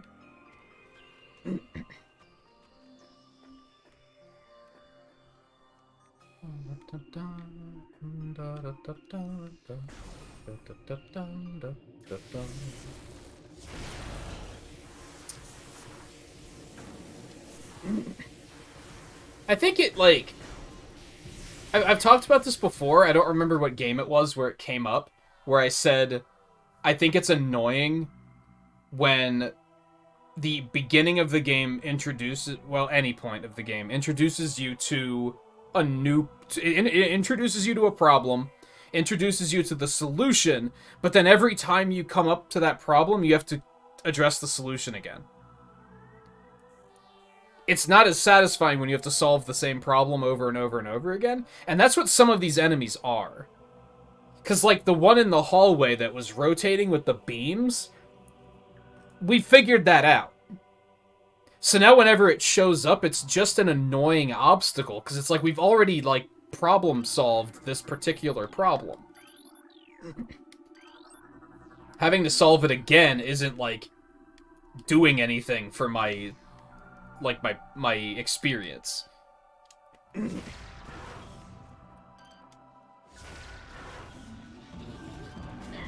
It's not like I had a moment of like, oh man, I get to solve this problem again? Let's go. Does that make sense?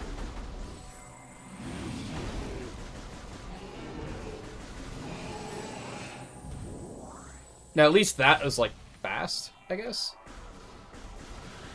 I don't know. It's a tricky middle ground. I think if the enemies didn't respawn so damn fast, it probably wouldn't be that big of a problem. But enemies do be respawning very fast. Like, again, the turrets. They introduced the turrets in the introductory tutorial area. I think you scan them and you find out, like, oh, you use missiles on these? Problem solved. Now whenever they show up, it's just, like, a nuisance. It's not like they're adding... It's not like there's another layer to it, you know? Where it's like, oh, well... I have to use missiles to kill them, but, like, now also this other thing is being introduced. It's just kind of like, no, it's just the same enemy, and you gotta use missiles to kill it again. It's like, but who cares?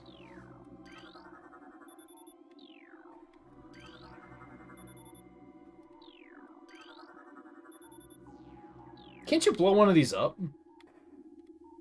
Or all of them up, perhaps?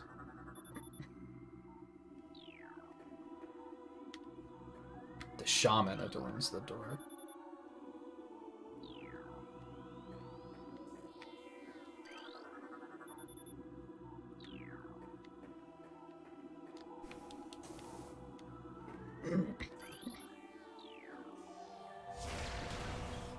Can you blow all of them up? Or just that one?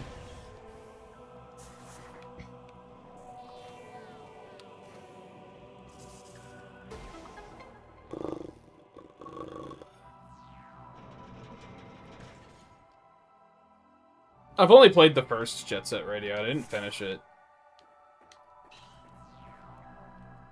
It was neat, but it wasn't enough for me to be like, I want to spend the next 50 hours of my life playing this game, you know?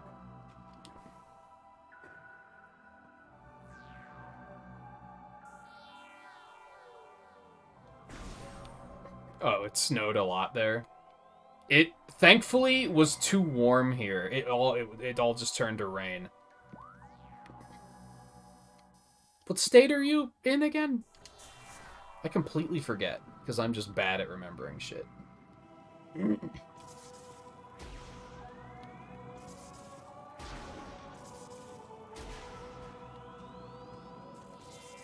Michigan.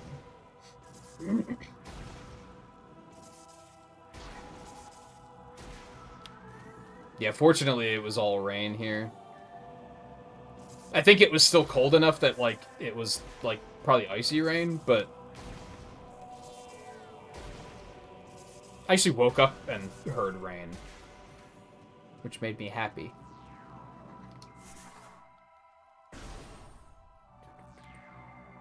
Yo. I see you.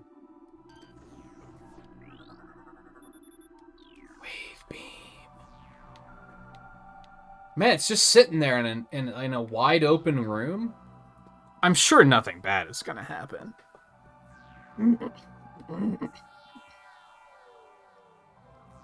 Oh, the hospital's out of power? That sucks. They don't have, like, generators and stuff for backup?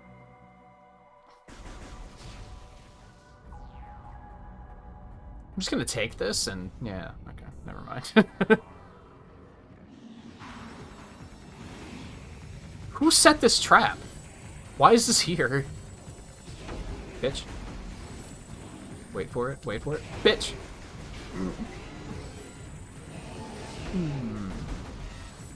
So you're not at work tonight, Scarlet, I now realize.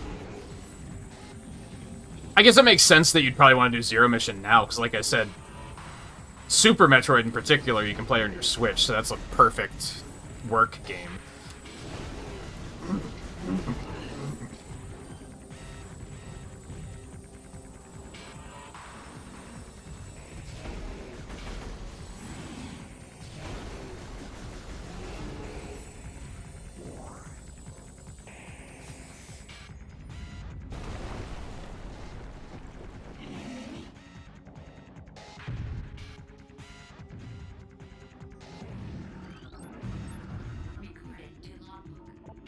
Sheegoth, supreme predator of the Phendrana Drifts. Sheegoths are invulnerable to most beam weapons. The crystals on their back absorb energy, which they can fire at prey. Sheegoths have poor stamina. They hyperventilate after using their breath attack, making their mouth area vulnerable.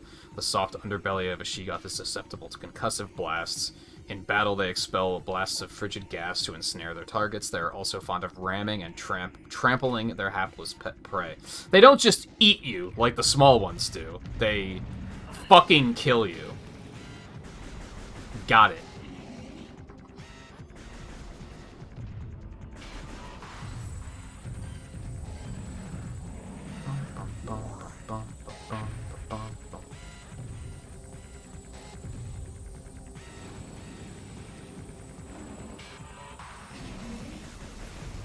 Okay. That's not quite working. Didn't it say to shoot their mouth? I thought that was a thing.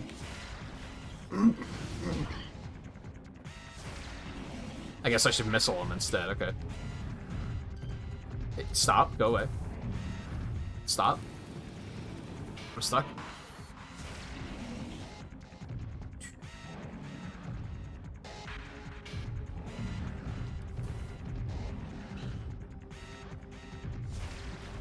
Have to wait for him to be panting though.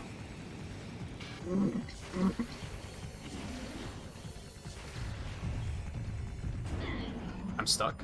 There's a lot of geometry to get stuck on in this area, and I do not like it.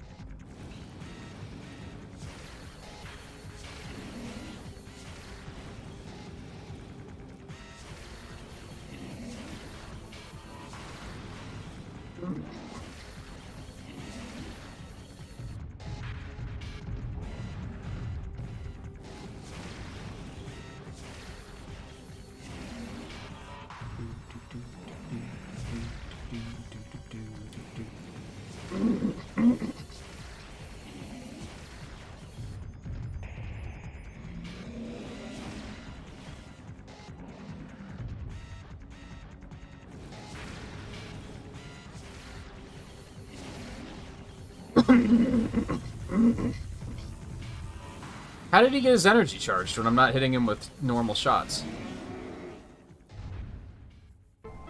Also, what about the underbelly being susceptible to concussives? Did they want me to slide under there and bomb him? Seems like a terrible idea.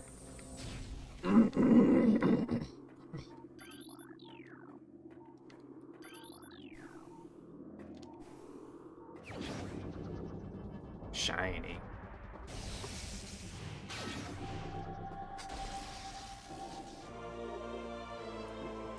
Ba, ba, ba, ba, ba.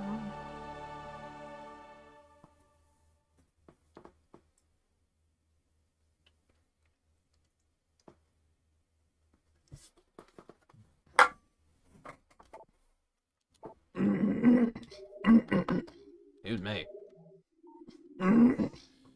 Just one of those fucking nights, I guess.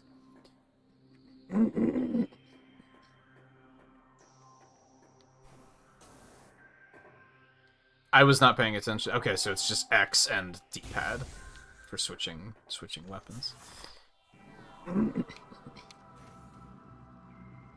Pro tip, kids: even if you think you know what you're talking about, read the tutorials.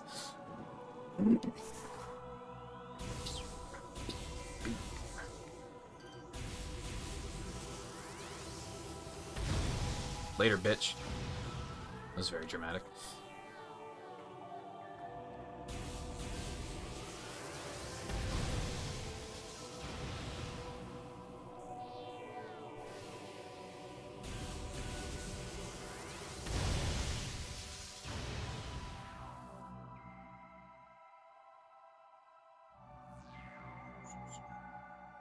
I don't think the fusion costume is in this, but maybe it is? I don't know.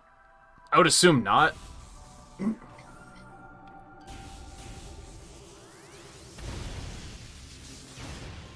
My bigger question is, can you play the entirety of Metroid 1 in this? Probably not, though. They probably took that out, too. Especially because it's on Switch Online, so why?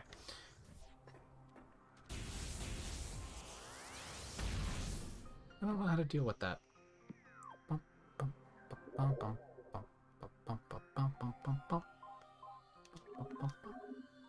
There's powerful electrical bolts. This weapon has a limited homing capability as well. Fire the wave beam to open wave doors. Wave beam won't home in on targets without a lock on. Press and hold CL to lock on. Charge the wave beam to fire a fierce electric blast. Enemies struck by this blast will be enveloped in electrical energy for a few moments.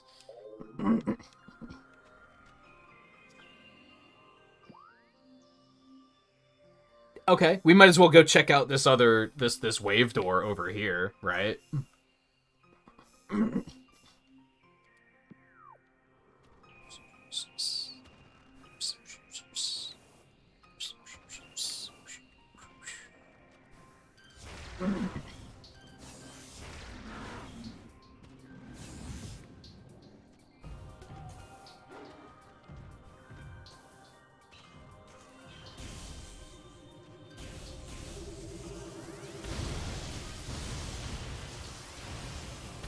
I thought you had to hit him with a charge shot to kill him. I learned a thing. Yeah, I saw somebody... I saw a tweet when I was waking up where someone was saying they should make it that if you beat Metroid Fusion on Switch Online, that you'll unlock it. Which made me believe that it's not in the game already.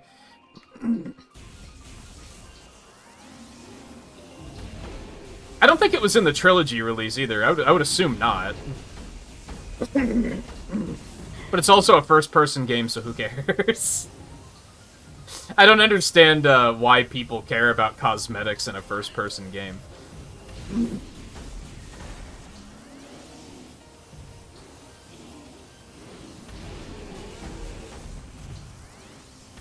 That's something that was always weird to me about Overwatch. About them trying to sell cosmetics and such. It's like, but... you can't see them.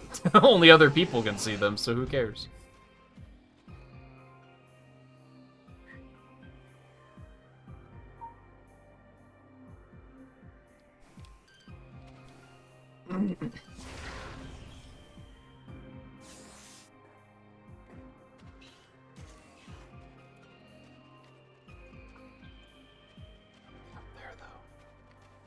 question. There must be a way.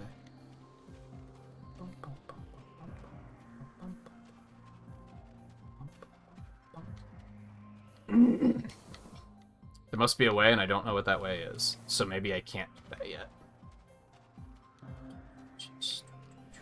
Can I jump up here? No. Can I just double jump up there? That's too high, right?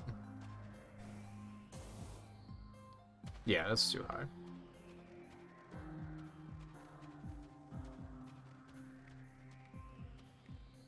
Maybe I can't get up there yet.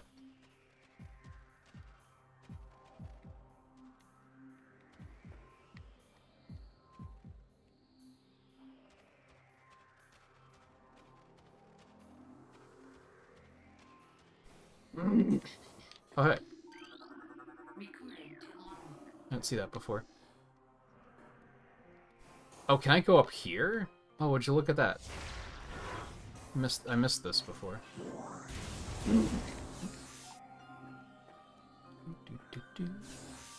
Oh, okay. Fuck you. I didn't scan that? Fuck my life.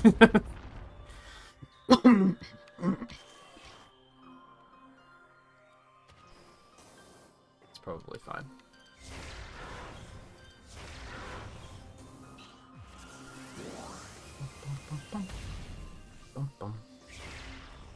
Oh.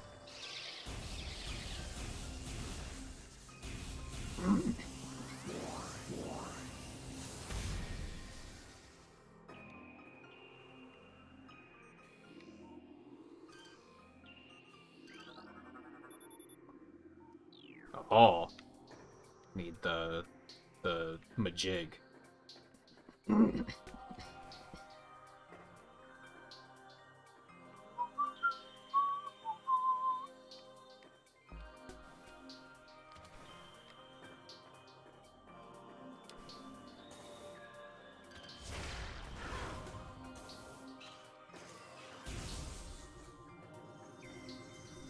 These fuckers again.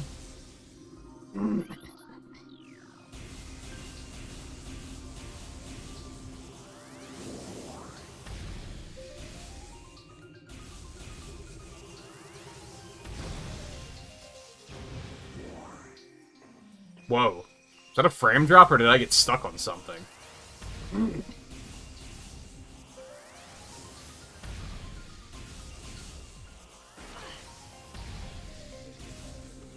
Very well.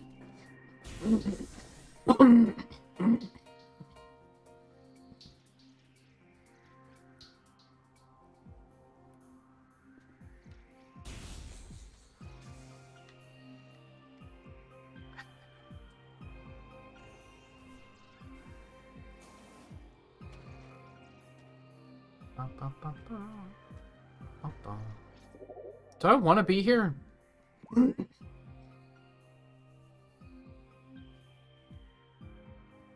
Oh, well, bigger question.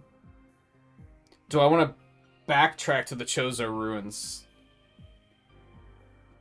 first? I'm thinking not, because they're probably going to send me back there for some other reason anyway. I might as well just wait until they let me, or they encourage me to go back there. Should probably just keep moving things forward here for now.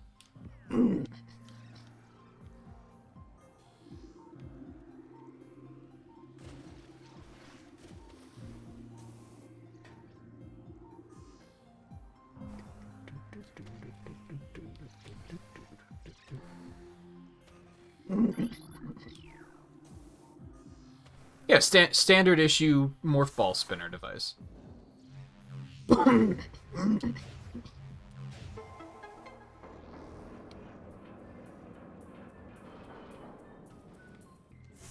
don't think I knew you were traveling during that, Riley.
Oh, calm your tits.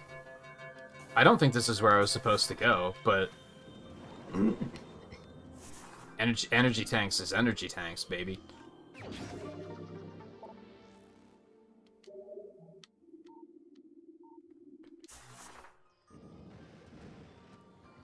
Blech. Bum, bum, bum, bum, bum, bum, bum, bum, bum.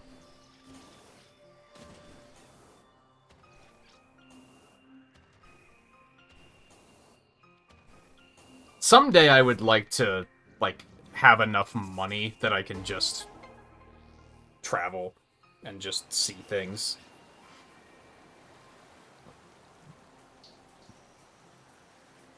With no rhyme or reason.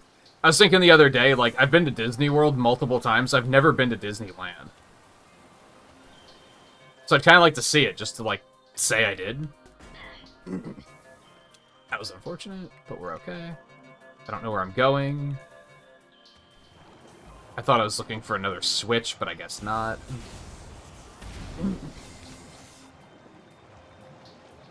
Okay, we can't go this way yet. It's a rare case of me, like, remembering the area, that, like, I think there's something behind that or something. Also, I don't think this door has power. Yeah, that's another thing. I think that is a save point.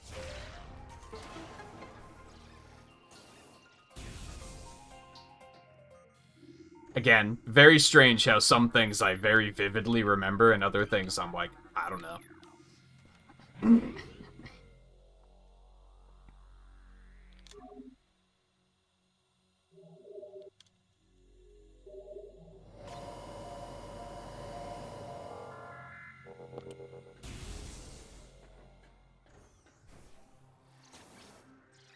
I'm trying to decide. I was gonna take a break, but maybe I should wait a little while longer. I'm trying to decide when I should cut this stream. Oh, hi there. Shadow Pirate. Pirate forces trained and equipped for stealth operations. Select group of space pirates have access to sophisticated cloaking technology. This gear drains high levels of power, however, forcing them to rely solely on melee weapons in battle. Use enhanced detection gear when fighting these units, because I definitely have that. Help. Jesus, put this motherfucker in Smash Brothers. What is happening?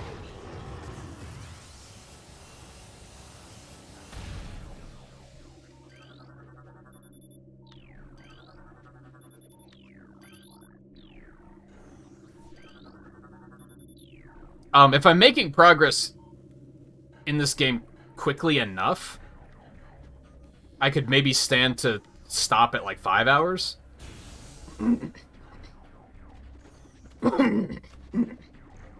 Just in the interest of pacing, probably. Did you 100% it, Scarlet? Defeat enemies to unlock doors.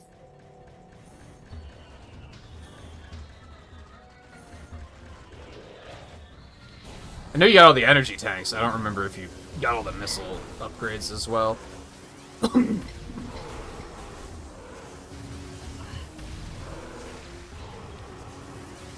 That combo, though? Are these the guys I was just fighting? They're not? Scan me? Just normal space pirates. Sentient aggressor species, well-trained in weapon and melee combat.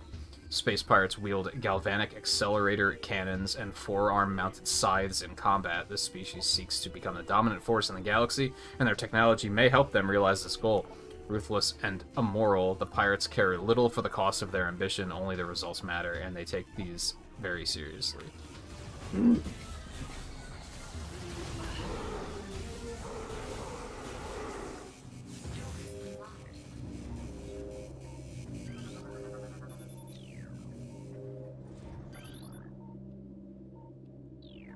impossible to breach. I beg to differ.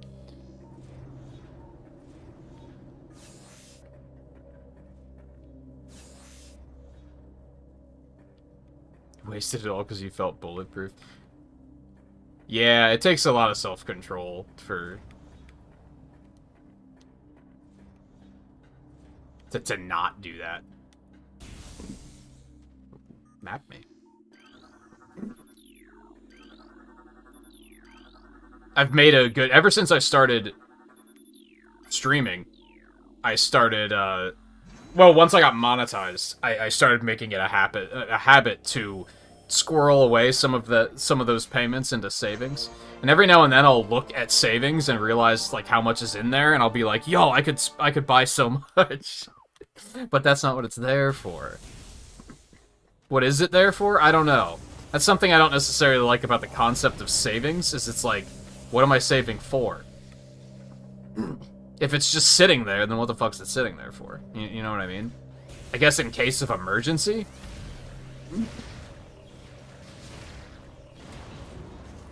What I'll probably do is let it get high enough that I could just, like, pay off a credit card bill in one movement, and then just do that. I think that would be, like, a worthwhile investment.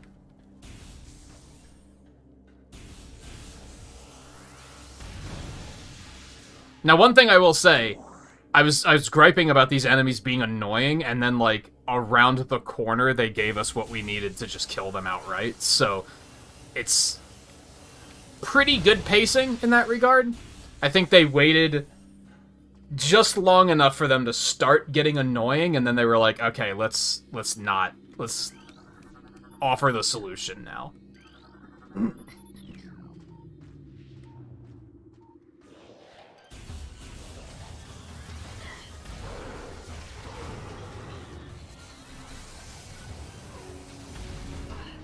You motherfucker. Yeah, that's what you fucking get. I just accidentally blew something up there, my bad.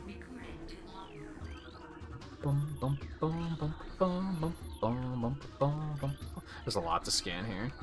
All of a sudden we're in scanning hell again.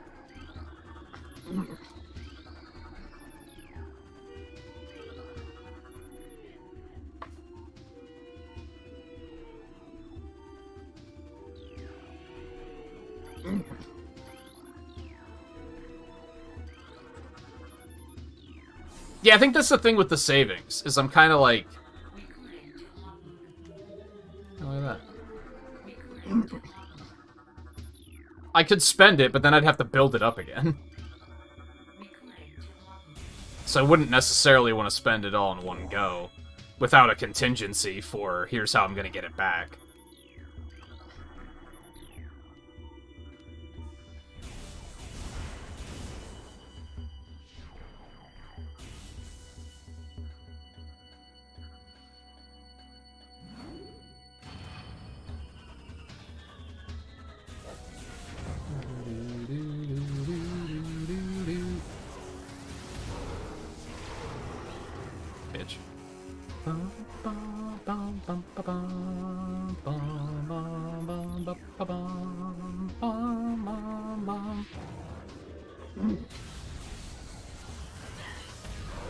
It's actually a concern I have about streaming sometimes. Because sometimes I'll get a little too obsessed with the numbers.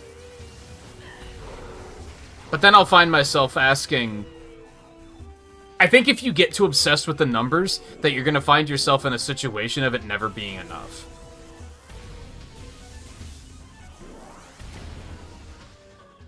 So sure, at the moment, I don't make anything even resembling a real, like a quote-unquote real income from streaming. Although a lot of people that are just trying to get started with streaming would probably still be, like, thrilled with even as far as I've come. And I'm sure, I think before I started streaming, I would have been thrilled to even be this far. And overall, I am. But, you know, bills need paying, and that causes stress. But then I find myself thinking, like, but if I made a real income, am I going to think that's enough? Or is that just going to be like, okay, well, what's the next goal? I don't have an answer for that. I don't know how I would think about it.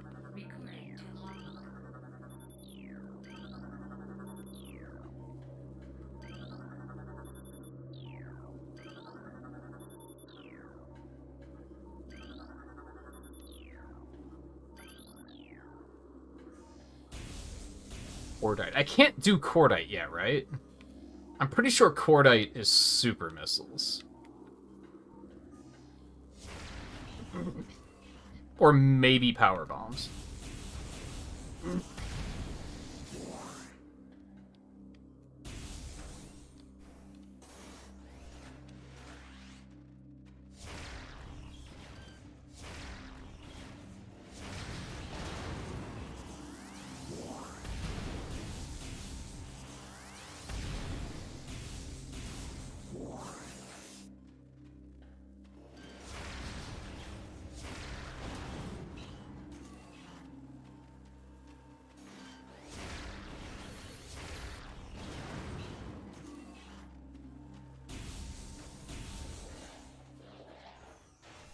Oh dear. Excuse me. Money sucks, is what I'm getting at.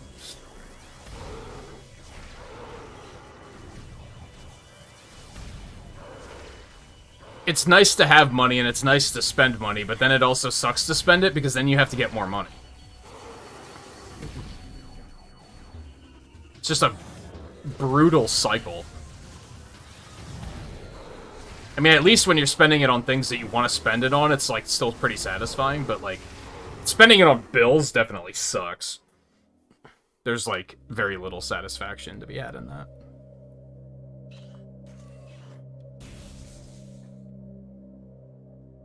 No, I don't think being strict with how you spend your money is necessarily bad.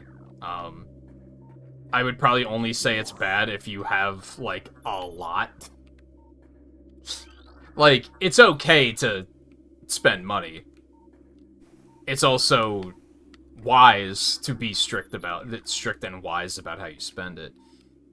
You don't want to just be blowing it constantly, which is the thing that I definitely have a bad habit of doing sometimes.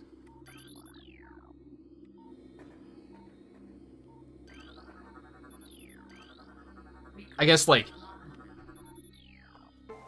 kind of a quote-unquote problem I've been having lately. I'm about to get the super missile, aren't I? I think it's at the top of this room. I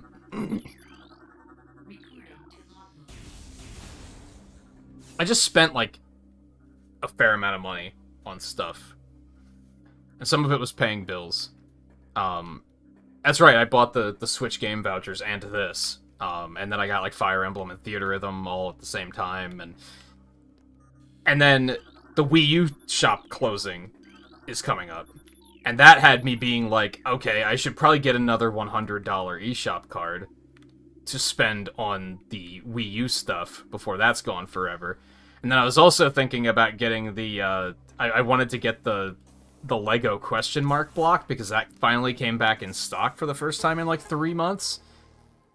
But that right there is, like, another $300 with those things put together, and I was like, damn, I need to, like, do something to maybe make $300 before I spend it.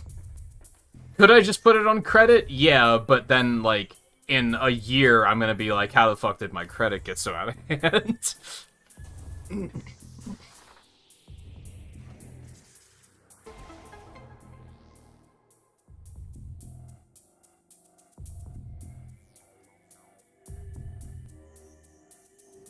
Yeah, and especially with the economy not being in a good place, I think those that do still live with their parents are, like, I think it's pretty wise. It allows both parties to save money. Now, obviously, not everyone's going to get along with their family very well, so I would, like, use your own discretion. But I think that it's still such a stigma where people are be like, oh, you live with your parents? It's like, but is that bad? Are you just jealous because they're saving money and you're not? Like, is that what's going on? If they get along with them, like, who cares? And as long as, like, one party's not just, like, carrying, right? There's a difference between living with your parents and leeching off of your parents, is what I'm getting at. Most people assume that if you live with your parents that you're leeching off of them. That's not necessarily true.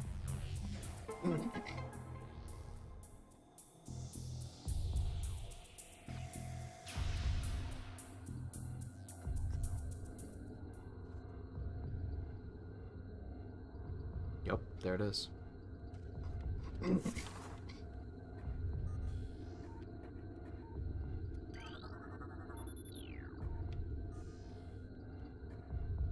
Alright, how do I get up there?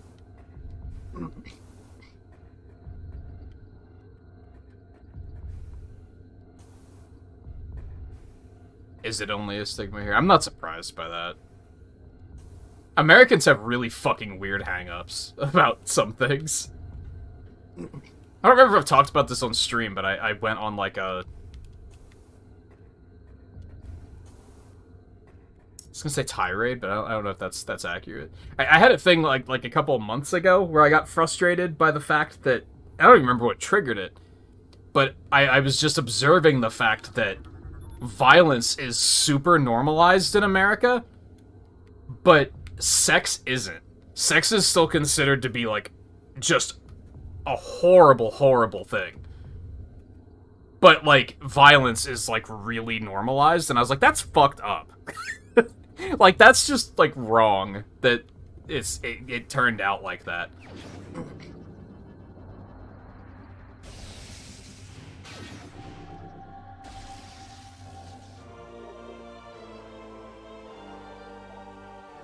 You could watch a movie, and if there was, like...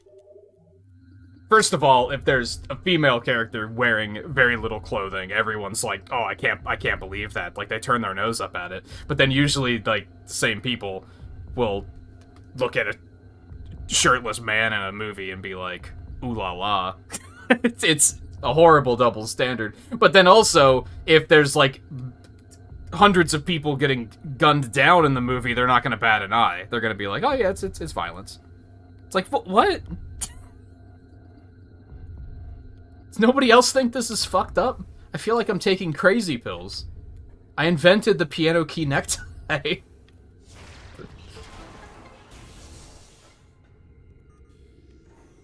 It's just so weird.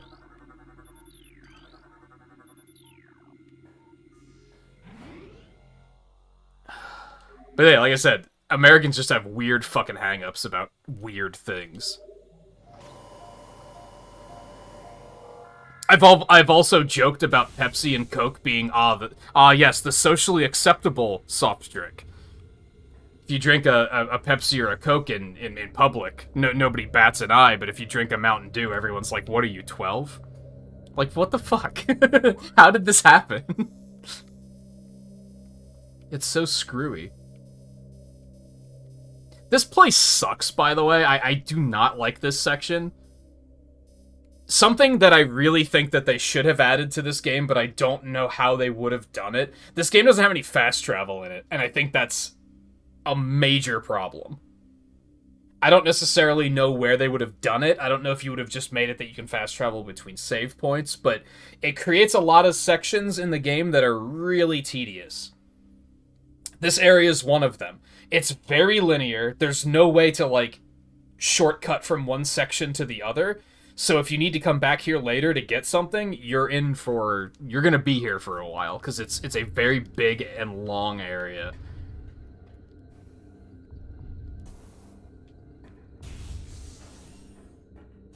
Speaking of which, how are these respawned already?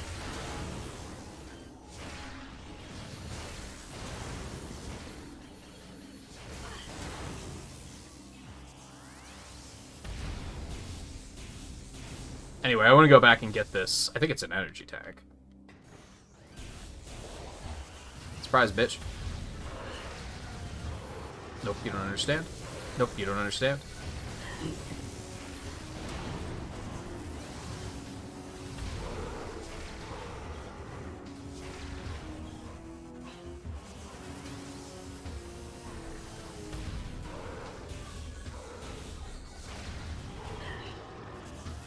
Oh, I have to switch back. Hold on. Here, give me this.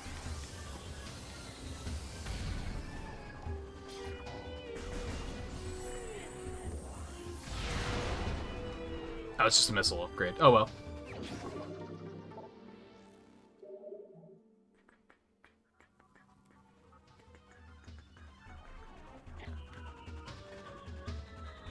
That's why you drink Pepsi on the bus. You don't want people thinking you're 12. I mean, like, that's fucking fair, honestly, because no one bats an eye.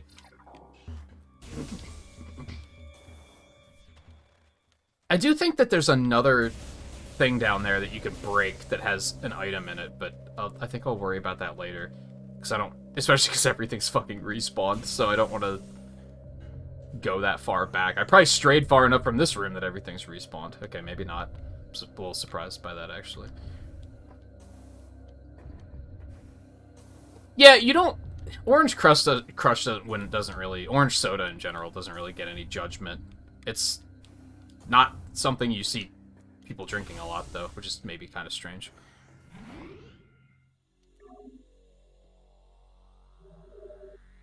Get uncomfortable with violence in media? You honestly fucking should. Like, it's... I don't think it's something that we should think is as normal as it is.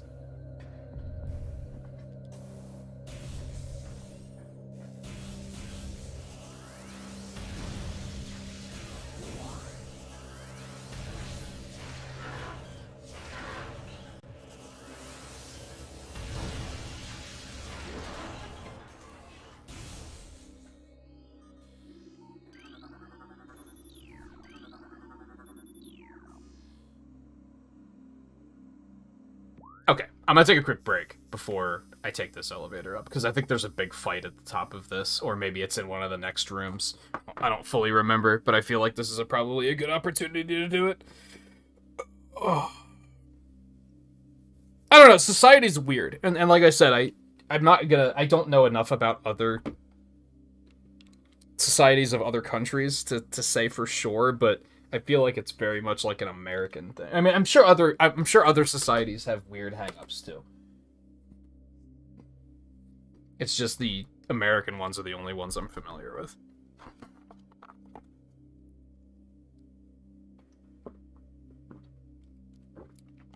I will say, and this is unfortunate, I've been thinking about this lately. Since I had that bladder infection, and I didn't have any soda for a week, my body has a hard time with it now. Like, I can't drink as much as I used to before my body's like, you have to pee every 30 minutes, which is kind of unfortunate. But it also means I'm cutting back on it, which will maybe mean that I lose some weight, which would be nice.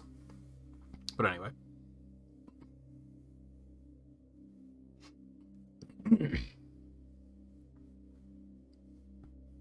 Oh man,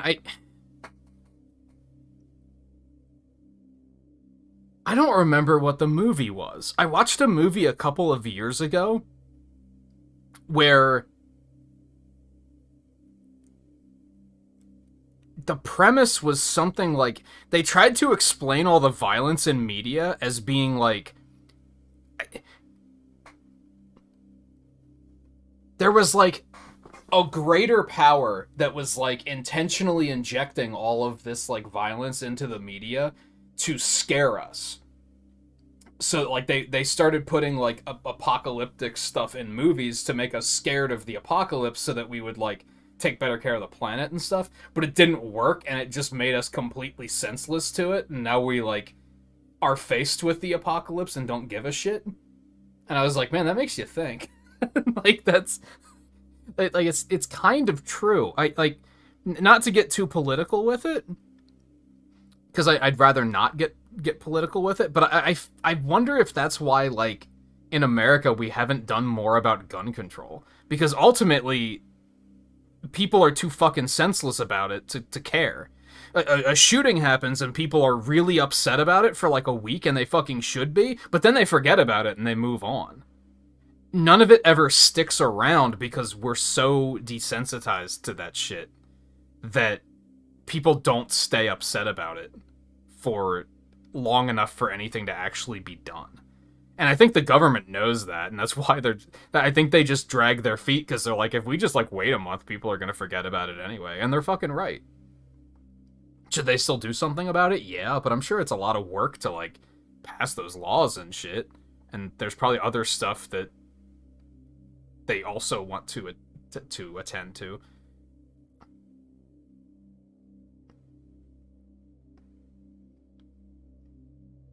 Anyway. bathroom break. I'll be back in just a minute, and then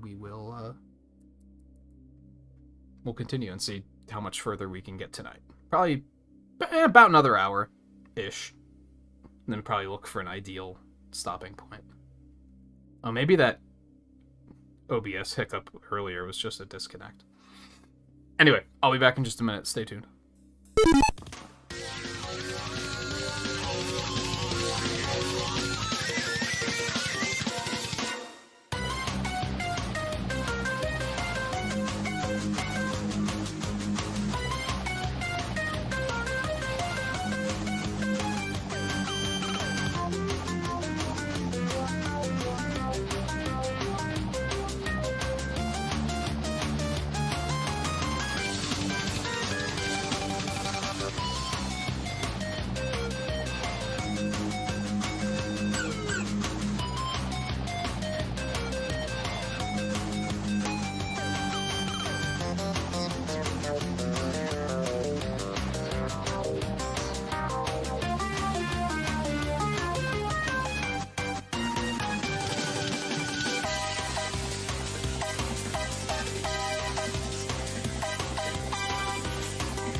Alright, what'd I miss?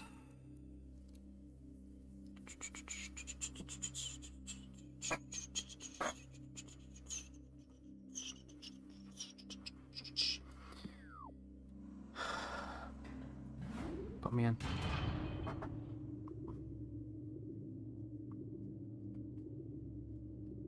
Like I said, I think we'll go for about another hour. I think that'll be pretty good progress for tonight. I should go back and look at, like, the last time I played this, and just find out, like, how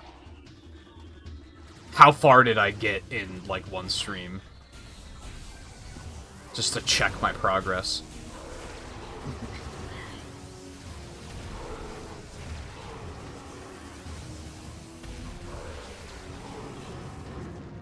Easy.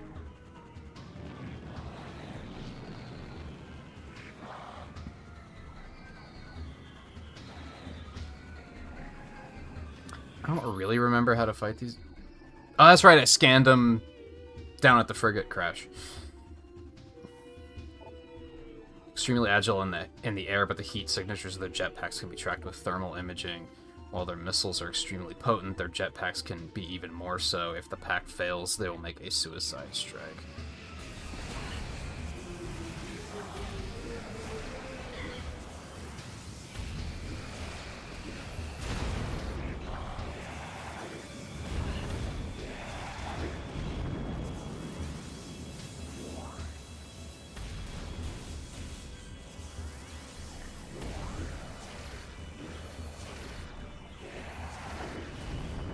They, like, their explosions aren't displaying properly.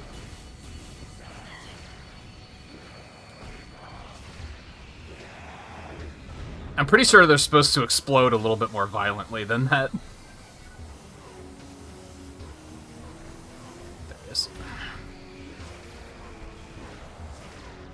These guys aren't as dodgy in this version, either. They were very annoying to hit in the original.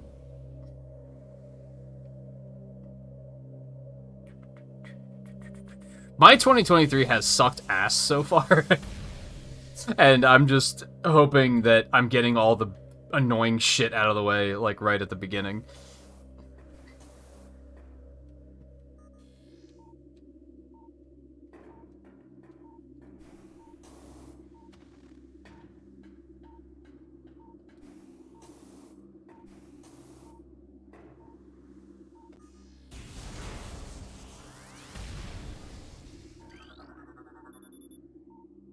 Ah, fuck. I need the... Oh, I can't get that scan. Annoying. Alright, so I need the plasma beam for that.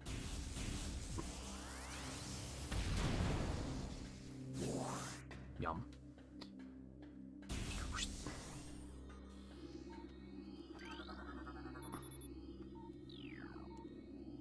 I think 2022 was pretty solid. Good year for games. There's a lot of good releases last year.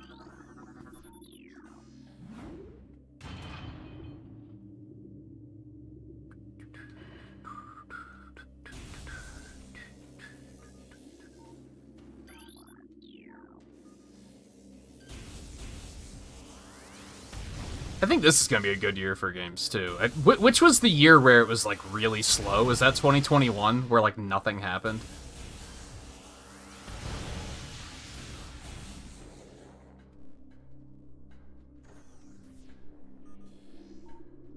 Oh, no.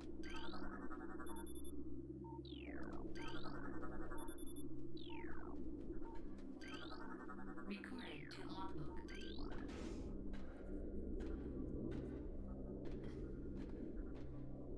Think artists believe in their fictional work? What do you mean? What do you mean by believe? As in, like, God, get something in my eye? Like, believe it's real, or believe in it as in, like, believe in it being good? Talon Metroid, energy-based parasitic predator. The effects of Phazon have turned these Metroids, a species of alpha predator native to SR388, into a unique subspecies found only on Talon 4. A Talon Metroid will latch onto its prey and drain energy, growing larger as it does. The only way to shake an attached Talon Metroid is to enter Morph Ball mode and lay a bomb. As you know, as you do. Oh, fuck.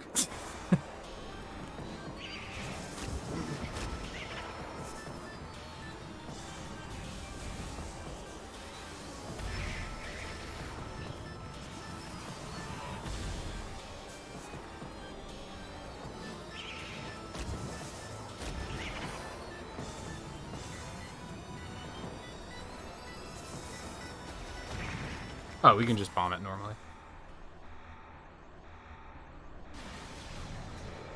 The fuck is going on? I'm trying to read chat. Do you fucking mind?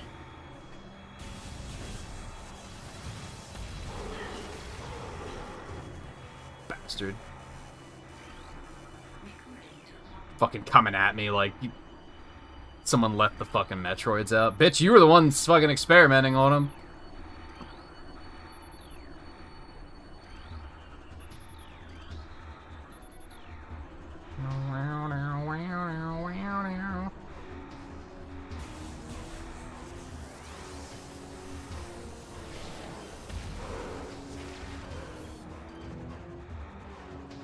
Ah, fuck.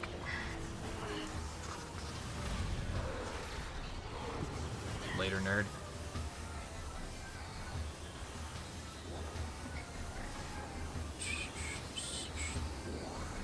God, I got fucking something in my eye. I don't need scan data, bitch. Shut up.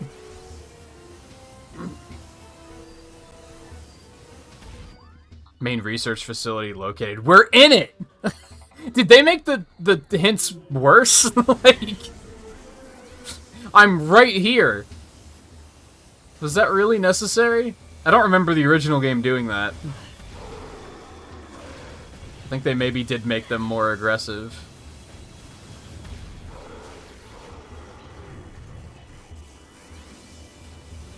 Oh yeah, there's one.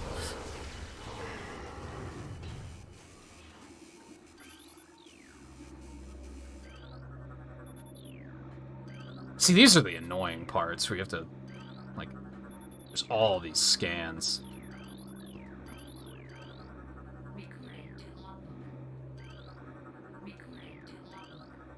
Bunch of lore entries, though, which are pretty important.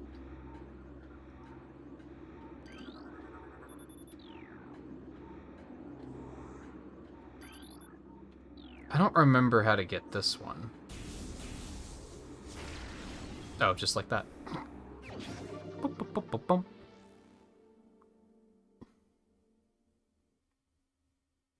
A piece of tobacco in your eye? That sounds awful. I am 100% certain it's not that. It's probably just a speck of dust or something. I think you're thinking of, like, just believability.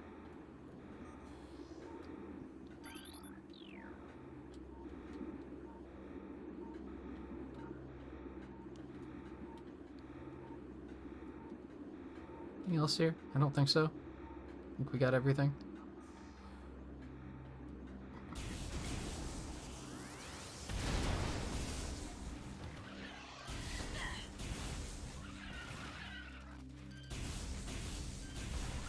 Fuck. Is this a different type of enemy? It sure is. They're acting different. Ice beetle.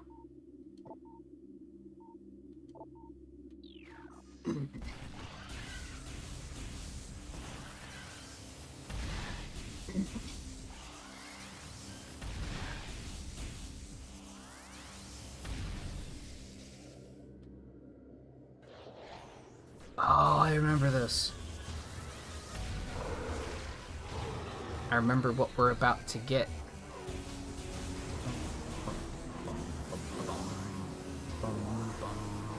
What the fuck? You should not be flying that indoors.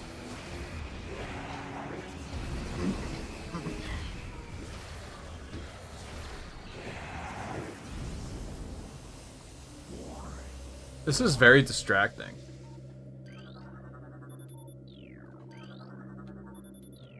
It's funny, because it's not like the game is in 3D, but I feel like it's still fucking with my depth perception. Just doesn't make a ton of sense.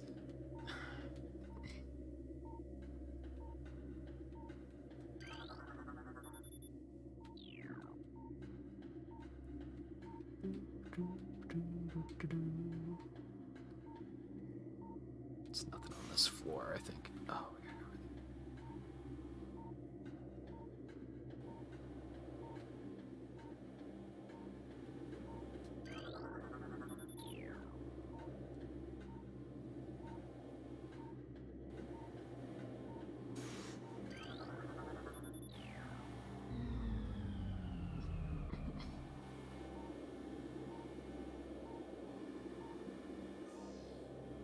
yeah, I thought it would need power bombs or something.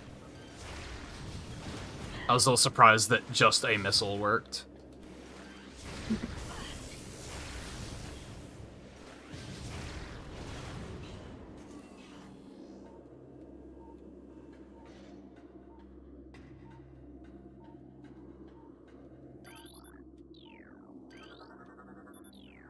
Just unlock it from range. Just a little speedrun tech for you.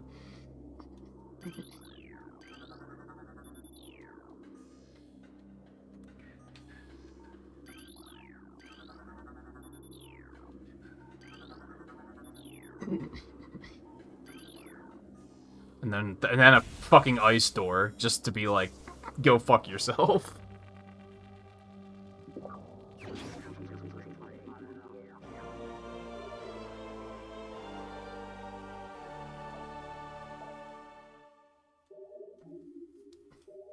New extras.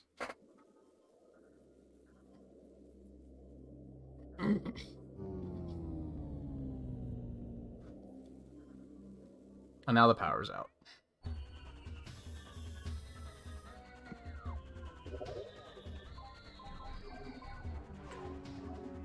Allows you to see in the infrared spectrum. Hot objects are bright in the visor while colder ones are dim. Thermovisor will show the weak point of certain foes. See in total darkness and poor weather conditions, brightly lit areas, explosions, and intense heat can impair the thermal visor. Enemies with temperatures similar to their surroundings will be tough to spot with this visor.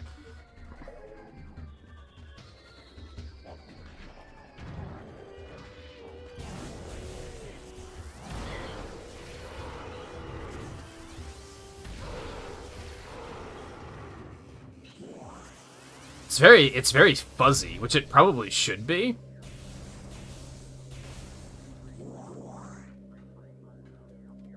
It's definitely not a thing that you want to be using like all the time. Yeah, I don't really understand why taking those shut the power off. It seems a little odd, for sure.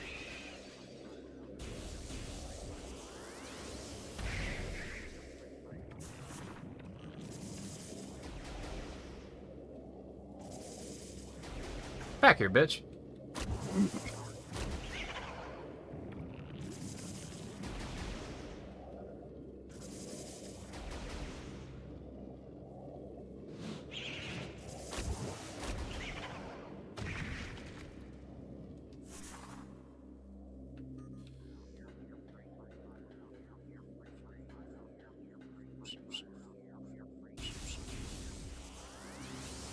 Take that.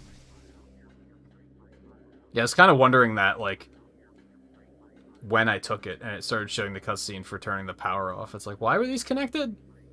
I guess it was a failsafe? But why did they even have this visor here? Is another question. Why did they have something that, like, is just conveniently very useful for Samus to have?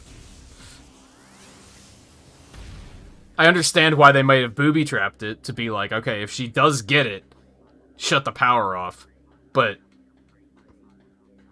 why did they have it at all?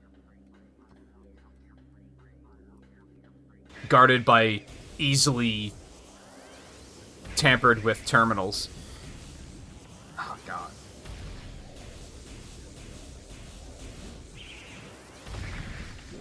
Bitch.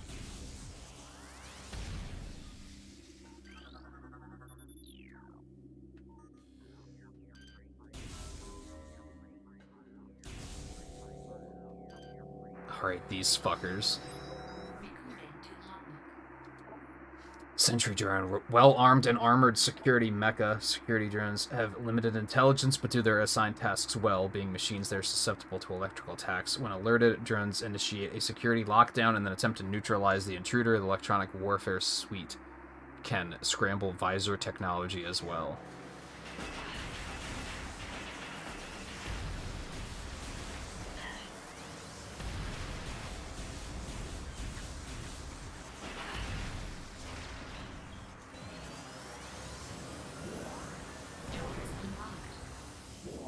I didn't even realize the first one was dead.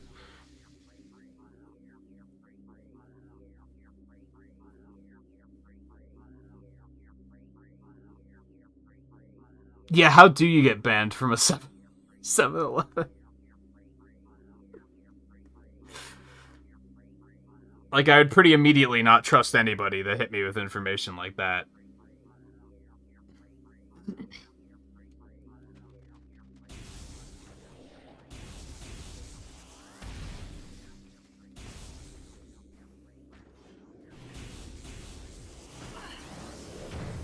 What the fuck? Where'd you come from?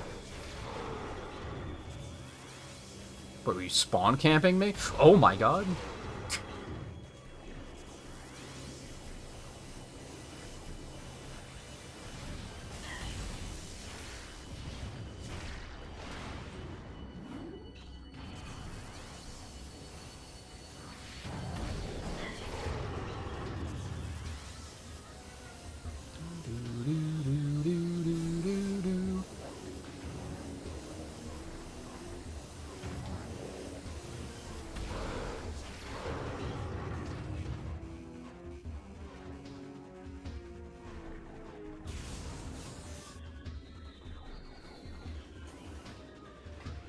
Hold up. Yo, fuck you. Oh, it's a turret.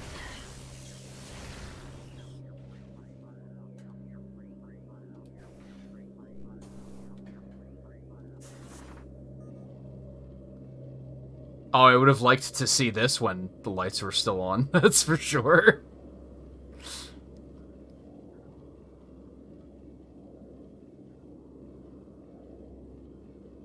I'm very glad that this isn't, that they didn't try to add motion controls for ball rolling. That would have been agony.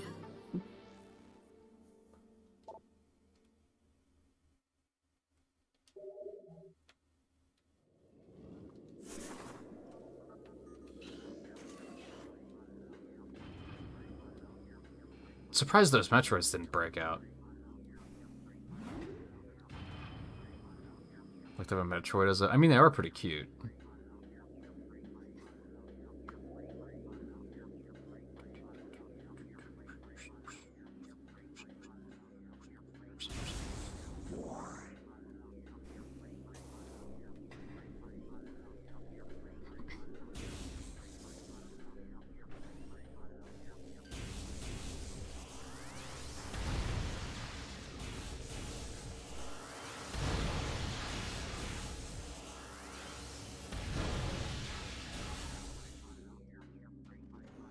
As long as I can ensure that they're not gonna, like, suck the life out of me or anything.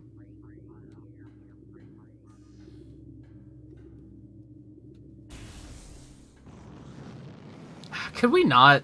I'm just gonna go. Is that alright with you? I'm just gonna go.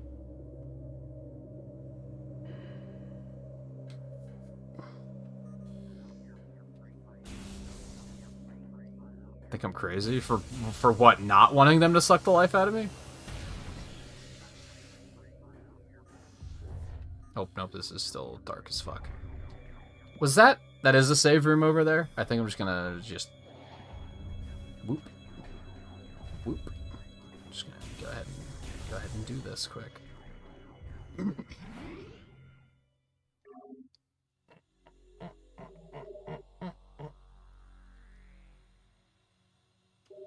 I think I had fair stipulation for pet ship.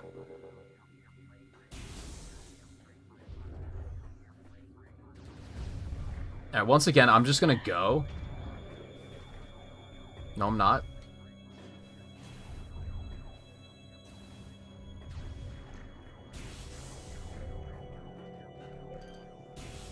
Son of a bitch.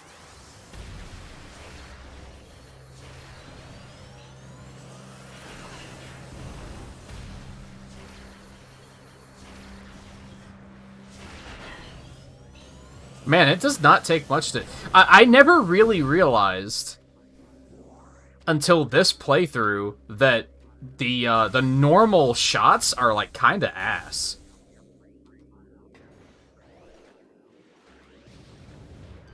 It's all about the charge shots, man. Oh, he's busting out as fuck. Maybe not.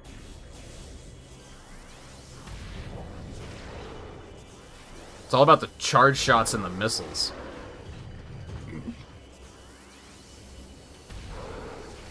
I don't know what he was up to. He was just strafing against the wall for a second. I'm bad.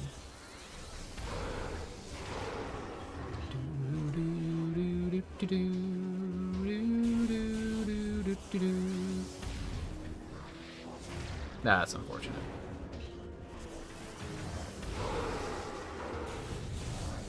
Oh.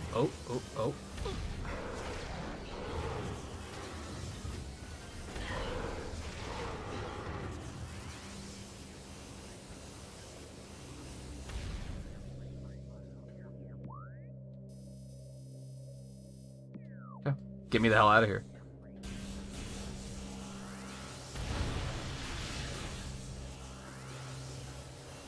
I don't remember the thermal visor being so purple before. I thought it was, like, mostly blue. I might just be wrong, though.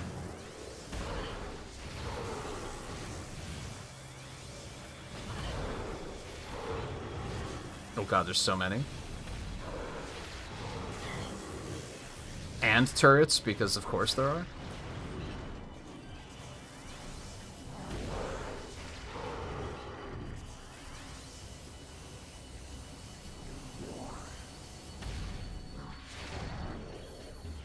Why did it paralyze him? What the fuck?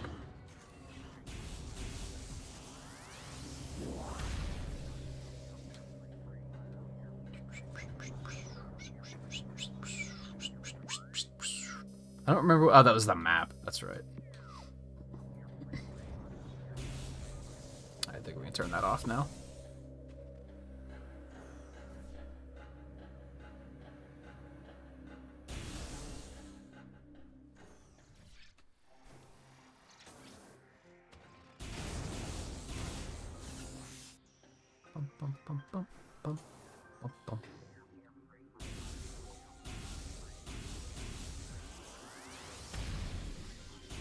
Do I still have to blow that up first, I guess?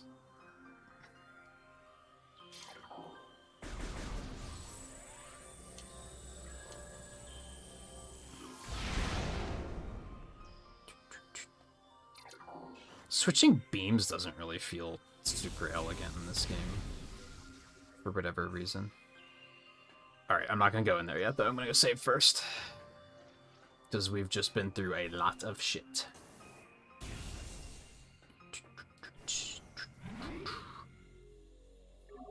I can think of a couple places that I could use the super missile on. I don't know if I want to backtrack for those, though. I think we're just going to keep moving.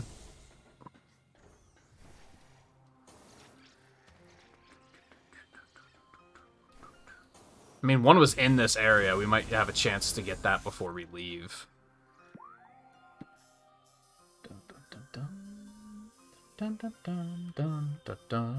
There's one in this room.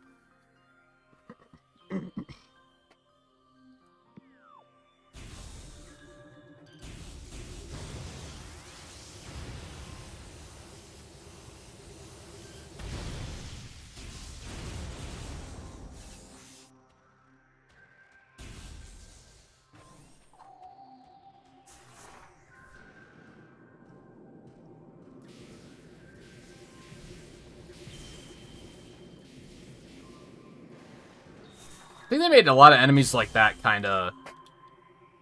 Maybe have too much health in this game? I don't know. Because, like, I wasn't even worried about dodging those. I just went. Because it was like, what were they going to do? Do, like, 20 damage to me? And I was just going to move on with my life? Oh, it's boss time.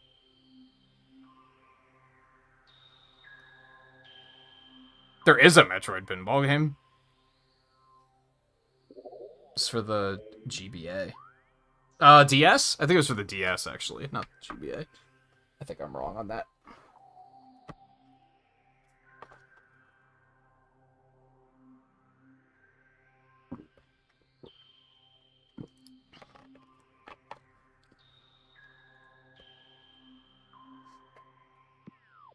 Quarantine Cave. I don't know. I had a pretty easy time getting in here.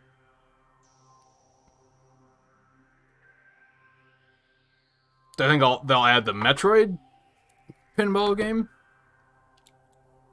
or specifically Sonic Spinball. I maybe see them adding Spinball. I don't know about Metroid pinball. Probably. Well, no, because it's like I said, it's a DS game. So they'd have to, in like 3 years when they add DS online, then maybe. There was a Mario pinball on GBA, though.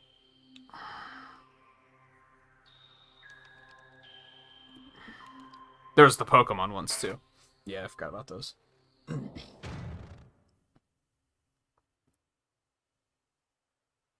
I owned the Game Boy Pokemon pinball, though. Cartridge had a Rumble Pack in it.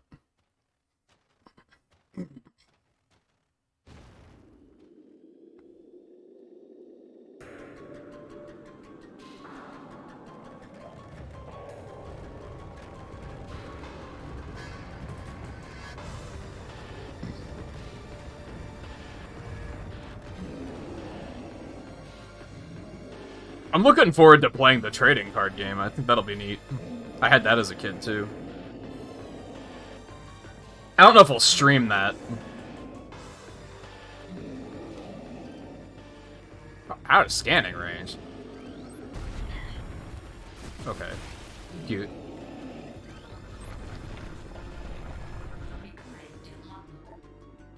Thardus, an animated sentient creature of stone charged with phazon radiation. The phazon radiation given off by Thardus negates auto-targeting systems, preventing lock-on. It may be possible to acquire alternate targets with a different visor. The chaotic nature of phazon... Could you get here? No, you couldn't get here without the thermal visor.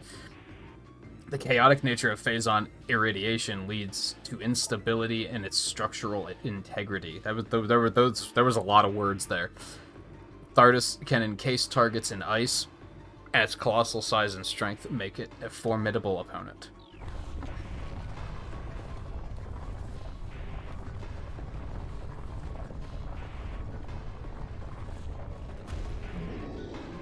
That's not what I wanted to do.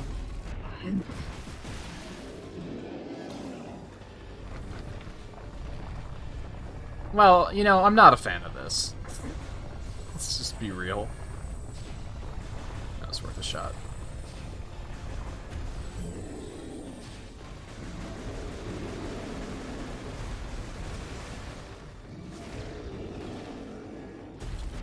I am doing damage.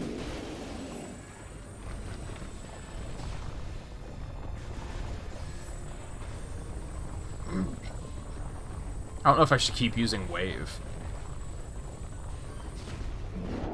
Oh my god. Come on. Why you gotta be like that? Why you gotta be like that?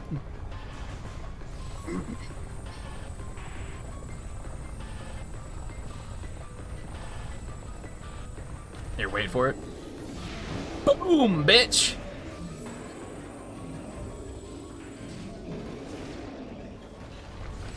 Would you stop? What an annoying attack.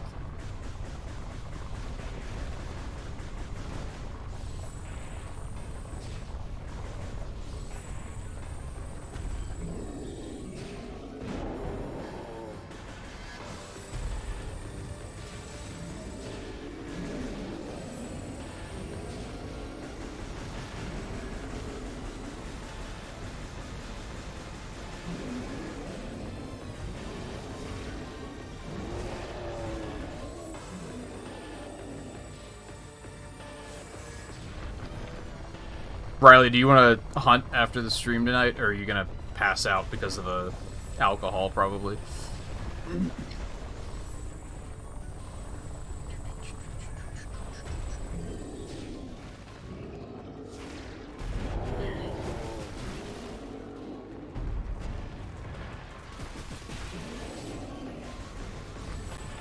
My God.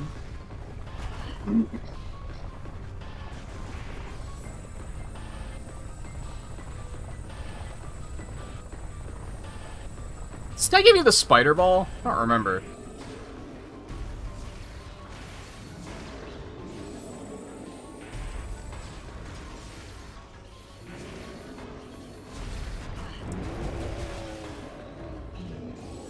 I think he might.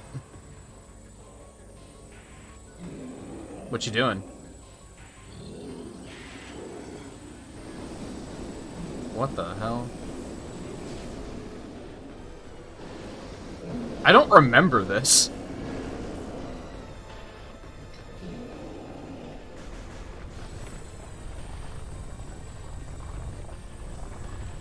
I like how he was like, don't forget to use the thermal beam. Like, I'm just gonna add weather so that you can't see anything and you're forced to use the thermal beam, even though you were already forced to use it. Strange design choice.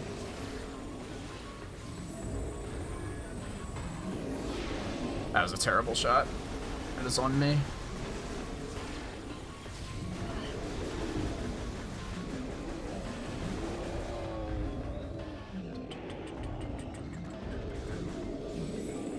Man, that's a big fucking target. I imagine you're probably getting pretty tired, though, right?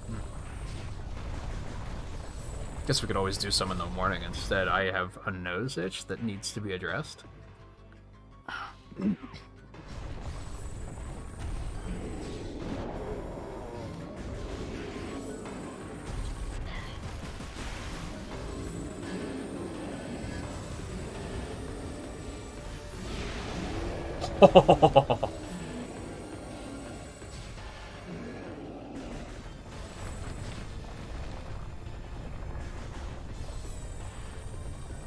Yeah, we probably wait till morning instead. I mean, I'm off tomorrow, so we can do some tomorrow too.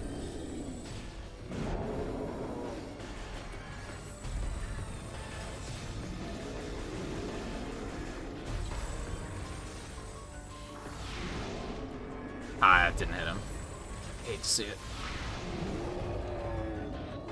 Oh, fuck, my nose itches. Yeah, I've noticed that between like 1 to 2 is when you usually start to crash. Which, honestly, we might just stop after this boss. We might find the nearest save point and then call it quits. Might be a little early, but...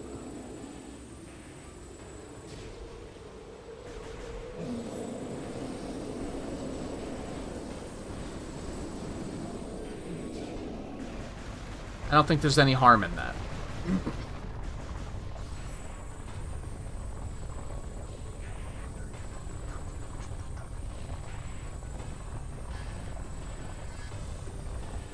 I mean, this is basically, we got through 2 major bosses, I think, and a couple of mini-bosses.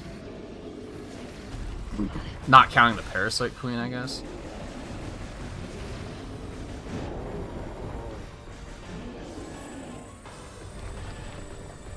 I hate you. I really hate you. Fuck you. Oh, fuck you.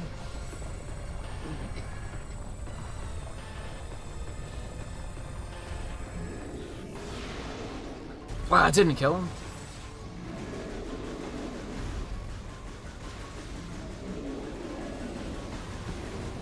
There we go.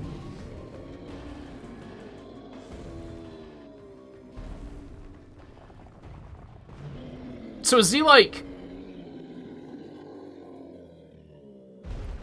How do creatures like that work?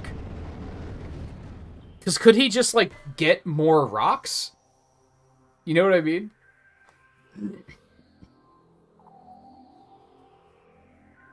Where's the actual sentience there?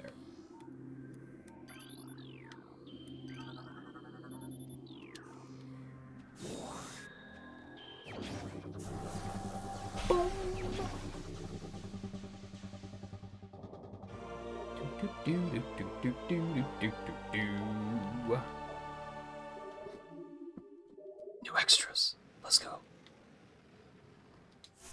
Alright, morph me out first. Is that the way we came in? Map me? Yeah, that's the way we came in. So we have to go all the way around that way.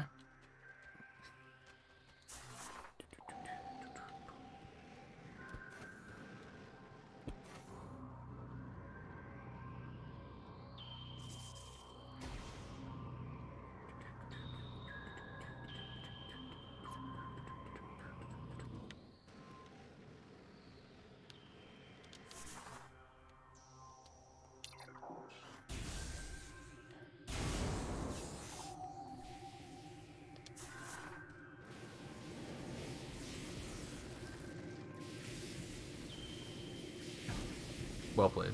Yeah, did 10 damage. Who cares?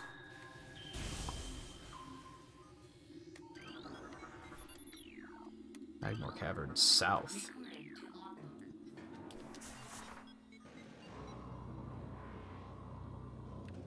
Oh, it's fucking ice store. You hate to see it. Yeah, we'll probably just go to the next save point. And we'll call it quits. Whenever that may be. If that's right around the corner, then so be it. If it's in another 30 minutes, so be it. If it's in another hour, so be it. It's probably right around the corner, though, if I had to guess.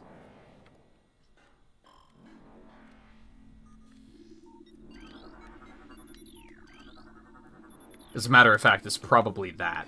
Right there. Which, now that I am faced with it, I'm like, damn, maybe we should go a little bit longer. I didn't expect it to literally be around the corner. But I also think if I keep going, there's a high chance it's going to turn into, like, 45 minutes before we see the next one. And this is, we just beat a boss, so this is a good stopping point, I think. Holy fuck. We are out there. This is going to be a whole area.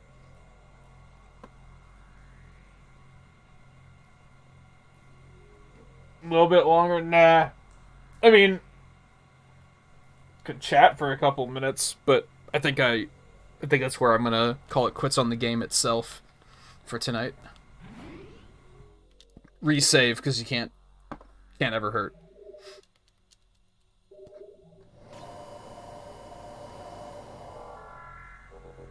It was good progress. There's still a lot to go, though. Like, it feels like we did a lot, but...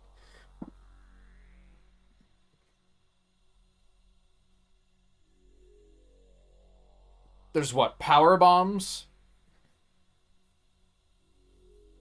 Is the screw attack in this game? I don't remember if the screw attack and the wall jump are in this game or not. So that's potentially a thing. We have 2 other beams to get. 3 other super missiles. Phazon suit. Another visor.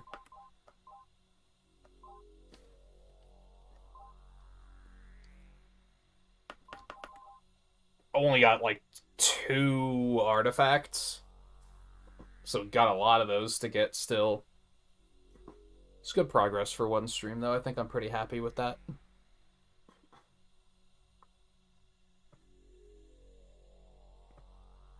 So I will be off tomorrow, but we'll be back on Sunday. We're just going to play this until we finish it. So Sunday, Monday, Tuesday are set aside for those. If we don't need it on Tuesday, I'll probably play Dreamland 3 on that day instead. I'll be off Wednesday, and Thursday we'll do Monster Hunter again, and then Friday Mario Kart, because the new DLC's coming out. And I don't know what we're going to tackle after this. I guess I should get back to Fire Emblem Engage at some point. I've really lost my momentum on that. I should probably just start a new save file entirely and work my way back up to where we were, just to kind of build some momentum before we start playing it again. That might mess with continuity a little bit, because, I don't know, some units might be stronger than they were before or something. I don't know. It could happen. But that might be the best way to get my momentum back. Because without that, I don't really feel like picking it back up. You know what I mean? I don't know. I feel like some gamers are going to have that problem and some aren't. Where sometimes if you put a game down for like 3 to 4 months, you're kind of like... It hasn't even been 3 to 4 months, but sometimes you put it down for a little while and then it's hard to pick it back up. And I'm definitely having that with Fire Emblem right now.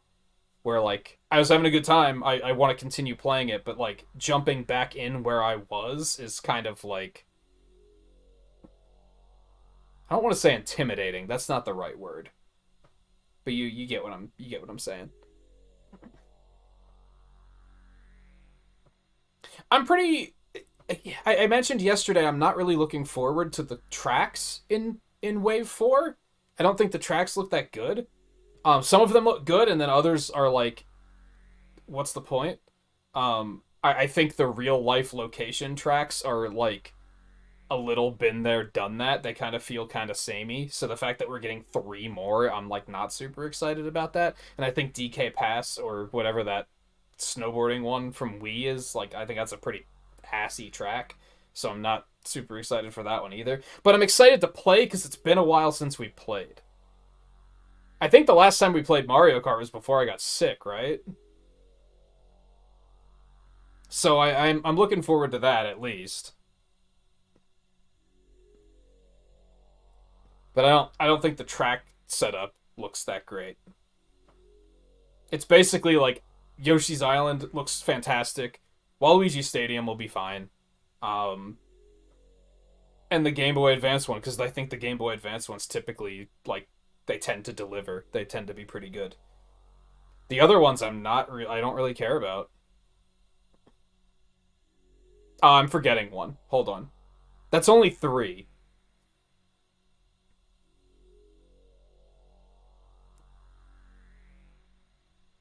What's the other returning track? Because it's those 3, the Donkey Kong Wii one, the 3 tour tracks. There's one other one. I can't remember what the other one is.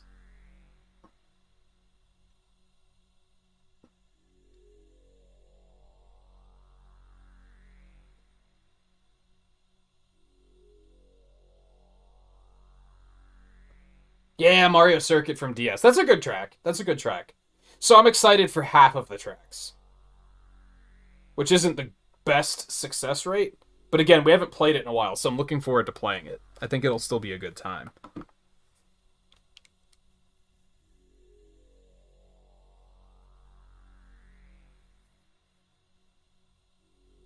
Oh, okay. I don't know what's going on with my eye. I have a feeling, I don't know if you guys remember, and I'm sorry if this makes anybody squeamish. This happened a couple months ago. I have a feeling I had like a small pimple on my eyelid or something. And it popped, and that's what the burning was.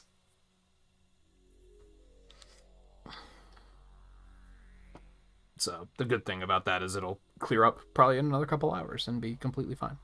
It's not affecting my vision or anything, so I'm not like concerned. It's just feels like I got something in my eye. Anyway, that'll be it for tonight. I'm having a good time. The first like 30 minutes were a little rough because I feel like the game just really hits you. They're really proud of the scan visor mechanic that they came up with. And the first like 30 minutes is just like here's scan everything, and there's just so many things to scan, and I didn't really care for that.